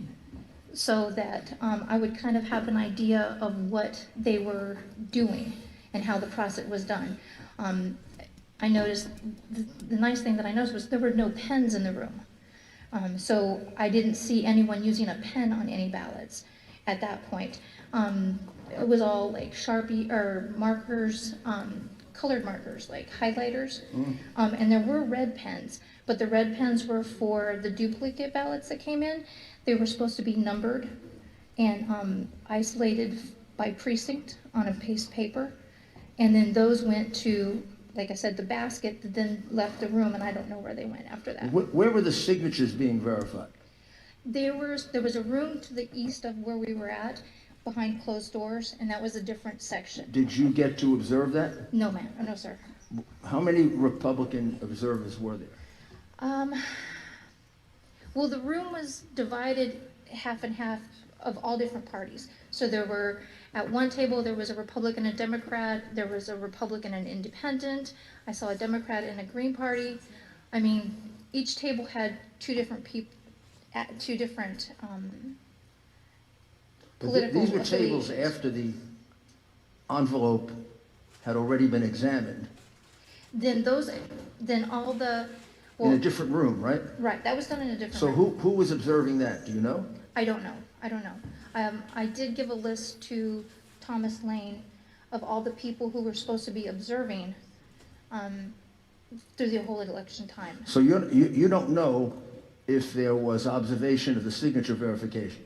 I do not. And then after the signature verification, the ballots were brought into your room? Correct. There was large trays of ballots that were brought And in. and in your room, they were being counted?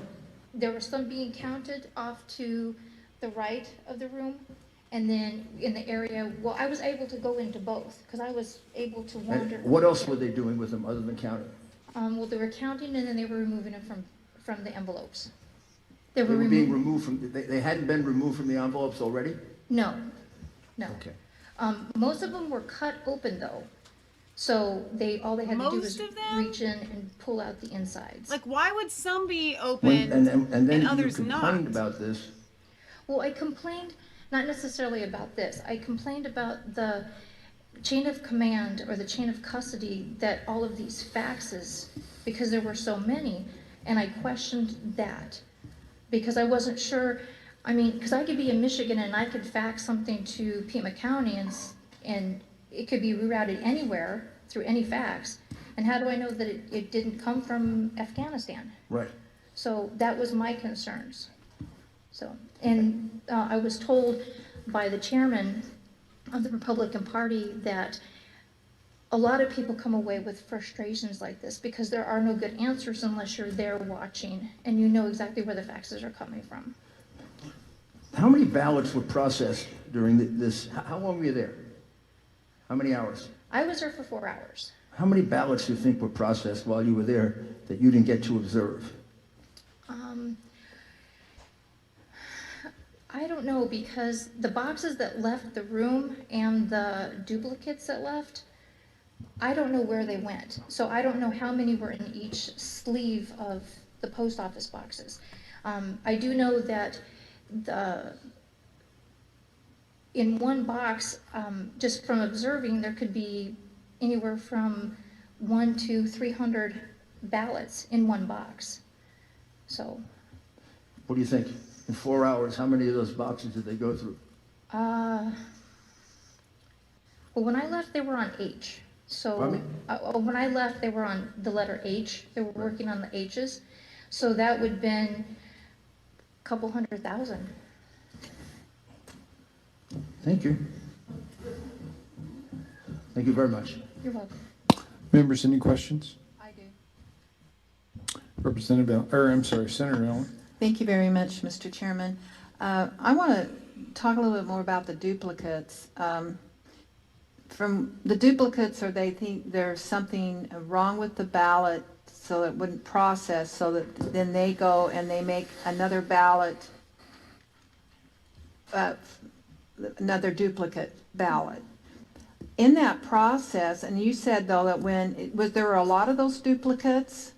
Yes, thousands of them. Thousands of them? Yes, they were, at one point, that's all that they were processing, were the faxed ones. Well, the faxed ones were saying they were from the military, and then they would go and make a duplicate of that to run through the thing. But here's what my concern is, that who then observes the person making the duplicate, because they're going and marking another ballot, probably, is that what they're doing, or do they go and punch it into the machine? How do they make the next duplicate ballot? That's what I'd like to know. And is there two observers watching that to be sure that it is done correctly according to the original ballot and who they wanted to vote for? I agree. And if there's thousands involved, then I would be very concerned. There should absolutely be an observer and two people involved in processing that original document to be sure that the duplicate absolutely matches. And we've heard some of that today, and so that's my concern. And you just have no idea then how they process that. No, like I said, all the duplicates were put into a basket, and then someone came and cleared that basket every half an hour or so. But they were cleared out into a different room that I wasn't given access to. So I don't know how that was done. I do know that when I first came in, the supervisor showed me the little cubicle that was behind a cubicle, and she said that this is where the duplicates were manually entered in by a person. And that's when I questioned her about, are there 2 people here at the time? And she said, well, because this is only the 15th, we don't have to worry about that right now, because ballots don't get entered in until after the 20th. So. Okay, well, thank you very much, and thank you, Mr. Chairman. I wish we had somebody from the election department that could help explain some of these questions that we have. Thank you.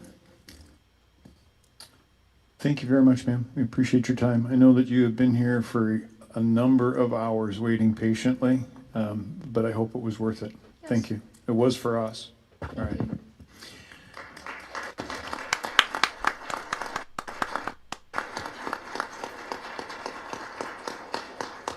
Next up, we have Mark Lowe. Come on, Mark. She gets to brag that the president interrupted her. Yes, indeed. And then after Mark Lowe, Linda Brickman. Or maybe Linda Brickman now and Mark Lowe's no longer here. Okay, Mr. Lowe appears to have left the building. All right, so, Linda, it's on you, and she is dressed to the nines. I'm sorry, Mrs. Brickman. Mrs. Brickman's got the hat. She's gonna go to a horse race or something. She looks nice. We're taking her serious, for sure. Please give your name and let us know what you know. Oh my. My name is Linda Brickman. You're going to need to get really close to the mic because people have been saying that they can't hear us. Okay. Oh, My wow. name is Linda Brickman. She's and one I of the wanna Republican thank you, top all of donors, you I can just tell. legislators, Chairman, and Mr. Mayor. You don't, for only letting me come special people forward dress and like be that. able to speak today. Oh, I know. Like the top 0.0%. Effective November 12th, 2020, as the first Vice Chair of Maricopa County Republican Committee, the MCRC, by operation of law upon the resignation of the chairman, I took over the performance of the chairman's duties. By the book. I My was grandma was notified by by the Ray book. Valenzuela, Director of Elections, that the logic and accuracy LNA certification of the Dominion voting systems would take place of the American on November Legion, 23rd. the Ladies Auxiliary. With limited notice, I was later notified the date was moved to November 18th, 2020 at 10 a.m. There will be about 11 issues that I need to share with you today. For a little background, I arrived at Maricopa County Tabulations and Election Center, MECTEC, prior to 10 o'clock a.m. for what was supposed to be the morning turnaround inspection of the Dominion software and equipment. However, it took some 8 hours before the 2 formal LNA certifications were completed. Y'all wonder with why we mixed wear the hats. results. We began in the BCC or tabulation room where the Dominion software and machines were set up ready for actual testing. There were about 8 or 9 regular versus high-speed machines set to tabulate all the numbers from the test ballots. As part of the SOS, or Secretary of State's Elections Office, the LNA certification, and 1 mainframe computer plugged into the wall, and a computer technician's workstation with a desktop computer to transfer results from the individual tabulators and into the server. This mainframe machine that I observed was to calculate all the test ballots and add up the zeros to give a grand total of all 8 or 9 machines that totaled the ballot count, supposedly equaling 0. The problems that occurred almost from the start with the SOS certification. For example, a number of the ballots could not be read by the tabulator machines. At least 1 or more of the tabulators broke down and portions had to be replaced. Incorrect information had been inputted into each tabulator earlier that morning, and the wrong files were loaded up into the mainframe by the computer technician, and neither the SOS Secretary of State staff nor the computer technician were able to quickly resolve the problems. Instead, we were all alerted that it might take an hour or more to work things out. Really? Let's So work we all things adjourned out at here, 2 baby. o'clock to take lunch.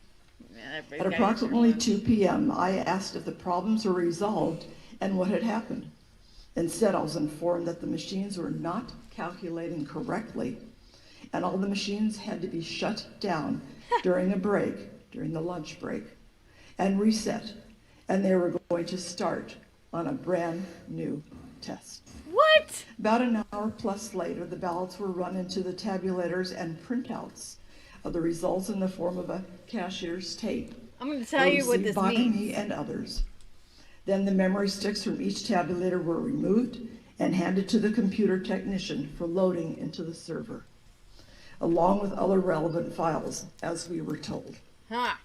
Printouts were then generated by the Dominion server, and county chairs from the 3 county political parties, as well as other observers, began comparing the individual voting totals tabulated for accuracy. Once completed, the county chairs were asked to fill out and sign the certification for the SOS LNA. As per Ray Valenzuela, the director of elections, and other observers, they were asked to sign if they insisted, but only as an observer capacity and not in an official capacity. Then it came time for us to sign the certification. Based on the issues described above with the SOS LNA test and my familiarity It's a hard word. with reports from other state Secretary of States, for example, Texas, and other information that I had and that I turned over to the BOS, which is the Board of Supervisors, I went ahead and signed and denied certification, writing on the form, quote, certification denied, Linda Brickman, MC, Maricopa County Chairman, unquote. We then began the second LNA test, but this one was conducted by Maricopa County election staff and on separate Dominion voting tabulation machines. This was a similar process with results going to the server, and reports were then again printed out. But for whatever problems or irregularities that surfaced during the first SOS test, they did not manifest this time. And for the same reasons noted above, I denied certification, writing on the Maricopa County form, quote, certification denied, Linda Brickman, MC, Maricopa County Chairman, unquote. I also have copies of all the ballots counted, with copies available upon request later. Again, my reasons, as noted, were above my first-hand observations of the flaws and irregularities in the SOS LNA tabulating and calculating of the Dominion software, the unexplained turning off of the computer system and doing a reset versus a correction, and the over 5 hours for the SOS test and results review, plus my lack of faith in the second LNA test. We could see the machines, but we could not see or observe the software behind the machine to confirm what had really gone on. As a veteran county elections worker who actually worked the election both during the August primary and the general from 10/19/20 to 11/11/20, working on signature verification room, the duplication room, adjudication room, ABC room, and the hand count audit, let me share at least 6 irregularities that I personally observed. Number 1, signature verification standards were constantly being lowered by supervisors in order to move more quickly and process the higher amount of early and mail-in ballots from approximately 15 points of similarities, where you see a rounded L or a straight line, a number of different similarities that we were told through maybe an hour process of training prior to all this beginning. From the 15 points of similarities, reduced to a minimum of 3, lowered to 1, and ultimately none. Done. Just past Thank each you, Linda. signature verification through, we were told. Too many rejections have already been turned in and reviewed. We need to move more quickly. Oh! This is not the way an election should be run. Where's the integrity? Oh, Linda, love you, baby. 2, alleged signatures I and need like a challenged hat. signatures on hers. envelopes where the I have a signature hat was like hers. completely different from the person and the name as a listed voter. These were let through and approved by supervisors. So the ones who signed the envelopes were not the actual voter, but these were allowed to go through with Maricopa County verified. You don't think there's 10,000 in on there? the outside of each affidavit envelope.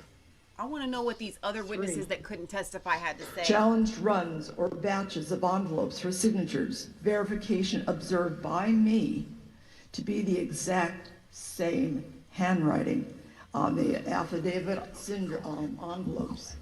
And these were on various ballots. I saved what was the ballot number, and I believe I've turned it in. Look at these people If live not, streaming I her. do have that information.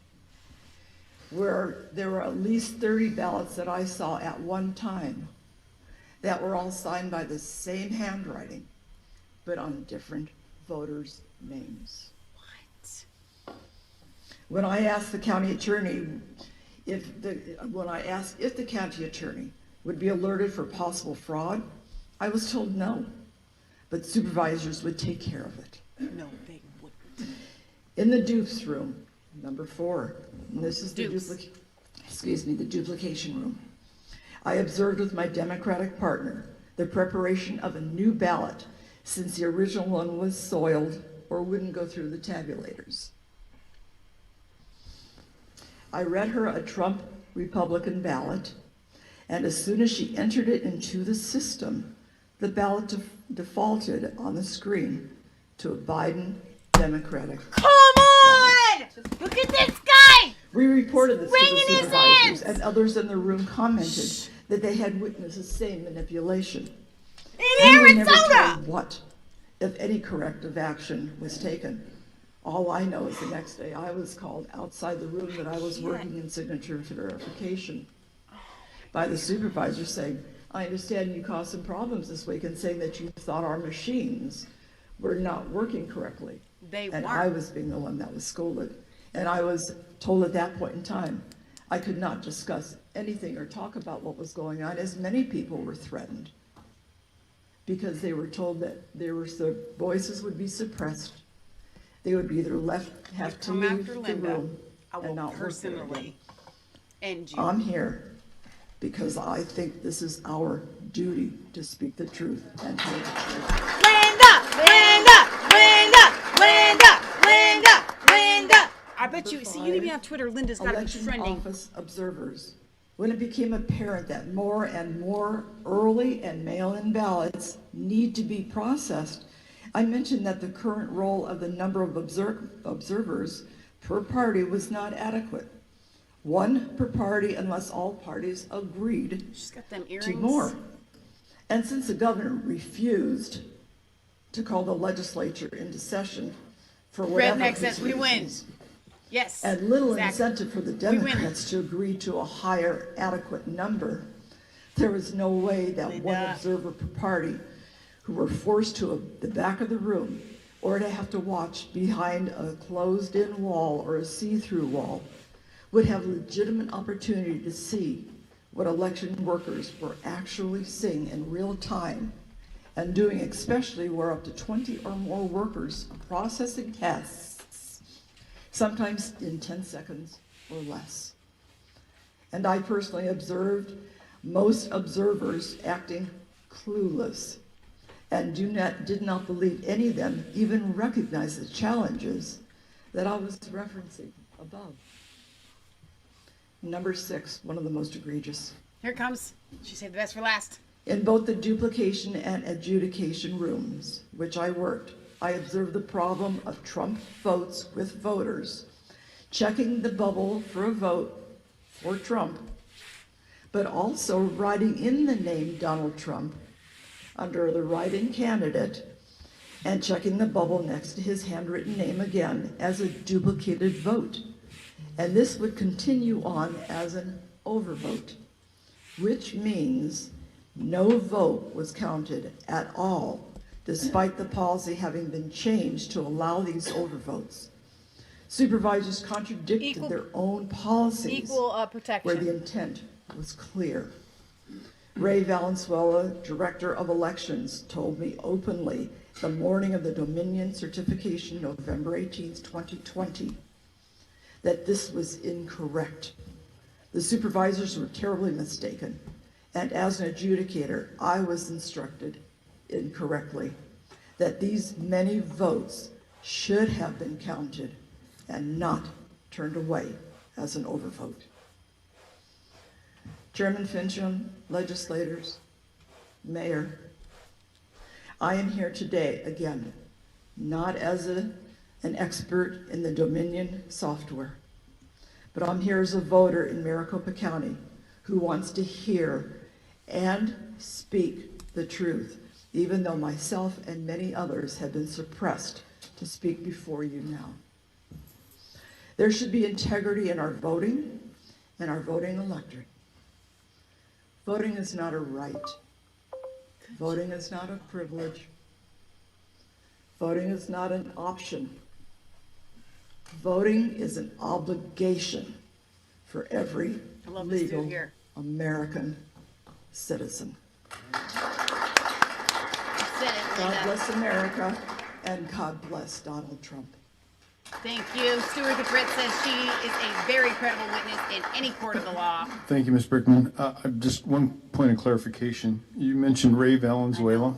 Yes, sir. Is this the same Ray Valenzuela that stood before the Maricopa County Board of Supervisors and told them that no dead people voted? I'm sorry That no dead people voted? I cannot answer to that, sir. I don't know. All right. Actually, we need to have another witness for that I don't believe is here. Mr. Giuliani, do you have any questions for Mrs. Brickman? Mrs. Brickman, I would like to ask you this as the head of the party in Maricopa. 71, 76? And I No, he's imagine you've been involved in Republican politics for a while? Close to 30-some, 40 years. A while. Thank you very much for your dedication to the party. This is really in the nature of advice. Why? Let me ask it this way. I have this feeling that if I were representing a Democrat president, and this was a Democrat governor and Democrat legislature, and I called up with a third of these allegations, we would have had a special session. They would have canceled out the vote. One, Rudy, and they would have just one designated of these the electors allegations. for Hillary Clinton, Bill Clinton, or some other scoundrel like that, without much fuss. Now, I understand we're not them, and I don't want us to be them. That's why I'm a Republican. We're not crooks. They're crooks. Yeah. But we also don't have to be suckers. Mm. We don't have to allow them to intimidate us, allow them to con us, allow them to make fools out of us, Yes, Mom. allow them to What? shove down our Arizona's throat a McCain vote that country. we Not know all is of it. false. Explain to They're me just how your Republican. governor certified They that thought vote they were today. voting for. Fortunately, I can't be What's in wrong those with him? You want me to say on the What's mic wrong with what him? I think what's wrong with him? Yeah, what's wrong with him? I don't know. I have an open mind. I've got an open mind to what's wrong with him. No neutral observer could possibly have signed that. Certainly not a Republican. I mean, he has 200 of his citizens testifying that it's a fraud. The number of votes that they cheated on, I just keep counting them, and that's why I asked. We're well over 100,000. We have acts of fraud that are astounding in America in this day and age. Signature verification, the people moving. Voting We're machine over company that's 10,000 a guys. disgrace. Easily. Someone should figure out, what kind of competence you Rudy's have in your 76. state government. Thank you, Kim. That you hire a voting machine company that specializes in fraud and uses Venezuelan and Chinese parts. ballot being for Trump And and sends then our in the vote out of the system it's country. going for Biden. It defaulted And to Biden. I'd like to know from the governor, did he know that? I think he Did he know that our She vote says, was "I being think he sent did." out of the country? Exactly why was our vote being sent out of the country? And if he didn't know it, you got a real serious problem. And if he did know it, he has an even more serious problem. But tell me what's wrong with him. Why can't he just give us an honest, he wouldn't even meet with me. He doesn't want to hear these. It's like, don't show me the facts. Please. Don't show me the 30 or 40 or 50 of my citizens who swear under oath that this happened. The signature verification, man. Can you give me any explanation I can bring back to the president? I think he was, in my personal opinion, I think he was bought and paid for,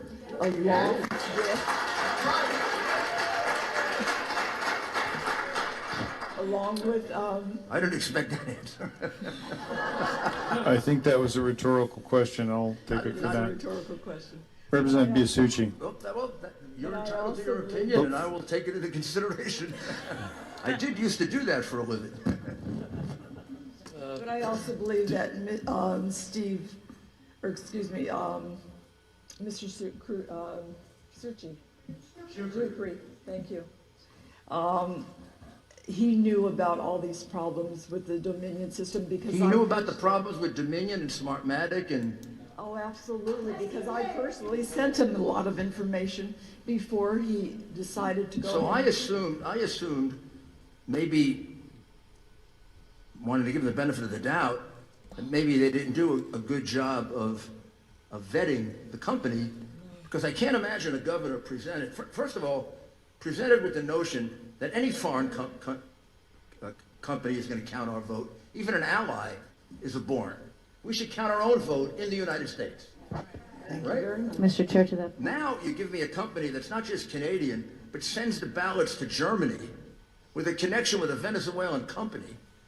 All he has to do is go back and read my congresswoman's letter of 2006, in which she says it's not possible to discern the true owners of Smartmatic. The owners are hidden.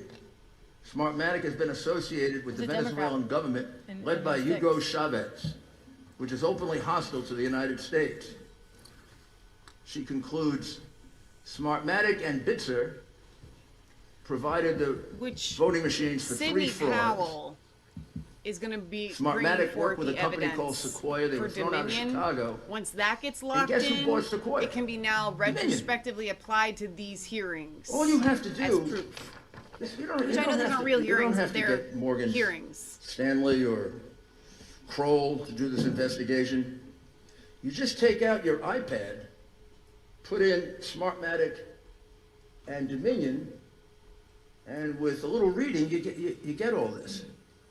Although some of it now has been, All right, you know, all right, Rudy, questions. sanitized. What a surprise. All right, questions. So you're telling me your governor, see, I just I should assumed be the chairman. it was a matter of laziness or incompetence and they never got it. You're telling me he knew this? Yes. Wow. Okay.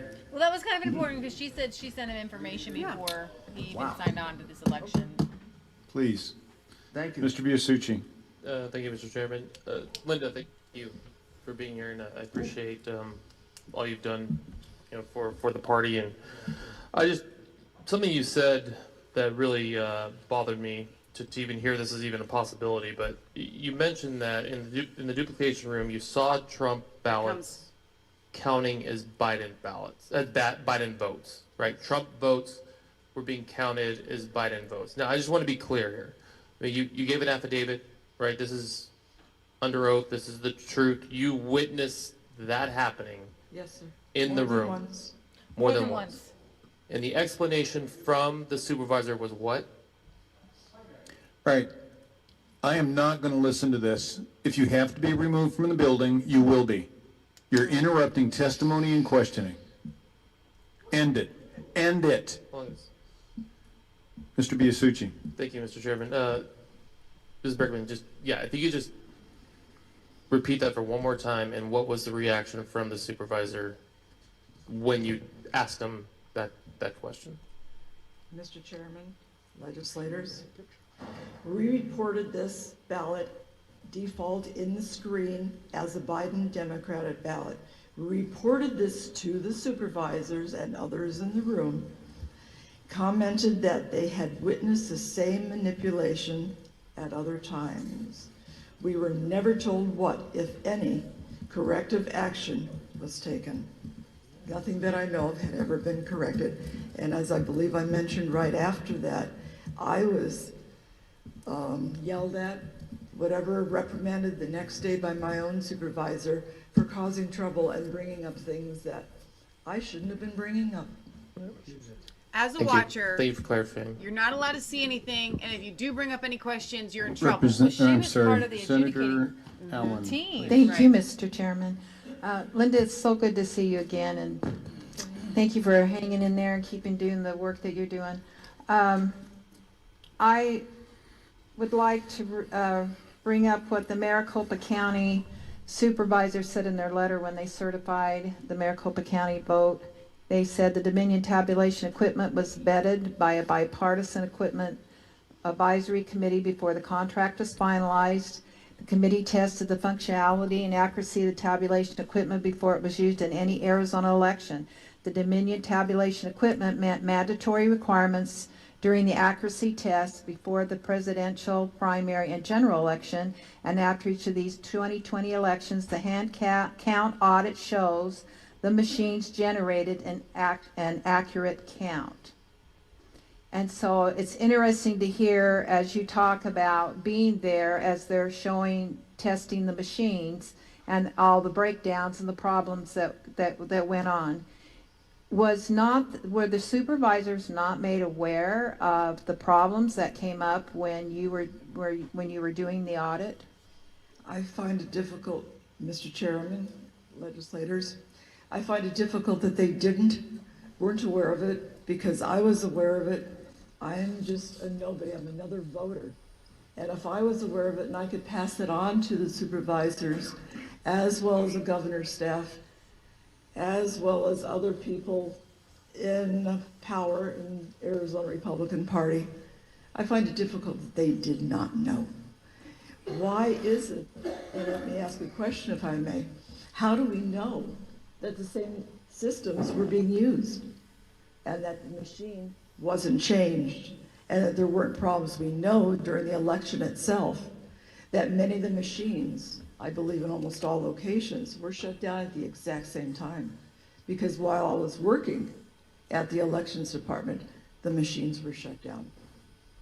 Well, Mr. Chairman, if I may, thank you for that. I'd like to follow up on the duplication. How many duplication did you get to see? Because the previous person that gave testimony, I asked this question about my concerns over the duplication thing. Who is there being sure that it's entered into the machine properly and correctly and it's observed? So can you tell me more about that process? How's that done, the duplication process? Okay. This was only for the general election, because I worked it also during the primary, so I'm only speaking about it for the general. A machine is put before you, about, I would say this high, this wide. And the actual ballot, the person's ballot, your ballot, sir, could be on the left-hand side. A blank ballot is then placed on the screen, the same screen, and we are to duplicate the votes from the person's ballot over to the right with the intent, and that's the magic word, the intent of the voter. Most of the things that go through the duplication room, not the adjudication room, are because they're soiled or they're damaged. They could be ripped. There could be a number of reasons why it wouldn't go through the tabulation machine. So we had to duplicate it to a clean ballot. My Democratic partner, whom I worked with for quite a while, I worked in there for a good 4 days, probably 8 to 10 hours a day. So we did this on a number of ballots. So you asked me how many ballots. We could get through a ballot in about 15 seconds. So figured out over a 10-hour day, over 3 days, that's how many ballots we could see. When we had a chance to go ahead and start moving all the names from the original ballot over to the sample ballot. Some of those ballots were already completed. They were pre-filled out with names.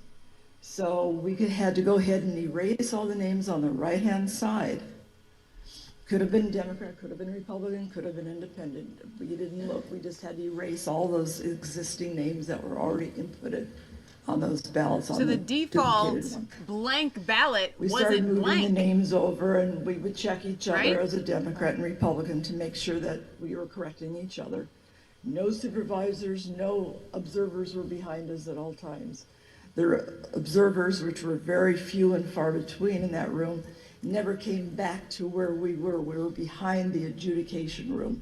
So it was we're difficult hearing at best to see anything. a different There side was of it now, A right? full wall there. Nobody We're could hearing a see through it, worker. unless you're Superman. She's saying no one was watching us. We started moving all the names from the actual ballot over to the regular ballot. Again, we had to even move all the ballots if they were two for Trump, one that was handwritten, one that wasn't. So it wouldn't be counted at all because we were told it was an overvote. We had to follow the exact same ballot. When we were ready to push pass through at the very bottom, it was just vote okay. We could see that all of a sudden the ballot was being reverted back to the, either a Democratic Biden ballot, or this didn't happen every time, but more often than not. It was going back They to cleared a it, Democratic ballot, or it would revoted, just revert back to whatever and then it reverted names had back. been on that ballot when we started. So we could never judge whether that ballot was actual, and we didn't have any recourse. We couldn't go back. Once it's in the system, it's in the system.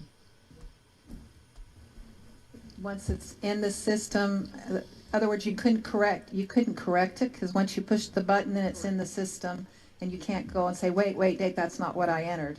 No, not, once it's already through, no. The only other time that we would have an option to be able to see that ballot is at the very end of the day when we would, at each team. I want Dominion would here get a whole to list come of and how tell many me ballots they have looked that's at. just a glitch. And I want them it's to been explain alleged, this and away. I don't know if, I know that you have had But they something to won't. do with the whole machine certification and all that. It's been alleged that there were certain machines that were swapped out on the day of the election that were actually not certified. Can you confirm that or dispute that? I cannot say anything to that. I don't know, sir. All right, thank you very much. Mr. Giuliani, do you have any more questions? Just a few, because I'm struck by the fact that we're kind of ending where we began. We still have more Colonel witnesses. Colson, Phil here testified at the very beginning about Dominion, and now Ms. Brickman is telling us pretty much the same things.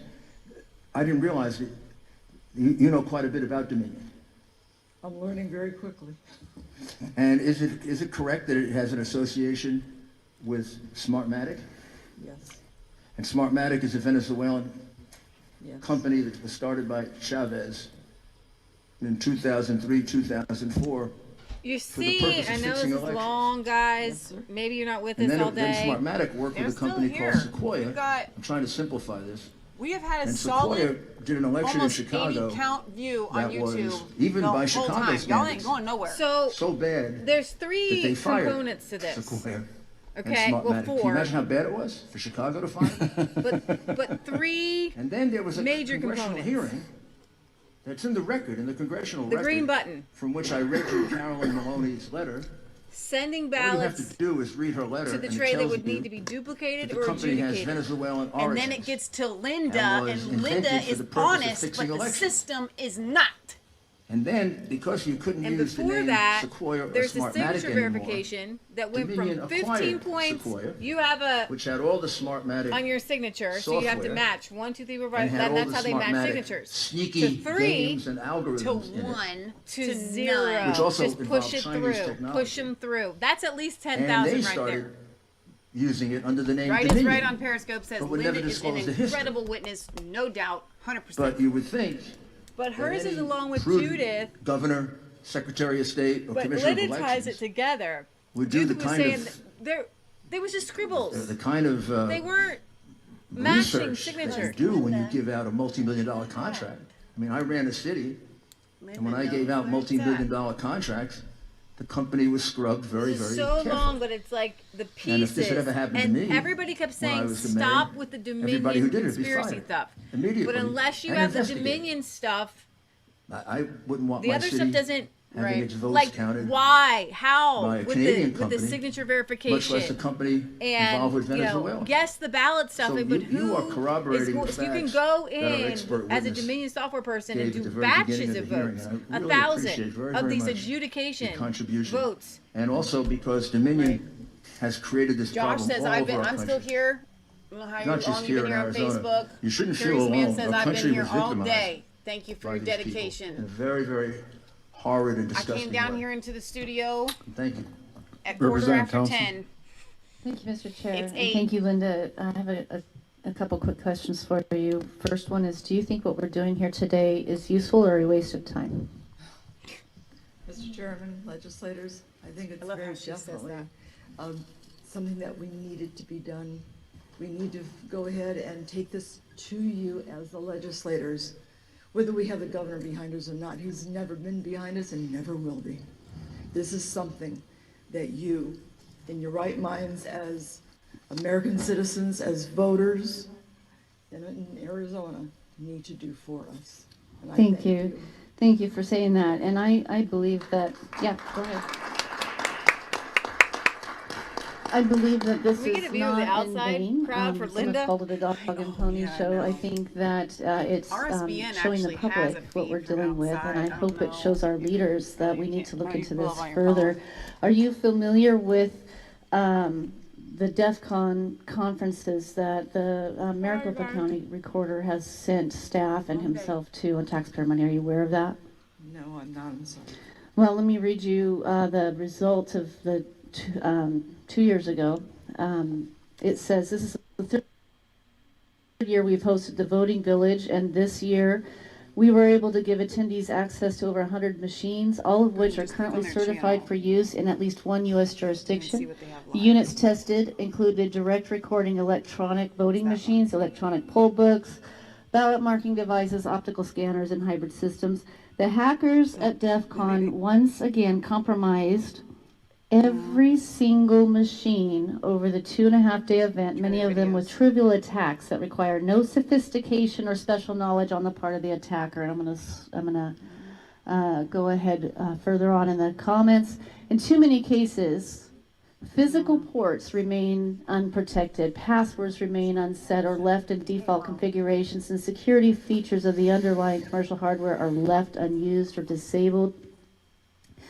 In addition to showing the security weakness found in the wide variety of election tech on display, the Voting Village's team report shares, and this is important, its strong recommendations for improving election security, most notably the urgent need for paper ballots and rigorous post-election audits.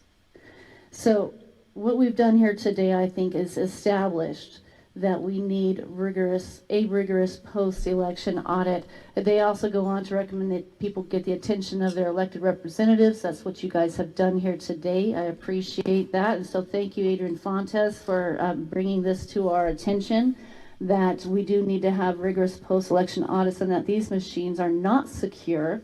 I also want to mention briefly that in Texas, 3 generations ago, that the county supervisors had talked about, that these election machines,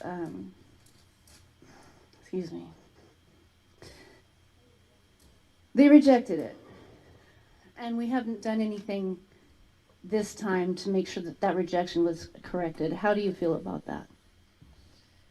I think they should all be rejected in every one of the 6 swing states. Obviously Arizona, how it's happened, I'll say it again.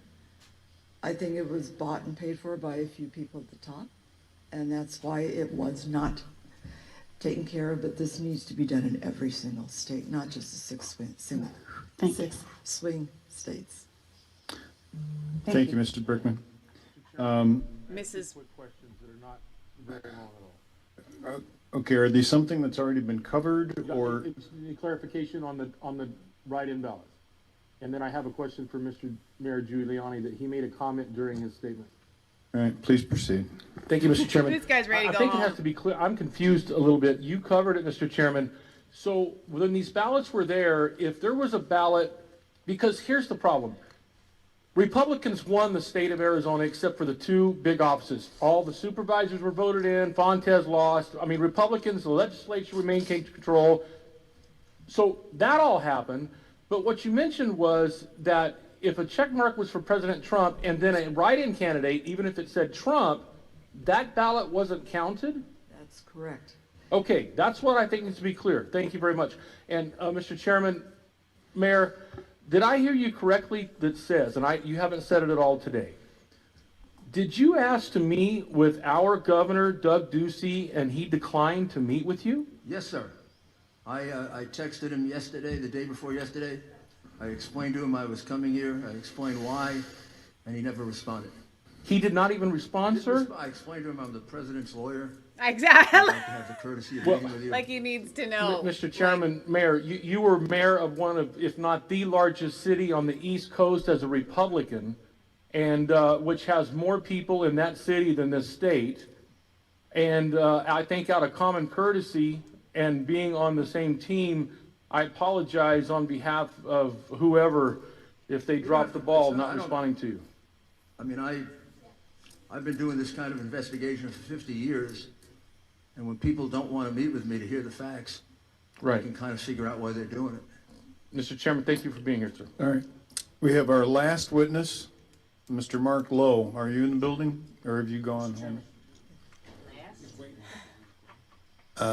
Senator Gowan. Hold on, Ms. Brickman. Not done yet, I guess. Mr. Gowan. Hello, Linda. Are we there? Hello, Linda. Thank you, Mr. Chairman. I just one question. That's it. I want. Sounds like you're verifying what the Colonel spoke about earlier when I saw in your first issue here where signatures were for verification and the standards. You were saying at first they were high and then they continued to get lower and lower standards, and then finally there were no standards, and I heard a couple others who were earlier saying there was like chicken scratch, but they were just saying let's get through that. That's correct, because we were told by our supervisors in the room that too many rejections of ballots had been thrown back because of not being able to verify the signature, that it didn't match the original ballot or the original signature when the person registered to vote. So they said speed it up. So they directly told you that.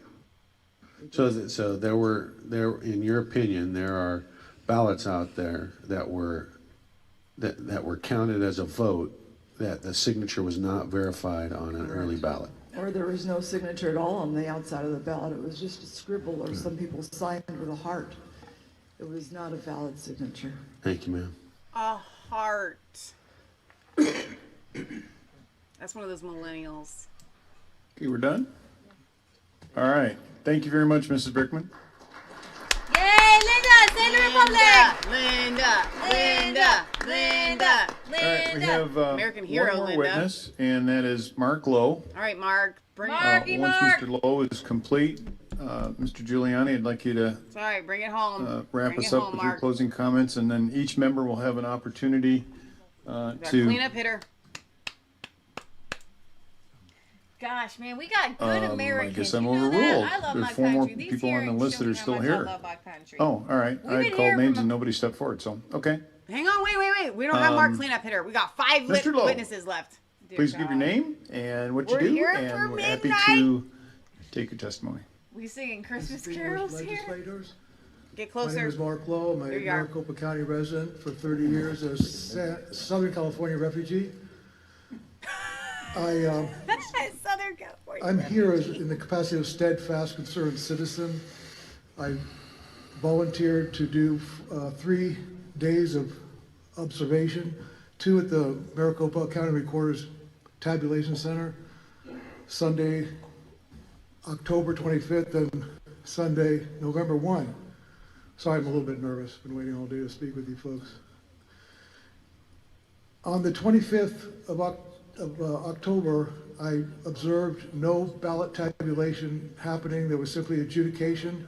Approximately 12% of the vote of 100,000 votes a day needed to be adjudicated to That's to where determine the value the steals or and the voter's 12% intent. adjudication. Yep. So I watched that and got a good cook's tour of the entire operation.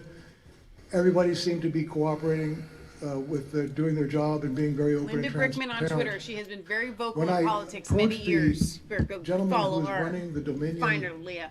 Thank you. Right. machinery and computer software, and I don't have his last name, I have his first name. I'm trying to get his last name, because I had indicated that I was concerned that using a computer such as that a 14-year-old could hack into the system and change the votes at any point in time. And he kind of laughed and chuckled and kind of just shrugged off my concerns.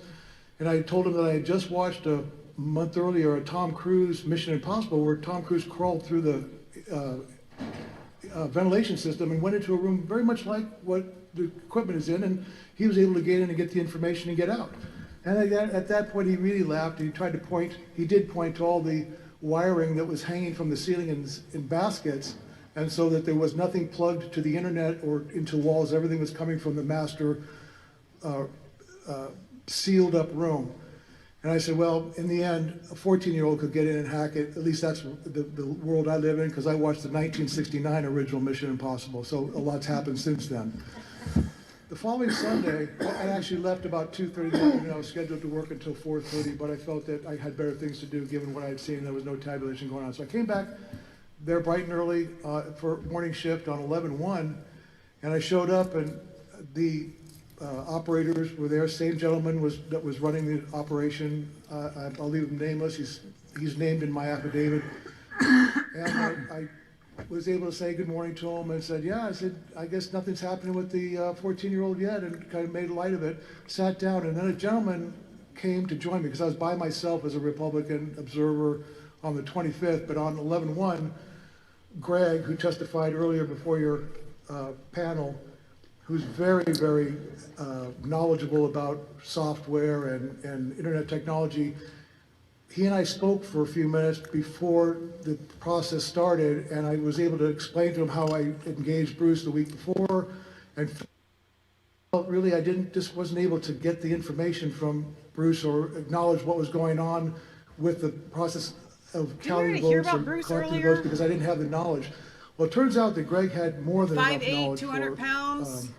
This gentleman. Remember? I call him the Master of Ceremonies for Dominion, because he's a contracted third party by the county. He's actually paid by Dominion. Remember? And Dominion is paid by the 5'8", county. 200 pounds. You're like, somebody So- find Bruce. Oh, about 20, 30 minutes, I guess, into the operation, one of the smaller, older machines had a problem where it got locked up and it stopped working, stopped counting ballots.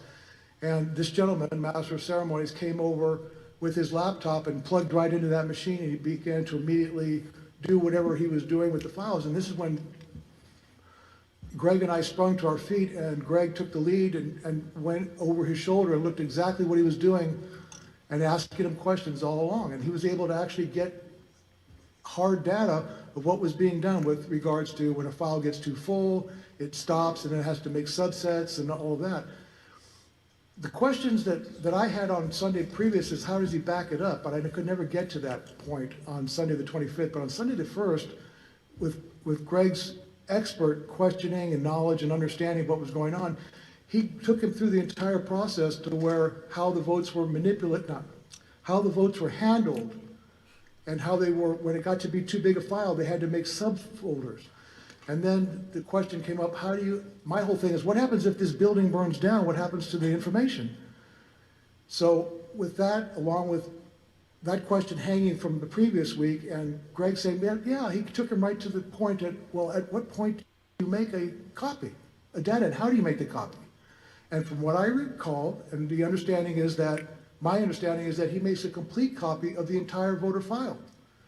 And at the end of the shift, he leaves the building with it. I say he takes it home.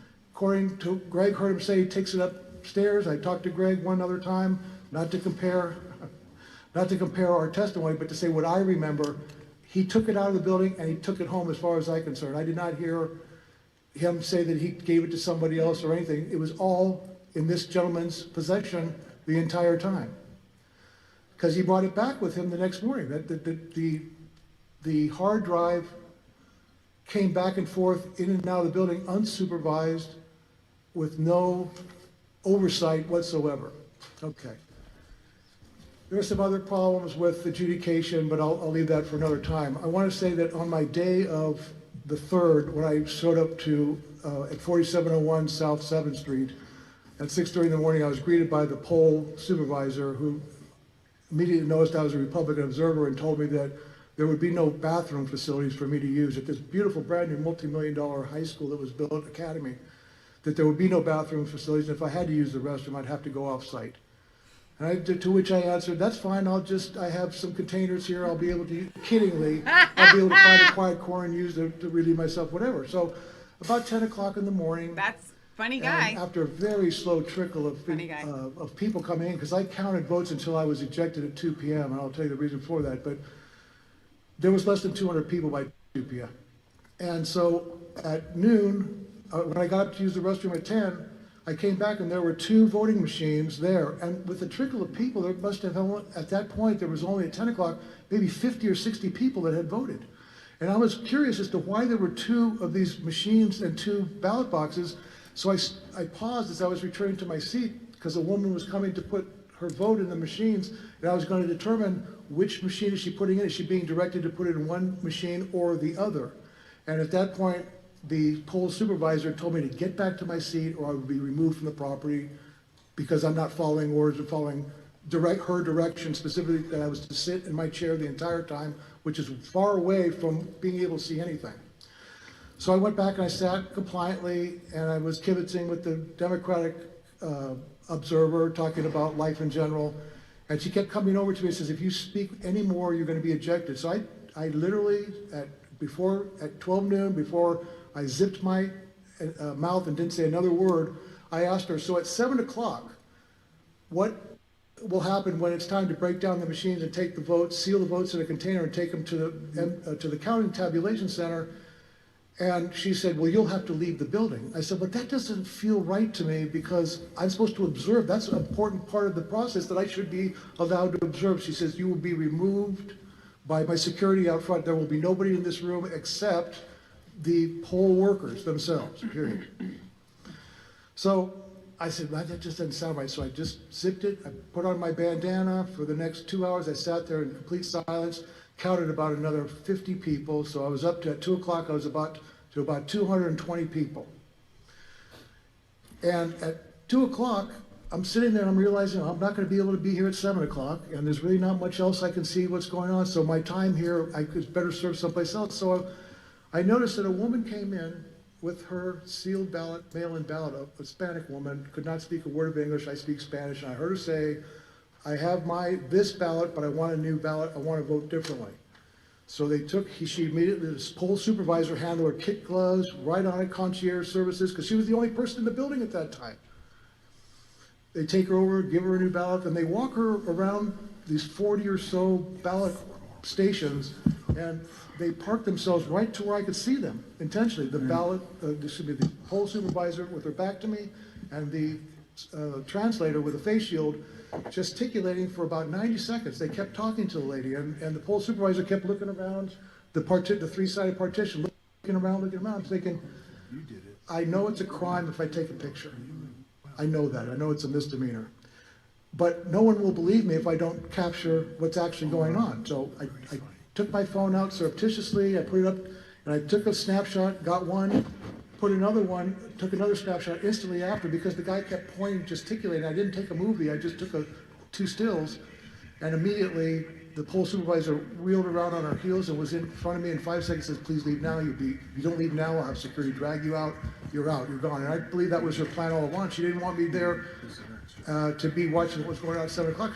She told me it wasn't my place to be there. So I left. I drove to the Republican National headquarters on 24th Street. I got counsel from an attorney there who told me absolutely not. Here's the IRS statute. It says that you are supposed to be there for the breakdown of the ballot, of taking out the data cards. You're supposed to watch the ballots be locked into the box for transportation and then follow them to the place. So I got in my car, I drove straight back down there. By the time I got there, it was about 4:45. And here's this woman out in front with her bodyguard. There's no cars in the parking lot. There's nobody voting. It's 4:45. Polls close in 2 hours and 15 minutes. I had just left there 2 hours earlier. So I tried to get her attention, and the security gentleman told me that I must leave now or he'll have me arrested. So I left, telling her, saying, please look up ARS statute. I was allowed to be there. You wrongfully terminated me. I never would have taken the picture had I had the right to stay till 7 o'clock. That's when I lost my right to be there at 7, I decided I would take the next action, which is to get something, proof that You have to have evidence that a crime is being committed. Because this is a crime. I understand you cannot interfere with people voting. So as a result, after that, I just kind of went home with my tail between my legs, really frustrated that I wasn't armed with the legal statute to have me stand my ground at the polling place. And the fact that this woman from 6:30 in the morning telling me I couldn't relieve myself, I'd have to leave the property, and to stay in my chair, don't walk around. And I understand I had the ability to stand by those ballot machines and just watch people drop them, not talk to anybody, but just simply watch them drop the ballots in and find out at the end of the night, well, were Republican votes in one box and Democrat votes in the other? I don't know. So that was that day. So then I got a call saying they needed a little more help at the tabulation center, and I got a shift to go Thursday evening at 2:30 till 10.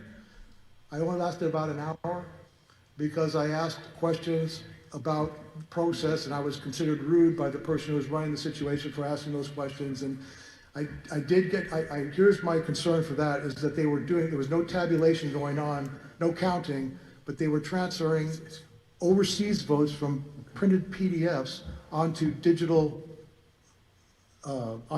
screens, creating votes, which would then, I understood, to be later to be printed out and then counted. But my problem with that was that I noticed there was a handwritten serial number on each one of them, and I can't touch it, so I had to wait till they moved it, and then I had to wait. It takes time to figure out about those. And I went to another station, and it was only 100 difference. Another station, like 3 stations down, and the serial numbers were only off by 100.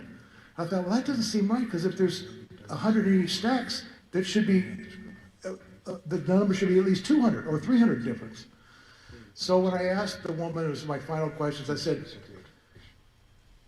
where are these ballots, portals, where's this being printed? And she tried to make it seem like it was a federal thing, and then she admitted that, no, this is a county recorder thing, and it's in a secure room somewhere, a secure portal room. I said, so it's run by the county? All the military ballots. Who's supervising that? They Is anybody stole all the getting oversight? military ballots. No. So ballots are being created, they're printing off of a ballot, and then they're putting a serial number on it, and then they're giving it to people to upload it into the machine. Fair enough, but there's no supervision when it comes out of the printer. What are you printing from? None of that. And then I asked my final question was, is there any way I can find out how many votes were put in for the precinct down at at the polling place 4701 South 7th Street? And she sent one of her witnesses away, and in 3 minutes she came back and said 524 votes were turned in. And I said, no, I don't think that's correct, because between 2 o'clock in the afternoon, again, this is, my opinion, but there were not 300 people that came in from 2 o'clock in the afternoon until 7 o'clock, because I was there at 4:30 and there was zero traffic coming in or out. And I was there for about half an hour till I got booted. That's all my story, and I'd like to say, if I can indulge you legislators, one favor. I just want to say that I'm completely humbled and grateful to be sitting before you to be able to give this testimony. And I would just like to say to Mayor Giuliani that he has my undying gratitude for his exquisite and epic display of courage and citizenship. And I would very much like to shake his hand if I could. Can I shake your hand? Thank you, sir. So, members, ladies and gentlemen, we have 4 more witnesses, and we have gone 3 hours over the period of time that the hotel has very, very graciously afforded us. We are going to have to end this by 7:30. So in order to give Mayor Giuliani the opportunity to have a closing statement, for each member here to have a closing statement, There are 4 individuals that are here that we would like to make sure that we have their testimony in the form of an affidavit. We've got the names. I'll get those to Ms. Ellis, but we're going to have to wrap this up. So, Mr. Giuliani, would you like to have a closing statement? Sure, and I would like Jenna Ellis to conclude it. I'll be very brief. I'll just review the facts. Thank you, sir. We had a long and It's going to be disappointing for the other and very 4. disturbing day. I didn't expect things to be this bad, frankly. It's a much worse situation than I realized before I came here. The fraud is much more blatant, more wide open. The whole situation with the Dominion machine is really a national security problem. If you think about it carefully, it's not just Arizona's problem, it's Michigan's problem and Pennsylvania's problem, but it's also the United States problem, that our votes are going overseas, whether they're connected to China or Venezuela or not. These machines are wide open. China, Russia know how to take information from us from machines far more sophisticated than these extremely poorly constructed devices. And I remember 4 years ago, we were really upset about the bogus charge of Russian collusion involving some emails that all turned out to be true. They weren't properly obtained, but the information in them turned out to be true, which people failed to realize. And the charge of Russian collusion turned out to be false. And now when we look back on it, the person who colluded with Russia was Hillary Clinton, and the person who got money from Russia was Joe Biden. Oh boy. Now we're facing not a false charge of collusion, we're facing multiple charges in multiple states. It's overwhelming. Of unheard of in our history invasion of our sacred right to vote. It's unbelievable. We had a long session today, difficult session, and it began and ended pretty much the same way. It began with the colonel pointing out that the Dominion machines that you were using in Maricopa might as well just been wide open computers that anybody could hack into, anybody had access to, and just in case it was hard to do it, there's plenty of testimony that despite the fact that they said there were no connections to the internet, your counting rooms and voting rooms were filled with internet connections. And just in case, you might remember that chart on the wall that I can't understand with all those arrows and things like that. That's the traffic that was going on from your voting machines and your calculating machines to the rest of the world. So there's scientific proof that they were communicating hundreds of thousands of times, if not more, which is totally inconsistent with the idea that a voting machine is, as you said, Mr. Chairman, it should be a self-contained unit. The votes go in that box, and they remain in that box. And no one can have access to it except the officials who are going to count the vote. And then it should remain there so we can audit it. It shouldn't be able to be changed the way it was here. We showed you how they changed it in those 2 elections in Michigan. They just switched the vote Will go on after it was shows, over. So just Well, be patient. if they did it in They're probably Michigan, on Newsmax, One American News. you've got to find out if they did it in Arizona. You can't certify this vote and not know just the extent. They can't be another Linda. The extent to which Dominion changed the vote. That's their expertise. That's what they do.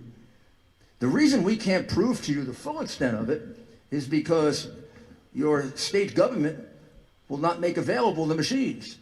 You make the machines available to Phil, I bet he can get you an answer in 3-4 days. Right, Phil? Am I too ambitious? 3 or 4 days. So I challenge the governor, who doesn't want to meet with me, maybe meet with Phil and turn over the machines. Come on And now. let Phil see. Give Phil the machines. Are we telling the truth when we say the machines. they stole the vote from President Leah's my Twitter. Trump? Give Phil But we the don't even machines. have to rely on that. I asked, you might note, all your witnesses, our witnesses, your witnesses, I asked them to do Give the Phil best they machines, could Arizona hearing. to estimate the number of ballots that went through, mail ballots that went through without any observation by a Republican, because that's completely illegal. That's the central part of their conspiracy, because they did that in every other state. They did it in Pennsylvania, they did it in Michigan, they did it in Nevada, they did it in Wisconsin, and they did it in Georgia. It can't be an accident that they did the same thing. And they did it in the big cities where they could manipulate the vote better, not in the whole state. Same plan, same pattern, same thing. Over and over so again. in Pennsylvania, it turns out to be about 827,000 votes that were entered into the box without a single Republican around. And, you know, they could have been cast all by Mickey Mouse. We have no idea. We have no Those idea. votes We got are hearts on completely the outside of them, some null of and void. them. Under the law of Wisconsin, votes like that are completely null and void. And I just did a quick count. I counted up 769,903 that these witnesses estimated went through without their being able to observe, as the law requires, and I believe due process requires. And I think we'll be able to show that to the Supreme Court. It was 35,000 for Ann Orth. It was Elizabeth Harris, 22,903, and then another 130,000. Then about 120,000 for Janice Bryant. Leslie Minkus, approximately 100,000 for 55 tables. Judith, I'm forgetting Judith's last name here, 162,000, and Kathleen Alvey, 200,000. And you can go back and check that. My arithmetic may be a little off, but it's somewhere between 750 and 800,000 votes. I'm sorry, that's a lot of votes. That goes beyond just determining the election between Trump and Biden. That's over. That's 10 million, that's 10,000 votes. This is having stolen an election from the people of Arizona. And they're going to say, well, if you cancel out the 769,000 votes, you're denying them the right to vote. No, you're not. You're reaffirming the right to vote of your other 4 million people who cast an honest ballot. We don't even know if these people exist. And I'm sure some of them don't even exist. We don't, So because we we're have gonna those we're birthdays gonna that were entered as deprive 0101 living human beings 1901. of their franchise in order to preserve the franchise of people who maybe don't exist, maybe are illegal, maybe are felons, or maybe voted 10 times. There's no way to know. They completely flaunted the law and put us in a position where we have to conclude that these ballots are null and void. So I know it's really tough. Sometimes But it's not. I know what you're facing, the because Republicans' we face fault it every day. that this happened. We face You horrible can't blame the threats. Republicans. Ridiculous things said about us. I have now come to the conclusion that I'm proud that I'm called those names by people like that. By It makes people me very like proud that. of myself, and I think my mother and father, That's how I feel when the trolls who come in and both say are stuff. dead, but taught It's me like to if be you're a that type of patriotic person American, are proud of me. and you don't like me, that's saying a lot about me. Also, so I don't really give a damn what they say. Okay. All right, Rudy. But I know you're like that too. I know you're all like that too, or you wouldn't be here. But you got a lot of colleagues that are not. And they're not necessarily bad people. They're people who want to make a living. They're people who don't want their families harassed. They're people that want the opportunity to just, get by every day and do something good. You got to convince them that this thing that we have, liberty and freedom and the right to vote and freedom of religion and freedom of speech, it's under attack all the time. Yep. From the beginning of our republic until now, it's under attack. Sometimes foreign enemies, sometimes domestic enemies, sometimes a combination of both. And it's impossible to tell who gets called upon to make sacrifices. You think of all the young men and women we've lost overseas. They were called upon to make a sacrifice, and other young men and women weren't. Well, right now, you're being called upon to make a sacrifice. The members of this legislature. Yep. The Constitution of the United States put the finger on you. Our founding fathers put the finger on you. You're our salvation. Article 2, Section 1, Clause 2 of the Constitution puts the finger of responsibility in preserving our right to vote on the legislature of Arizona. Not your governor, thank goodness. Not your Secretary of State, even more thank goodness. But it puts it on you. And for those who are afraid, look, I've dealt with human beings that I had to convince to testify against the Sicilian Mafia. I had to get them to testify against the 5 families. Had to get them to testify against Joe Bonanno in Tucson, Arizona. Yes, sir, you where did. the nuns actually threw me out of the hospital because he built the hospital. And I've sat there with men crying, and worse than that, because they felt they were going to die doing it. But they found the courage to do it, and after they did it, they felt so much better about themselves. Yeah. What I would say to my colleagues is, and I mean this in the generic sense, just be a man. Whoa. Or a woman, not a sniveling coward. Yeah. You'll feel so much better. You'll feel so much better about yourself. There's nothing that elevates you more than an act of courage. And there's nothing that demeans you more than an act of cowardice. See if you can convince them of that. We need it so badly. And I can't say enough about all of you, about your courage, Mark in particular, Sonny, and all of you. Leo, Nancy, I got to see all the rest there. Brett? Oh, you're covering your name. What are you? Come on, be like John Hancock. Be the first one to sign. Kelly, David, and Sylvia. You're also all very, very good questions. It's very intelligent and very, very properly motivated. And I'm counting on you to find me a whole bunch of others in the legislature just like you, or turn them into you. And would you just sum up on the law so they understand, and maybe can preach it to the others? Thank you, Mr. Mayor. And it's very difficult to follow that, but I will also likewise encourage this legislature that the facts have been explained today. You have witnesses, you have the evidence, you had the claim, but now you have the proof. And with that, the law is on your side. The remedy is on your side, and it's in your hands. And so when you have attorneys, you have other fellow members, you have anyone else in the fake news media, whoever it is, telling you that you cannot act or that you should sit idly by and simply allow the certification to go through, no way. That is absolutely false. And when our founding fathers, who themselves had an incredible act of moral courage that lasted for years, when they wrote the Declaration of Independence, they all unanimously signed it, pledging their lives, their fortunes, and their sacred honor. And that has been the pledge of every American who has understood that they provided the mandate in the Constitution to protect and preserve liberty and freedom and the greatest country on the face of the earth that we experience as the United States of America today.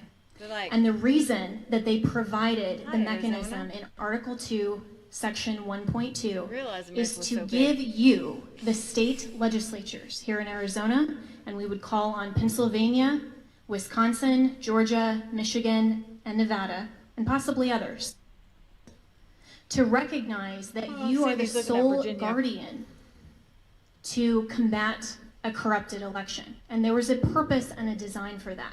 Because when the founders understood the separation of powers, when they understood that the human heart is corrupt, and they understood that there would always be attacks upon our liberty and freedom, they wanted to make sure that the will of the people in the selection of our president, our chief magistrate, would be vested in a body that is separate from that corruption, separate and from could the swamp, look baby. honestly at what happened and be fact finders. Exactly. You have been fact finders here today. And the mayor and I have both practiced criminal law, me a little bit less than he has, just a few years behind him. And we have a standard in criminal law called beyond reasonable doubt. And every jury that I've spoken to, as both a prosecutor and then a criminal defense attorney, we have the definition of reasonable doubt. And it's a doubt that's not vague, imaginary, or speculative, but a doubt that causes a reasonable person to hesitate to act in matters of importance themselves. Why is your governor and your Secretary of State not hesitating to act? There is more than a reasonable doubt here on the certification of this election. Yep. There is so much evidence that we've been denied the opportunity to present in court that you've only heard a fraction of it today. Right. And you don't have to have a standard beyond a reasonable doubt in order to reclaim your Article 2, Section 1.2 authority. The Constitution does not provide a standard of law. It simply empowers you to act. And I would encourage and argue and charge you that this was given expressly to you for the sole purpose of making sure that the people that you represent here in the great state of Arizona are not disenfranchised by corruption. The law is on your side, and also it's in accord with federal law. In the explanation and the packet that we gave to you earlier on the brief explanation of the law, it also is in accord with federal law. Section 2 of Title 8 provides that when any state has held an election for the purpose of choosing electors and has failed to make a choice on the day prescribed by law, the electors may be appointed on a subsequent day in such manner as the legislature of such state may direct. You have not had an election that was held in the manner that you prescribed through the General Assembly. Every person that has testified today, whether it's a fact witness or an expert witness, has given you a reasonable and rational basis to declare and find as a matter of fact that your law has been ignored and intentionally disregarded. Put pressure on them. You can make that finding, and you should make that finding. Yeah. And you should, according to not only federal law, but the U.S. Constitution, which is our supreme law of the land, and make that finding that you are reclaiming your delegates and that you will then certify them and choose them, appoint them in the manner that you as the state legislature designates. That is your authority. And don't let anyone tell you differently, because that is our United States Constitution that was specifically provided by our founders. This is not a political question. We don't, of course, we love our president. We are here on his behalf. But we are also here as American citizens. And I can tell you directly from my conversations with the president, and of course the mayor can as well, that he cares not just about this election, but about every future election. Yeah. We have to preserve and protect election integrity, and it is up to the courage, as the mayor said, of every man and woman in the state legislatures that see this corruption to act. You have the ability and the authority to act. It's just a matter of having courage. This is not a political question. It's a legal one, and it's an American one. Thank you. Well said. Get it, Jenna. Thank you, Jenna. Woman of God right there. Strong woman of God. All right, members, if you would, let's start with our closing comments. Try to keep it to just a couple of minutes, and then when we get done, I'll set the expectation for what our work product will be. 49 minutes forward. to get through this Representative Cook, could you kick us off? Thank you, Mr. Chairman. Numbers do not lie, and all the evidence that I've been wanting to hear, I have heard exactly what I expected to hear. When I say numbers don't lie, that's how we put people on the moon, is by math. Yeah.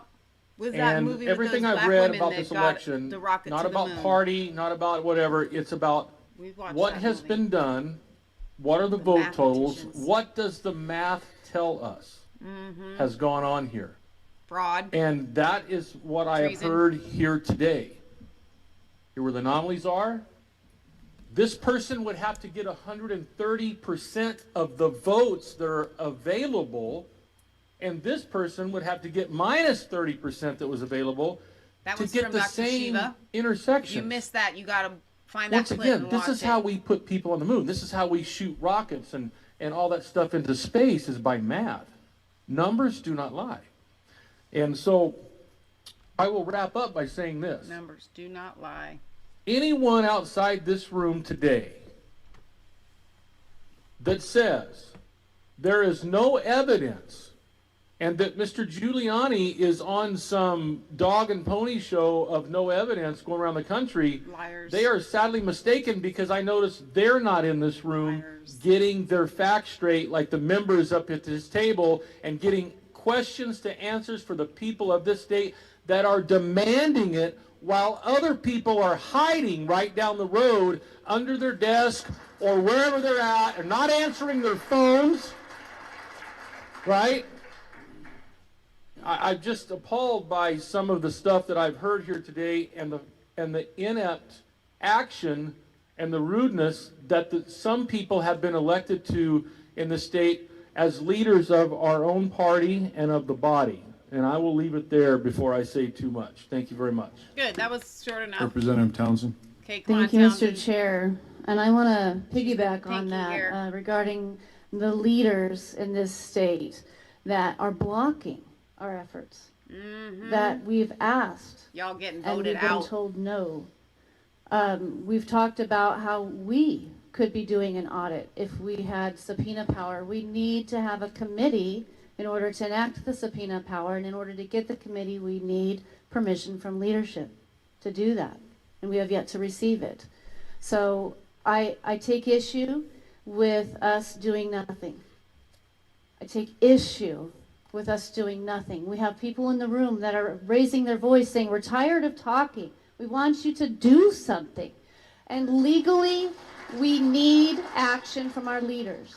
Now let me tell you what our original leaders said in the Declaration of Independence. Come on, invoke the Founding Fathers. Our original leaders said, but when a long train of abuses and usurpations, pursuing invariably the same object and vices are designed to reduce them under absolute despotism, all power in a few people that's injurious to the rest. It is the right of the people. It is their duty to throw off such government. To throw off those leaders who are saying no. No, throw them off. I don't mean throw off like off a building or something, but to replace them, right? It's our duty. It's our duty. As legislators. It's our duty as citizens to replace them, because doing nothing is not an option. Right. So if they won't do it, we need to replace them. Yeah.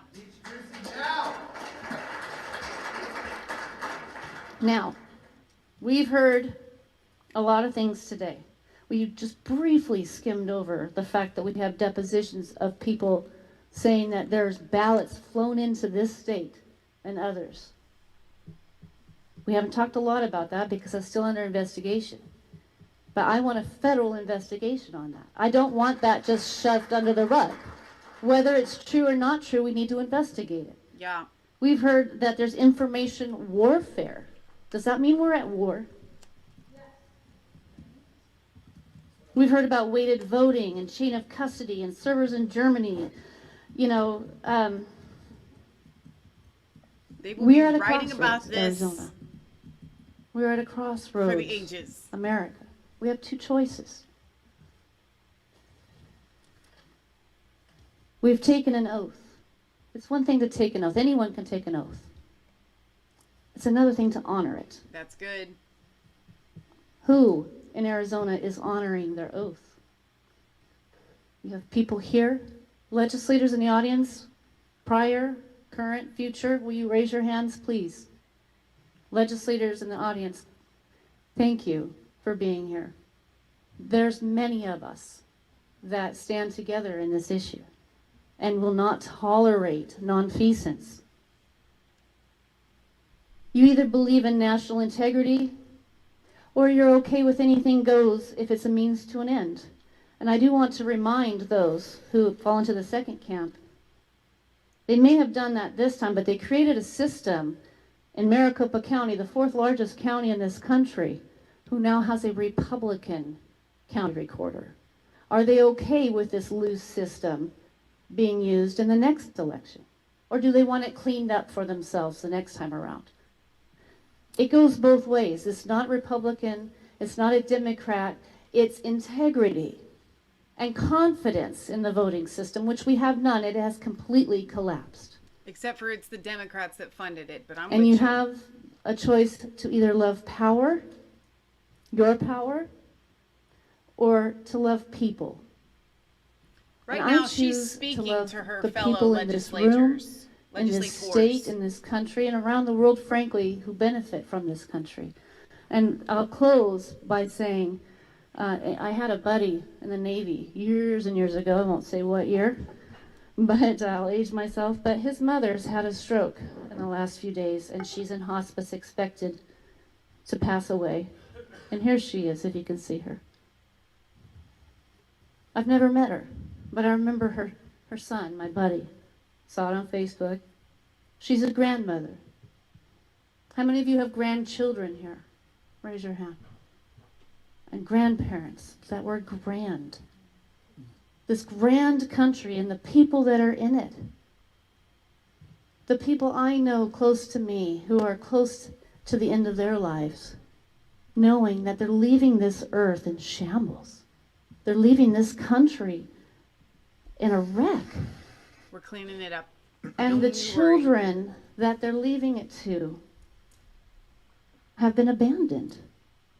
Abandoned by those leaders who do nothing. They know better. FBI, They choose DOJ, to do nothing. This is our country. This They is have been the movement abandoned. of just the little people.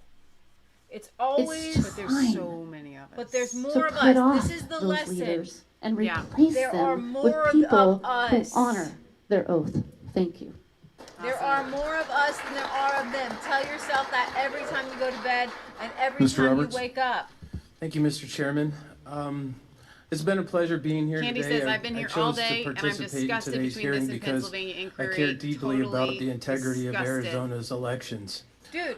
It's imperative that the voters in our state Just the trust the ballot election signatures. process and know that the only legal votes that are counted are the legal ones and not the illegal ones.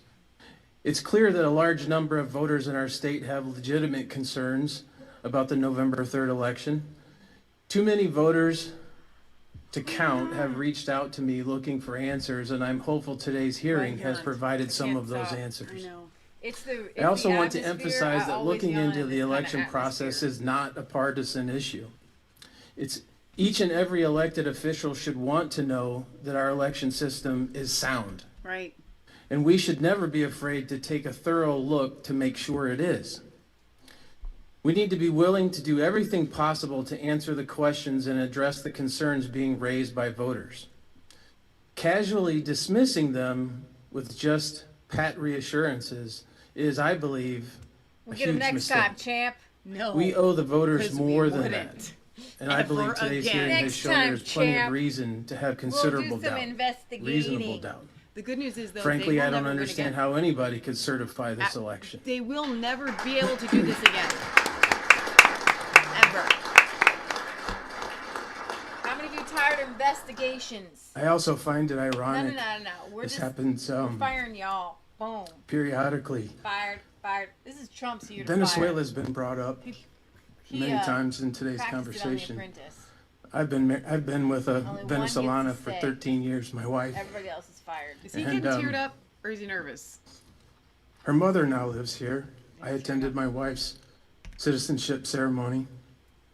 Her mother got her green card, and she lives here now. And I can tell you firsthand from being involved in family members that are from Venezuela what that country is going through at this point. And I can assure you that our Constitution is under attack when it comes to this election. We have to do everything that we possibly can to make sure that this election is done right, that we defend the election process. It's the foundation of our country, how we elect our leaders. Pat says, "Thank God Rudy got It's these so hearings." important. We have to do everything we possibly can, and I believe there is a path to do what we need to do. However, we have some hurdles, as my colleague just stated. We have to operate within the law.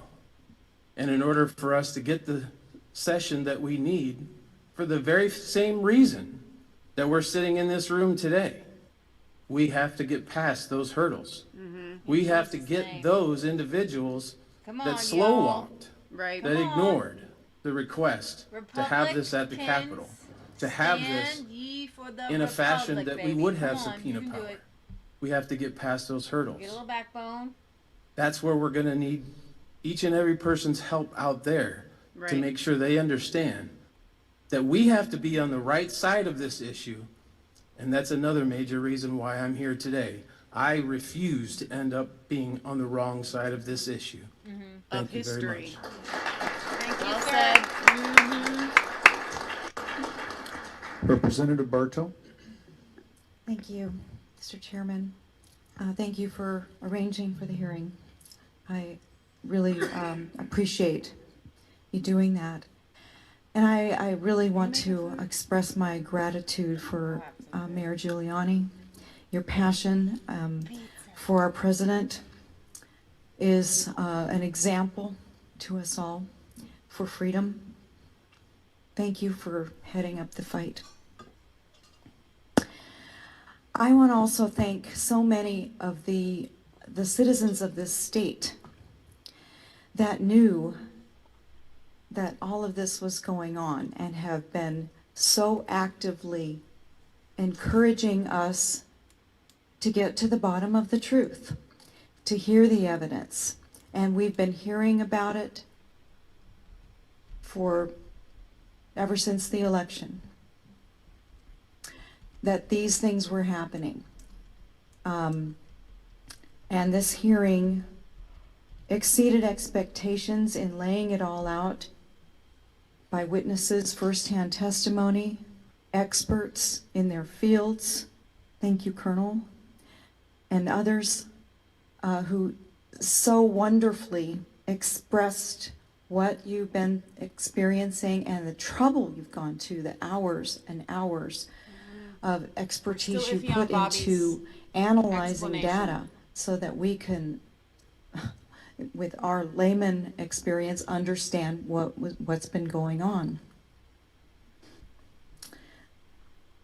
It's been eye-opening, to say the least, and I just encourage.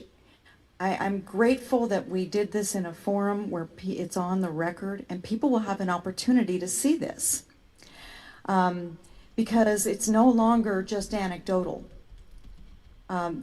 We have affidavits who have sworn affidavits who experience these things. You know, I served as a district chairman in the GOP for several years, and alongside a lot of you in this room, and I never heard of volunteers at a polling place, at an election, experiencing what these people have, what many of you have. Being shoved somewhere and told you can't go here, you can't do that. Not being able to observe what you're supposed to be observing, getting shut down when you ask a question. These are not normal activities. So the question we have, and so the problem we have to overcome is our tendency to be too nice about this. Republicans want to go to work, enjoy our freedoms, and not make waves. Yep. This is our biggest hurdle, in my opinion. Because despite all of this, and we will take next steps, I believe there will be next steps that we will take to get to the bottom of it, to do more investigations based on what was revealed here today. But we will have a lot of backlash because people just want to get on with their lives and accept the election results. But you won't be able to get on with your lives if we accept and we can't the election do that results. We're talking because about we don't have the evidence to do that. Lockdowns. We're talking about, you know, packing The the evidence Supreme Court. points in the other direction. It would be wrong.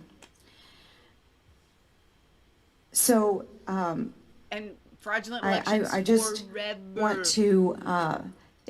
We have to want freedom more than we want comfort. And that's uncomfortable for a lot of us in our society because, You know, we're the ones that always want to capitulate. We want to get along to do all the go time. along to get along. Not this But time. this is not a time for that. This is definitely not. Stole the words from my mouth.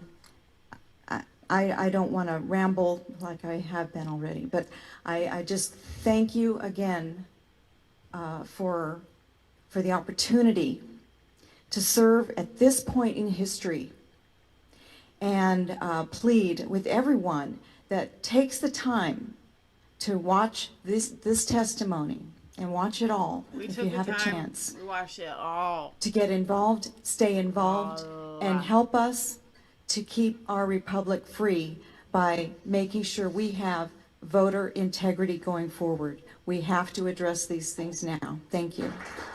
Okay, all right. How many we got left? We got like 1, Representative Biasucci.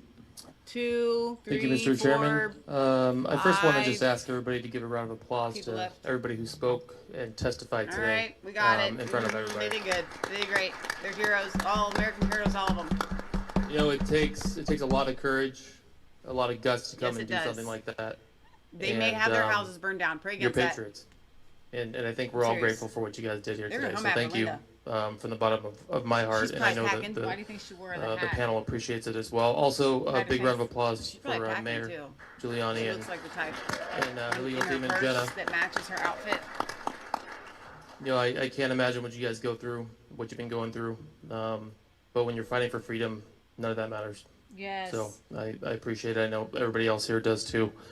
You know, before this hearing, before Pennsylvania, I think I, like so many other millions of Americans, we knew something was wrong, right? We knew something was off with this election. We didn't know what, but it didn't feel right. And all the people wanted, all they came to me, and I know everybody else up here on this panel and representatives in the crowd, they just wanted us to look into it. Mm-hmm. They just said, look, we just look into it for us. Right. Something's not right. What's wrong with that? Even if you look into it and there's nothing, at least we looked into it. At least we eased the thoughts and our voters thought that something was wrong, and we gave them some closure. At least we did that. It would be easy for that to be the case. We go along, we move on, but after today's testimony and what some of these great witnesses have said, like the Colonel and others, I mean, I am angry, shocked that this is happening in our country. This is the United States of America. This is not some banana republic. Right? This shouldn't be happening here.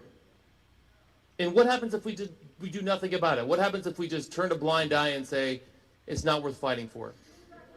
That's right. Tear up the Constitution. Why even have laws? Why even vote? It's our duty to fight back. It's our duty to expose the corruption. And I'm telling you right now, I promise you this, and I know everybody up here on this panel, representatives in this crowd, and all of you, we're going to fight. Yay, good. We're going to fight. I love it. Because I will not let this country go down. I will not lose the freedoms and the liberties that we've all been fighting for since day one. Amen. And I thank you all Amen. for standing up and being patriots. Thank you. Good job. Senator Allen. Thank you, Mr. Chairman. Ladies and gentlemen, it has been absolutely a wonderful experience to be here. I mean, I am so thrilled that we've been able to hear this testimony, to be able to get it out there in a public forum. And I too thank everybody that's been involved, and for the mayor coming and for all those who participated. You know, when I turned 21 I typed that all out. to celebrate, I didn't go to the bar. I went and registered to vote. I couldn't wait to vote. We couldn't When wait I to was vote. born red, white, and blue. I tell you, I come from a family that has the love of freedom in our DNA. Well, And my parents got red hair, were too. raised in the Depression and World War II, and that's what I was raised on, as stories about those experiences. and talk about anti-communist. They taught their children, there's 11 in my family, and we were taught to love this country and about our Constitution and about how important it is to stand up and fight for these liberties. I'm an avid reader, and I have read all about, I know history. I know what's happened in Russia and the Soviet Union and the Cultural Revolution in China and Castro in Cuba and the Nazi Germany. And never in my life did I think that we would face what we're facing today in this country. Exactly. You know, yes, this is about President Trump's presidency, but it's even more important than that. This is about, because it's about saving this country, because this is a nation of the people, by the people, and for the people. And if you destroy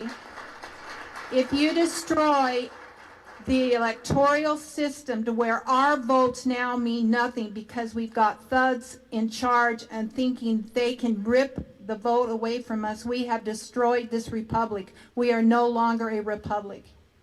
We are truly on the path of becoming a total socialist, communist, Marxist, all the isms that take away every aspect of our lives and every personal and individual freedom of our lives and control us. We are becoming part of that, and that's been the battle that we have been fighting so hard that I've tried to fight in my political career.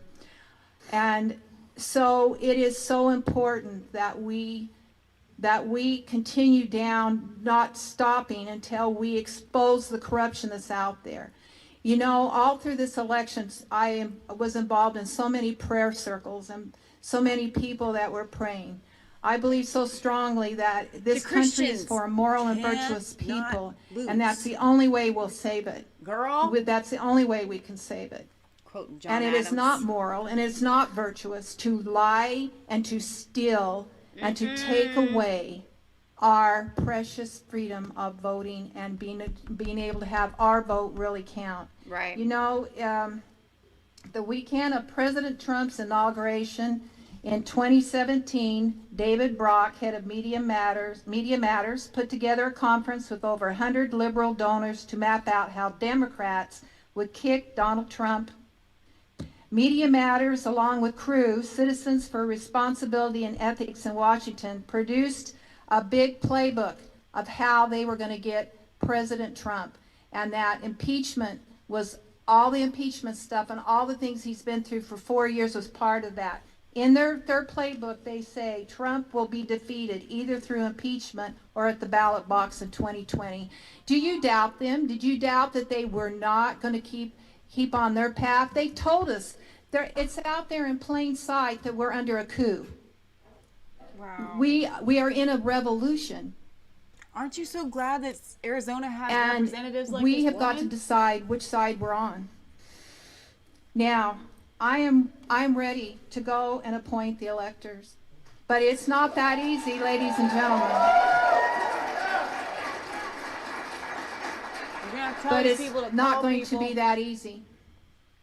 And I need to talk to you, Ms. Ellis. I had a lot of questions I wanted to ask about this because I know that it's a federal function, and in a federal function, power comes directly from the U.S. Constitution, and it isn't bound by state rules. So that's what I wanted to, I need to talk to you later about these questions I have about, because we are bound by some state rules about how we get into a special session. Anyway, ladies and gentlemen, God bless you. God bless all of us in this country. And I've been so thrilled that I could be here today and that I would be able to, this would be the last thing I can do as a state senator, is to be able to stand up for this election. So thank you so much. Love her. Oh, she's getting a standing ovation from Townsend in the room. Come on now, preach it. Oh man, hot diggity dog. It's always the redheads. Fire. Always the redheads. Senator Gowen. Thank you, Mr. Chair. Invoking God. Just want to say Founders. Prayer. thank you to our president for the call-in. I mean, that was... Thank Isn't that Trumpy that for was calling awesome. in. And I just want to say... Great senator, says Pat Cox. for what he's done for our nation as well. Yes. We are the greatest nation on earth, right? And he brought us back to where the world remembers that. That's the biggest thing. So, you know, what he's done for us is just tremendous. And your team, you and your team, thank you for being here and showing us all the things that were exposed today. I'm intrigued. I'm blown away, you know, with the issues that I've heard. You know, it disturbs me because of the allegations that we've heard here today. And I'm actually kind of blown away too that you're not getting a day in court after what I've heard here today. They refused to listen I to the presume that's been evidence presented because to it's show this them. powerful. And if we're just Sorry, I'm yelling. touching it, it's just interesting to me. It just, Are you sitting off again, camera? I'm blown away. I'm sure everybody is right here, right? Look, there you you know, are, there's your and arm. Oops. I'm also What did I perturbed that we have this Dominion system. It's run by a foreign company for our elections. See, we just see your arm. Okay, fine. That's disturbing. Beyond So, disturbing. you know, bringing that to light is very interesting. That's something that we can look at, certainly fixing as well. But you never know when it goes out of country where those votes go, right? Or what happens, or the issues at hand with that. And that's why I'm also surprised that we haven't done a full hand count or audit to look at these allegations to say, hey, this is right or that's right, or something's going on here. That's the crazy thing I'm telling you. You know, it's also apparent to me that we need to fix a lot of things that are happening in our elections. And certainly, you talk about shining a bright light on the issues at hand that have occurred, showing in the past, and it took something like this, took a president like this to actually stand up and say, hey, this look at was what's all happening. meant to be. And, It all you know, had I'm to happen thankful for just that. this way. Look, we all know the old saying, right? If you're Republican, you got to win by 2% or more. I mean, that's the issue at hand, and I think we're done with seeing that. a lot of that occur right here, and right in front of our eyes, we're seeing a lot of testimony from eyewitnesses proving certain situations have occurred that we probably all had something in our mind before. Just so you know, we're looking at And here they are, this dude right coming here forward and speaking next on to those the redheaded issues. fire lady right there. A lot of things that need to be fixed. I would say thank you to all the people who gave testimony today. I mean, that is courageous, very courageous. Come out.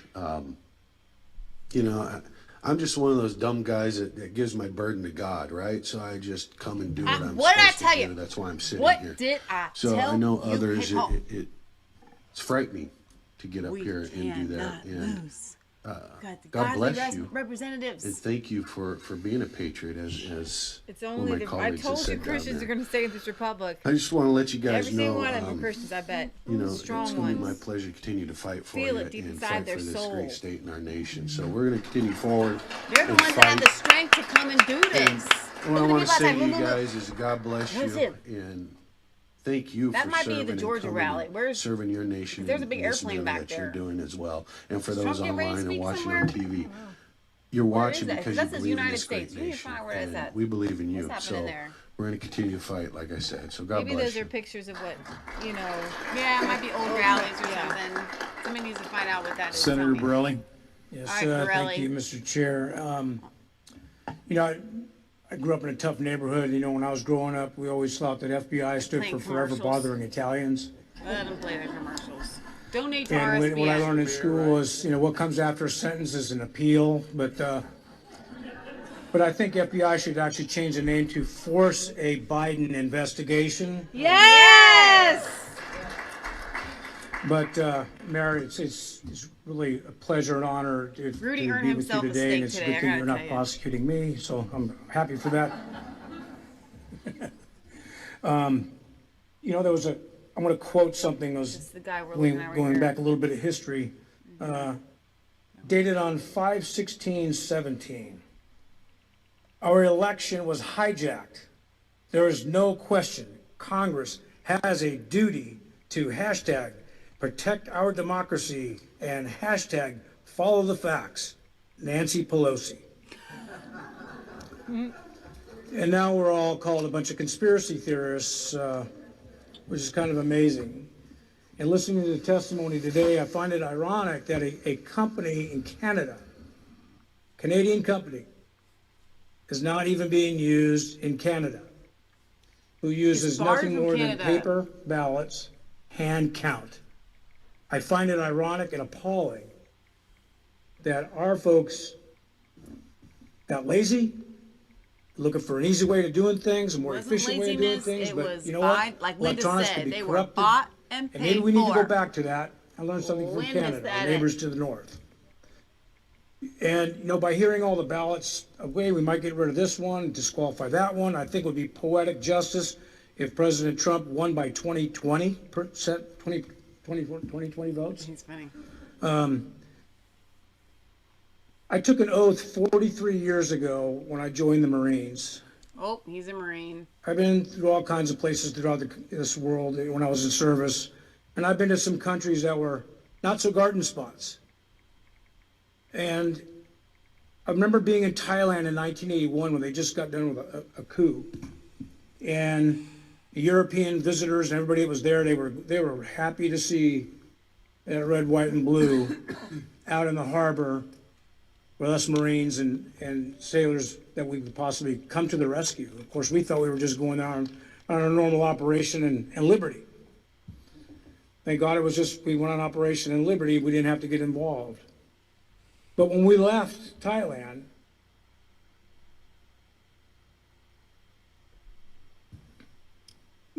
we had to stop and take up on board 18 Vietnamese refugees. If you step a little bit to the side. This is 1981, and the oldest of these This guy. children Right there. was 18 years old. None of them were involved in that war at all. But we took them aboard and to take care of them. They were out there floating around in the dead water for weeks. Took them on board, cleaned them up, gave them some uniforms. Of course, a lot of them didn't, our camis didn't fit them all, but we took care of them. Because that's what Americans do. And I'm proud that my 22 years in the service was in that reflection, that we are that beam of light, that hope. Last year, I went to Italy for the very first time with my colleague and my seatmate, which I like to call my teammate, Representative Leo Biasucci. And he's a first-generation American. So we went to his dad's hometown, and Dad was there with us, and his dad, we went on his trip. And we got to meet the mayor of the small town where his dad grew up. And he's like the big hero of Leo Biasucci, one of the sons of our town. And the pride and admiration they had for him being an elected official in the United States was awestruck. It was unbelievable. I felt so much pride. Anyway. He's getting choked up too. All these men emotional. We were under attack a lot for the last couple of weeks, trying to force something, a hearing. Representative Fitcham was trying to get a hearing in the House. Couldn't get it done. I tried to get things done with the Senate. There was some obstacles, this and that, a lot of arguments back and forth. And then we got all kinds of hate email when we decided we're going to do this. We're going to do this. And people were calling me up. I got death threats. I had all kinds of crazy stuff, which is, I'm surprised I made it past 25 years old. So not really, I care. But, and I had to tell some friends, I'm like, if I see corruption and I see evidence, I can't look the other way. No. Like I said, I took an oath 43 years ago. That's why a lot of these people didn't want to hear it. There's no like, expiration date no on that. See no evil. I never saw it. They can literally honestly say that. And I grew up in a world where honor, courage, and commitment was an everyday way of life. That's not a marketing slogan. That's just the way it is. You had quoted one of the pieces of the last sentences of the Constitution, which I actually text that back to them. But, you know, I had to take these notes down, but voting is not just an obligation, but it is a right. It's an enshrined in our Constitution. They And let me can't steal remind my you vote. all, Right. that was paid for with blood. You can't steal The my blood vote. of patriots. Stinkers. Overseas ballots, like I said, I was overseas. I'm convinced that some of my overseas ballots never even counted. So was I disenfranchised? Did they get counted? Did they get switched? Who knows? I don't know. So to look the other way after hearing this testimony would be a dishonor to those my brothers and sisters in uniform. It would dishonor our forefathers and even my own father, who was a Korean War veteran, and to the citizens of every American that we were sworn to serve in this state. So I'm going to do this nice quote because there's some really brilliant people wrote this. And it's the last part of the Declaration of Independence. And for the support of this declaration, with a firm reliance on the protection and divine providence, we mutually pledge to each other our lives, our fortunes, and our sacred honor. Ladies and gentlemen, this is not over. Surrender is not in my creed. Thank you.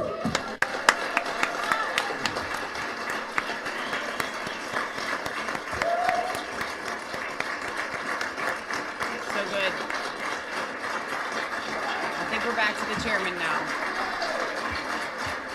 I think it's 10 minutes. Ladies and gentlemen, this has been a long day. This day started a month ago. When we knew what was coming, we knew that there was a tidal wave. Some of us have been planning for this as long as 3 months ago. Because we saw what was coming, we prepared our legal briefs, we've done everything we could do to prepare for a flood, a tidal wave. I want to thank the mayor, Jen Ellis, Commissioner Cart, Catherine Freese, Colonel Waldron. If it wasn't for you, we'd be dead in the water. No, you're fine. You're showing it. You're fine.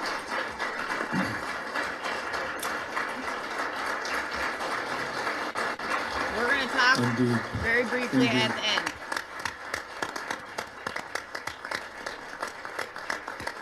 If you've got a question, put it in the comments now.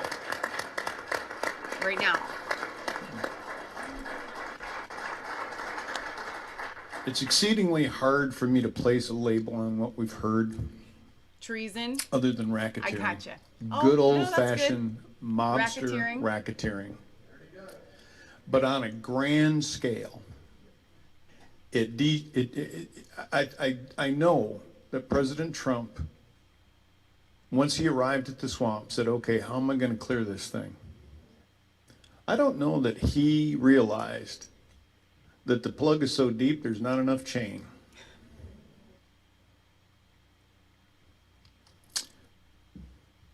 One of my favorite statements comes from James Madison. If men were angels, no government would be needed, would be necessary. If angels were to govern men, neither external nor internal controls on government would be necessary.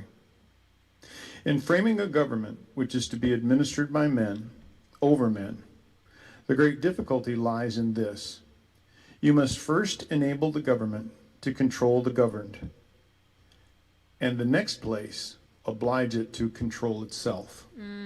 Ladies and gentlemen, I have not seen one single government entity in the United States ever give up a scintilla of power once it seized it. Not once. We have endless executive orders from mayors, from governors, and I'm not hooting on our governor, I'm hooting on all governors. You don't have the authority to make me safe. That's my job. Thank you. It's so good. My wife is not going to let me say this, but As I look around this room, I'll substitute word. I'm absolutely outraged by the excuse that's been used for an 800-person ballroom to be limited to 160 people.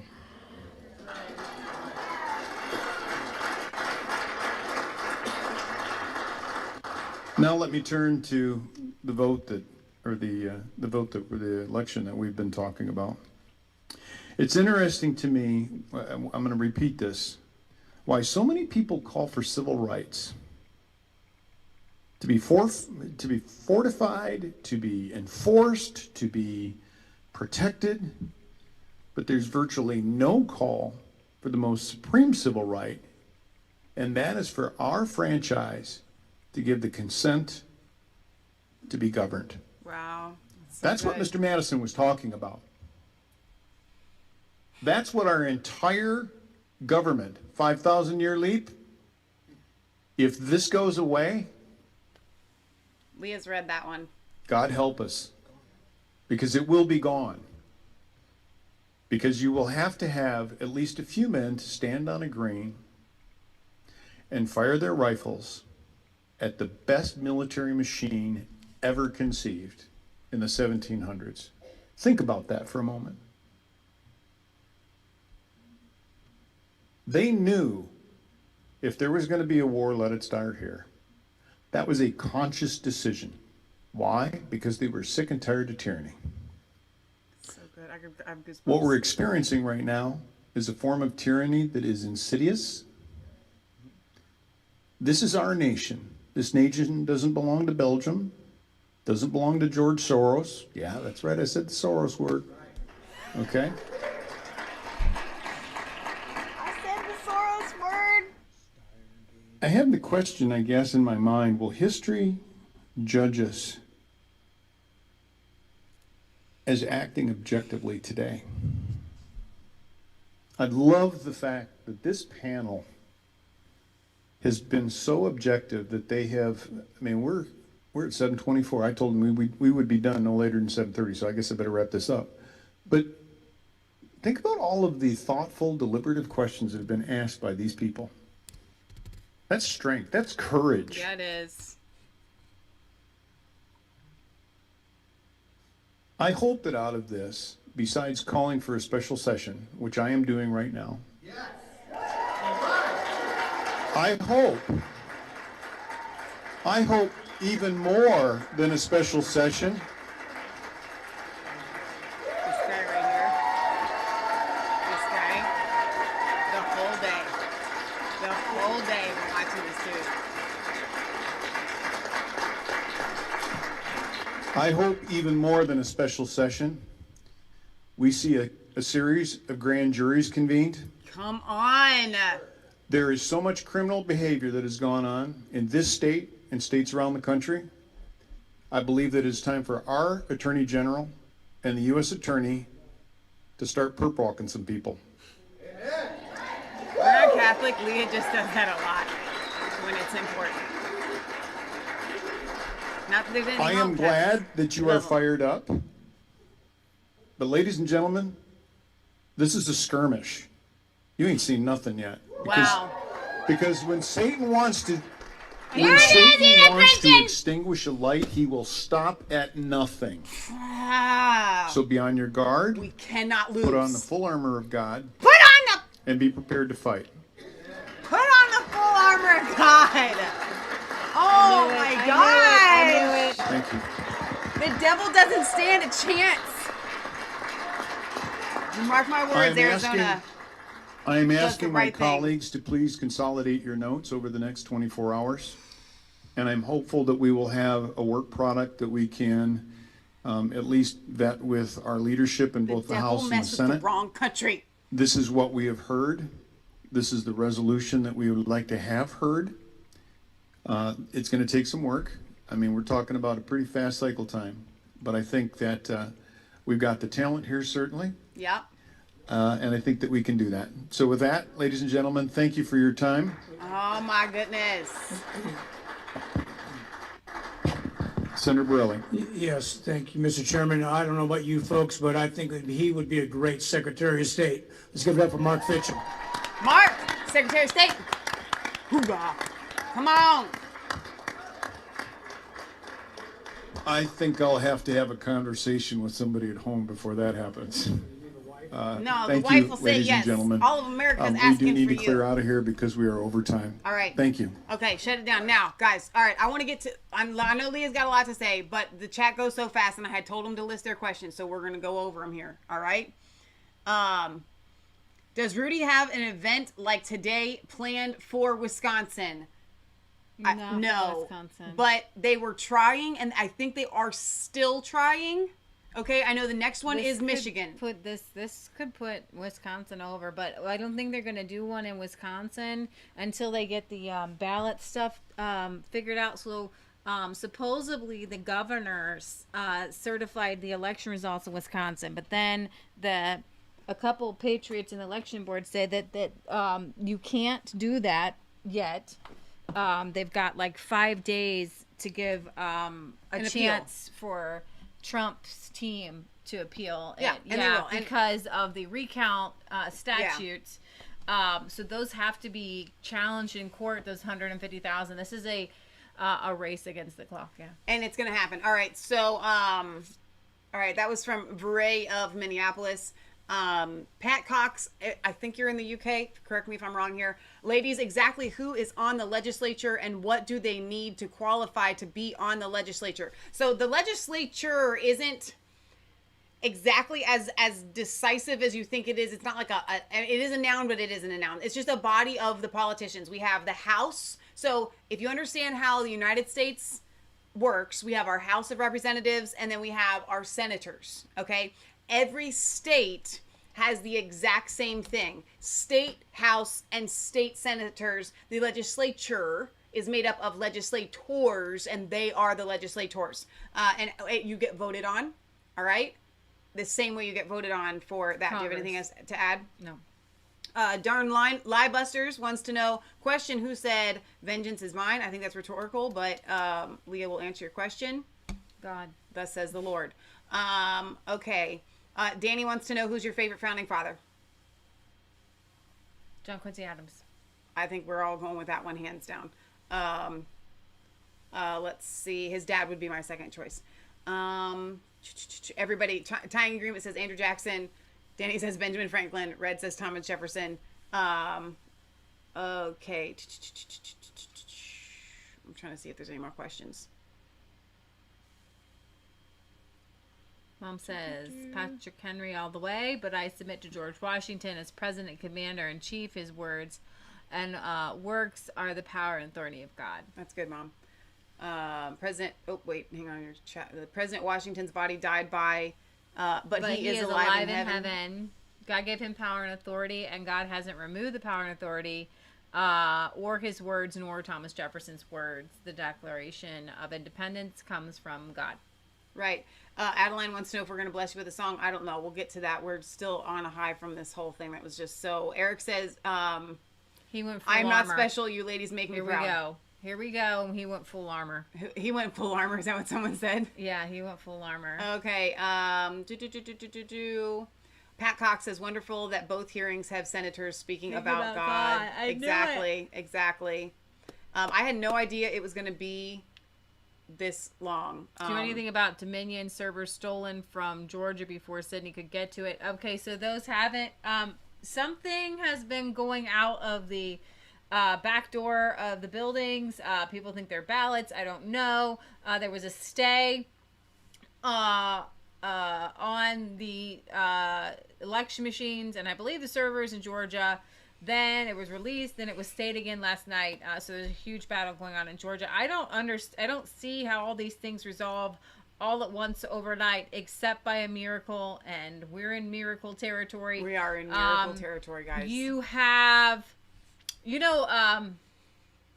when we were living in Oklahoma, the weathermen were very attuned, like they're the best in the world because on how to judge the atmosphere for tornadoes. Like, it amazes to me because out of all the places that I've ever been, and I've listened to weather reports from all over the country, and Kansas is up there with the weather reports, I'm sure, but I haven't really listened to much there.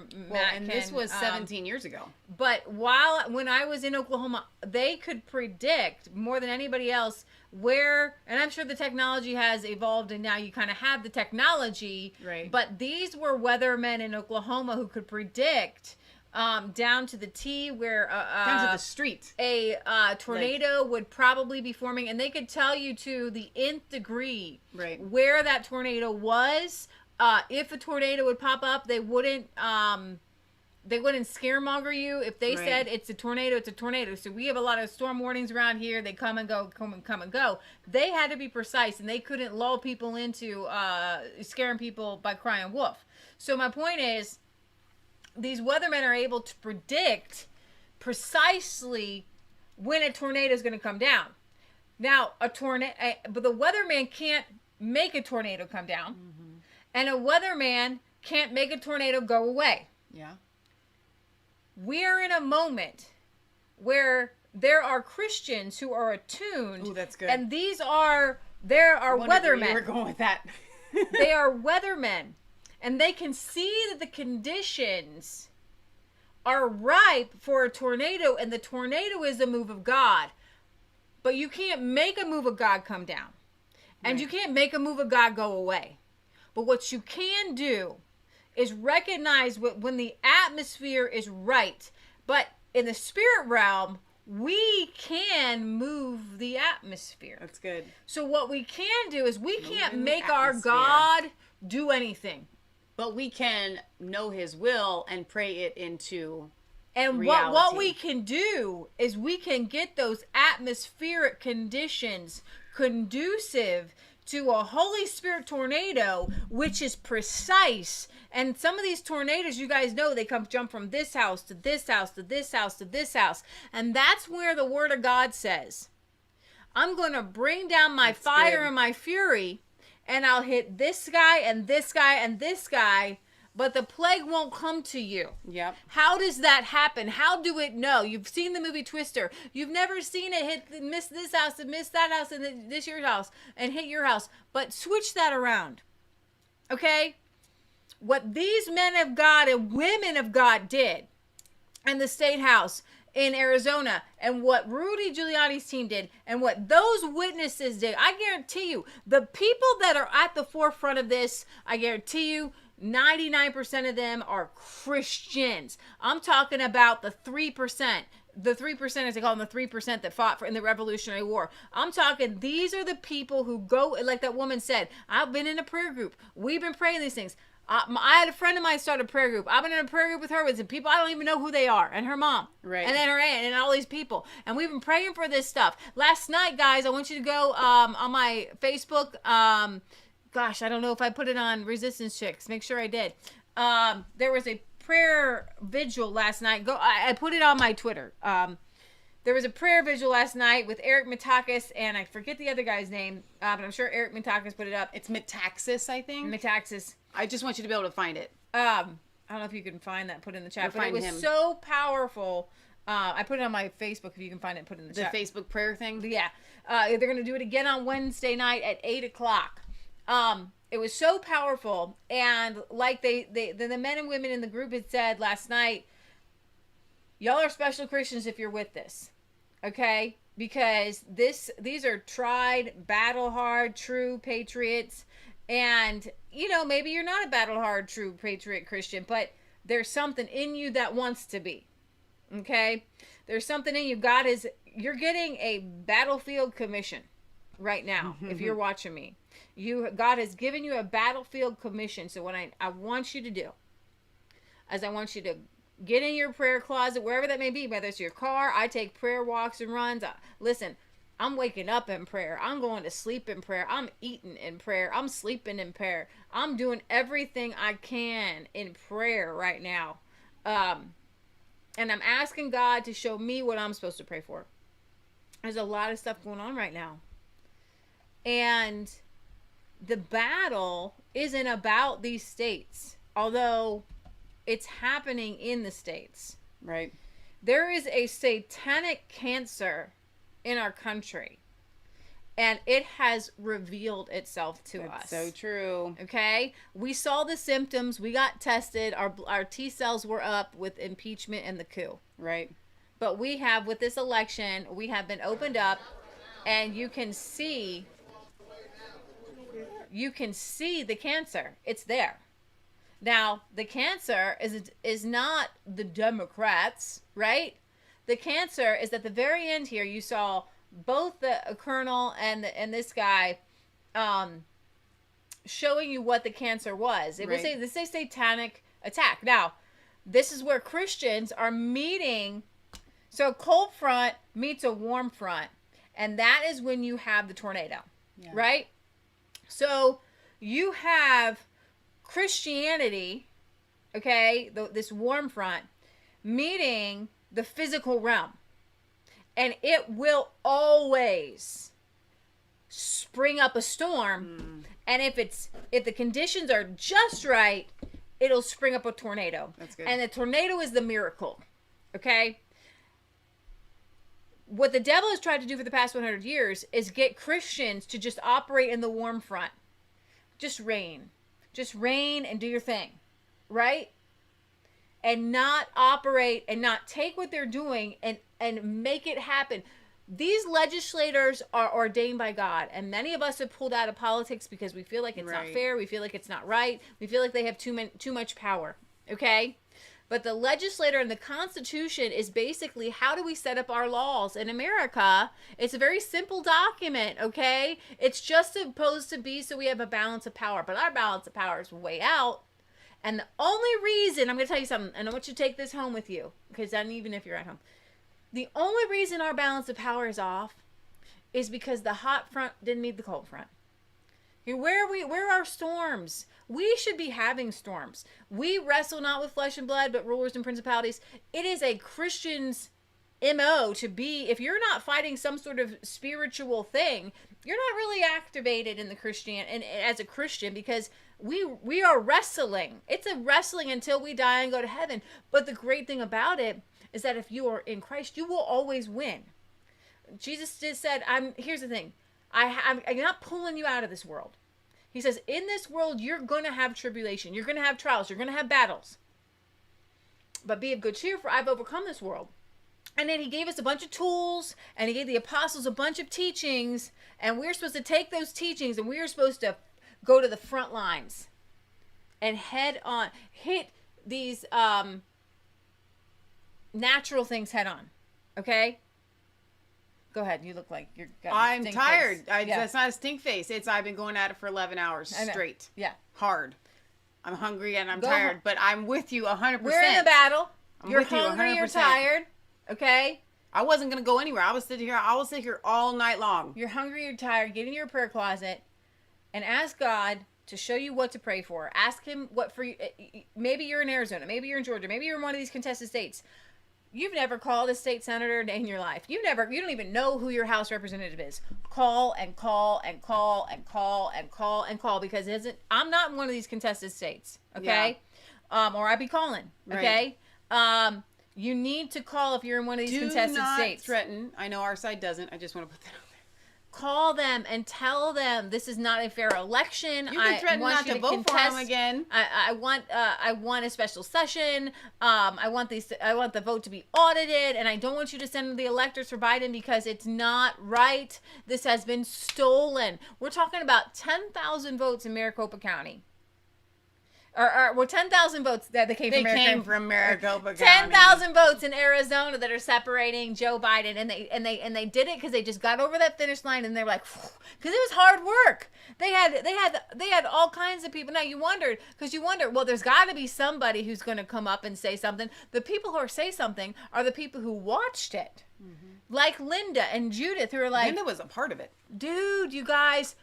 Those ballots went straight through from Trump straight into Biden, and there's nothing I could do about it. I couldn't. It was like down into a big giant well, and you couldn't get it back. Isn't Linda the one that watched the point system for the signatures? The 15 points go down all the way to the 0. And this is what the Democrats set up, and they did it in these really key swing states, okay? And they probably did it in Virginia, as well, Sidney Powell is looking at Virginia. So we want a storm, and what you want to do is you want to go to God, and you get that atmosphere going to get the storm. All we need is the storm, and you heard the cue, people. Here comes the storm, right? When we bring the atmosphere for the storm, it's God who brings that tornado. Right. And it is God who uses that tornado to take out Comey and Brennan. You're like, why can't Trump arrest these things? Because guess what? It's a satanic hold, because in a normal reality, your FBI, your DOJ would go after criminals. And it's that simple. If you expose it but when I just see a chess game and we're the smaller pieces and the king, and they have bigger pieces, but they only have a couple of them. Right. They only have a bishop and a queen and a knight. They don't have much left on this. They don't have their queen left. I feel like if you've ever played chess before, if you haven't, this is not going to mean anything to you. But I feel like all of their strong pieces are gone off the table. We usually save your queen for last. You don't sacrifice your queen early on. They sacrificed their queen early on. Okay. They've got a king surrounded by some pawns, and it's almost over. Like, we are at the end. I've been saying it, guys. But they make us feel like we're a king just surrounded by pawns. But we aren't. By pawns. Do you see these people, the entire country? We have... Okay, I'll tell you what. So much. Our bishops, our rooks, our knights have been sleeping. Yeah. But what you just saw here is a knight waking wake up. up. You saw those bishops That's wake good. up, okay? Our rooks are waking up, okay? And our queen, Sidney Powell, she's going to move across that board in whichever way she can. She's love going to that go to Michigan. comparison. She's going to Oh, go I to love it Georgia. so She's bad. going up. She's- She and can she's move in slaying. any. She can go diagonal. She can go backwards. She can go forward. She can move one piece. She can go wherever she wants to go. Your and you know treat- who, and it's also Christianity. Can we Christians. end? I want to end on a high note, and I'm hoping we don't get copyrighted for this because it's brand new. I got something to say. Pull up the song. We're not going to sing a song. Somebody else is going to sing a song. It's so good. You're going to love it. All right. But what I have to say What is song? this. The Sidney Powell song we just watched last night, the Daniel David. Oh my gosh. We're watching that here with y'all people. You're going to love it. Don't go anywhere. But I have two things I've been wanting to say for the past hour and a half. Like I said, this had to be, and I want you to know something. Everybody's upset, and I am too, that the state legislature didn't bring this up officially, in an official capacity. I'm upset that judges have refused to look at the evidence and the information, but I want to tell you something. This had to happen just exactly this way. Do you know why? You're kidding. I bet it's on YouTube. Just look, Charlie Daniels, Sidney Powell. There it is. Now listen, don't press play yet. I'm not ready. Okay. This is important. Has Mom seen this yet? I don't think so. If this hearing had been conducted in an official capacity with cross-examination, yeah, they would have ripped these witnesses to shreds. And what in this atmosphere, this had to happen this way. Right. Yeah. It would not have worked any other way. So when we see some of these, and I've learned this as a Christian, I need you guys to take this to the bank. There are times when the devil comes against you and it's flat out the devil. Then there are times when the devil comes against you and God says, hang on a second, because I allowed that to happen. He's going to get in trouble. Plus, I'm going to double down and turn it around for my good. And that is what has happened with the fact that these state legislatures refused to hear it as an official capacity, and these guys had to go on the outside. It would not have worked any other way for it to, because they did hold a hearing today in Arizona because they were so angry. And you know, these angry Democrats in Arizona fit to be tied that this happened. They are vitriolic.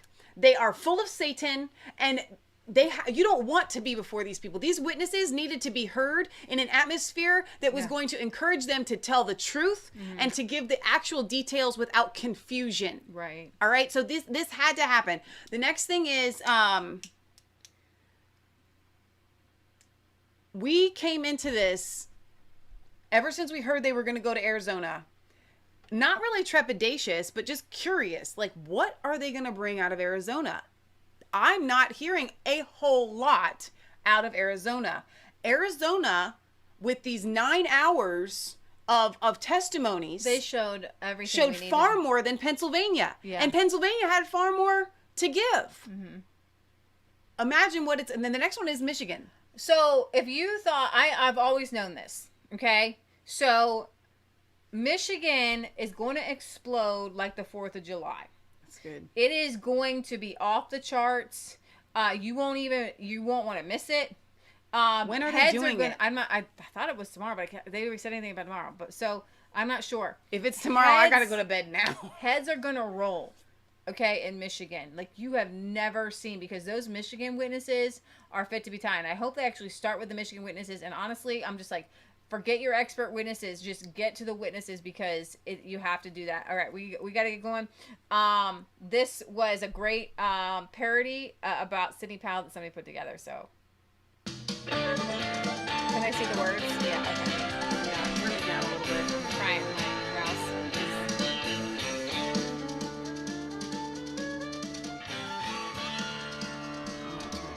No, because they can't hear. Okay. He was looking for votes to steal. He was in a bind, biting way behind. He was willing to make a deal. When he came upon a Texas lawyer, boy, this gal was hot. The devil jumped down from a hickory stump and said, girl, let me tell you what. I bet you didn't know it, but I know legal evil too. And if you care to take a dare, I'd make a bet with you. Now you run a pretty good case, old gal, but give the devil his due. I bet 12 more years against your soul. I think I'm better than you. The gal said, my name's Sidney, and though it might be sin, I'll take that bet you're gonna regret, because I'm the best that's ever been. You sharpen up your case, it's just like really hard. You'll have to be reading these words, guys. If you're just listening, it's not gonna mean much. Now when you win, you get back home, those folks to be restored. But if you lose, the deep they keep control. I'm kind of just hoping we don't get a copyright strike for this. That would be bad. Well, it's not copyright, and plus it's a parody, right? So if this is allowed on YouTube, then we're allowed to put it on YouTube, right? Right? And a band of demons joined right in, and it sounded just like this.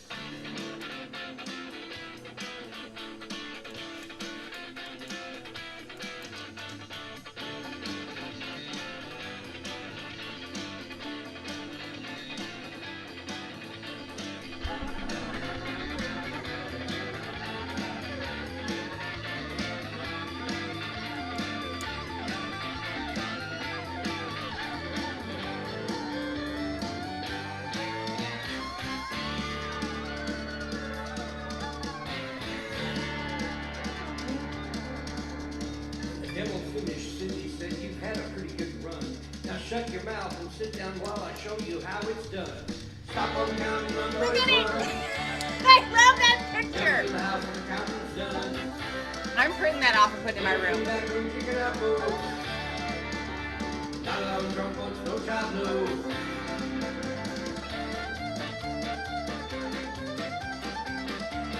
Sidney Powell, Wonder Woman, it kills me. That's my favorite. That's just my favorite.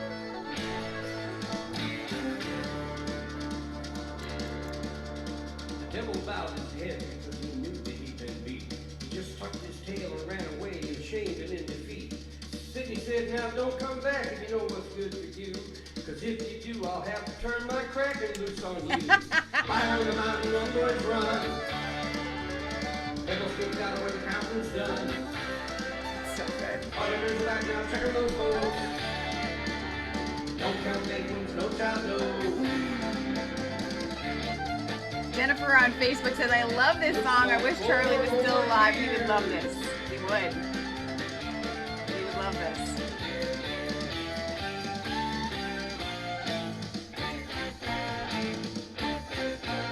Taken too early. Definitely taken too early. So I hope you guys enjoyed that as a treat. Leah played that for Kansas and I last night, and I lost my mind. It was just the best thing ever. So, I think that's an excellent way to round out the lift day. this election up to you and all that it entails. So much corruption, Father God, but it's been there and it's been lurking for so long. We just thank you that you've brought it all to the surface and that so many Christians are waking up. I pray that you wake us all up that need to be woken up, and I pray that you show us exactly what we can do, how we can pray. I just pray these hearings go well. The Michigan one is just blows things up in a good good way. I just pray that the world sees this and knows that this is a sham election and Biden concedes and they all give up because they know that they lost and they cheated and they put their tail between their legs, and we curse and we bind Satan. You do not have America. You do not have the Declaration. You do not have the Constitution. We plead the blood of Jesus over each and every one of these people listening to us right now, around all these state legislators. I pray that you open doors that no man can shut, and that you shut the doors that the devil has tried to keep open. We curse and bind the devil from the Supreme Court, and we just pray, Father God, that this all works out to your glory, and we just put it into your hands. In Jesus' name we pray. Amen. Amen. Amen. Amen. All right, so we'll be back here tomorrow, regardless of, I'll find out whether it's Michigan tomorrow or whenever it is. I thought I remember them saying that one was on the 5th. Like way back when they were lining these up. I don't know. So we'll have to get back with you guys on that. But thank you for staying with us all day long. Been streaming the second stream for 6 hours and 37 minutes. 38 now. So we're definitely go take some time off. Thank you for being Tomorrow's here with hearing. us. It's really tomorrow.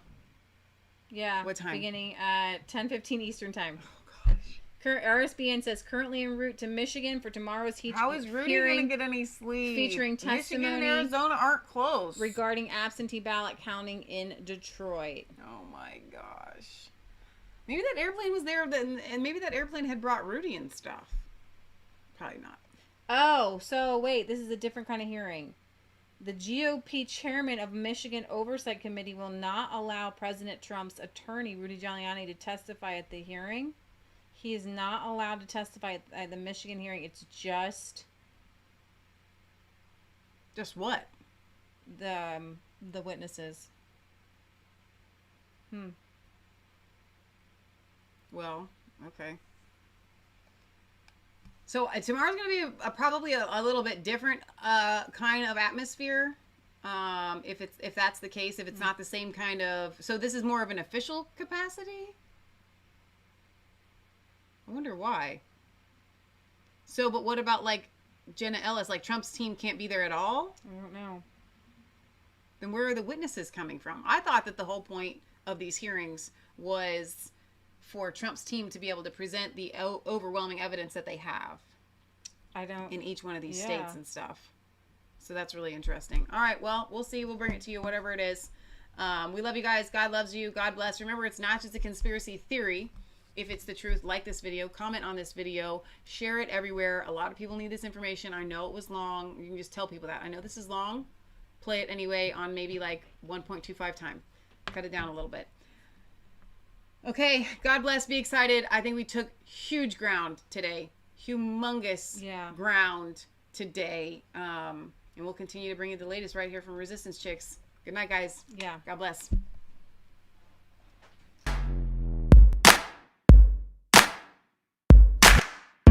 I was cold all alone.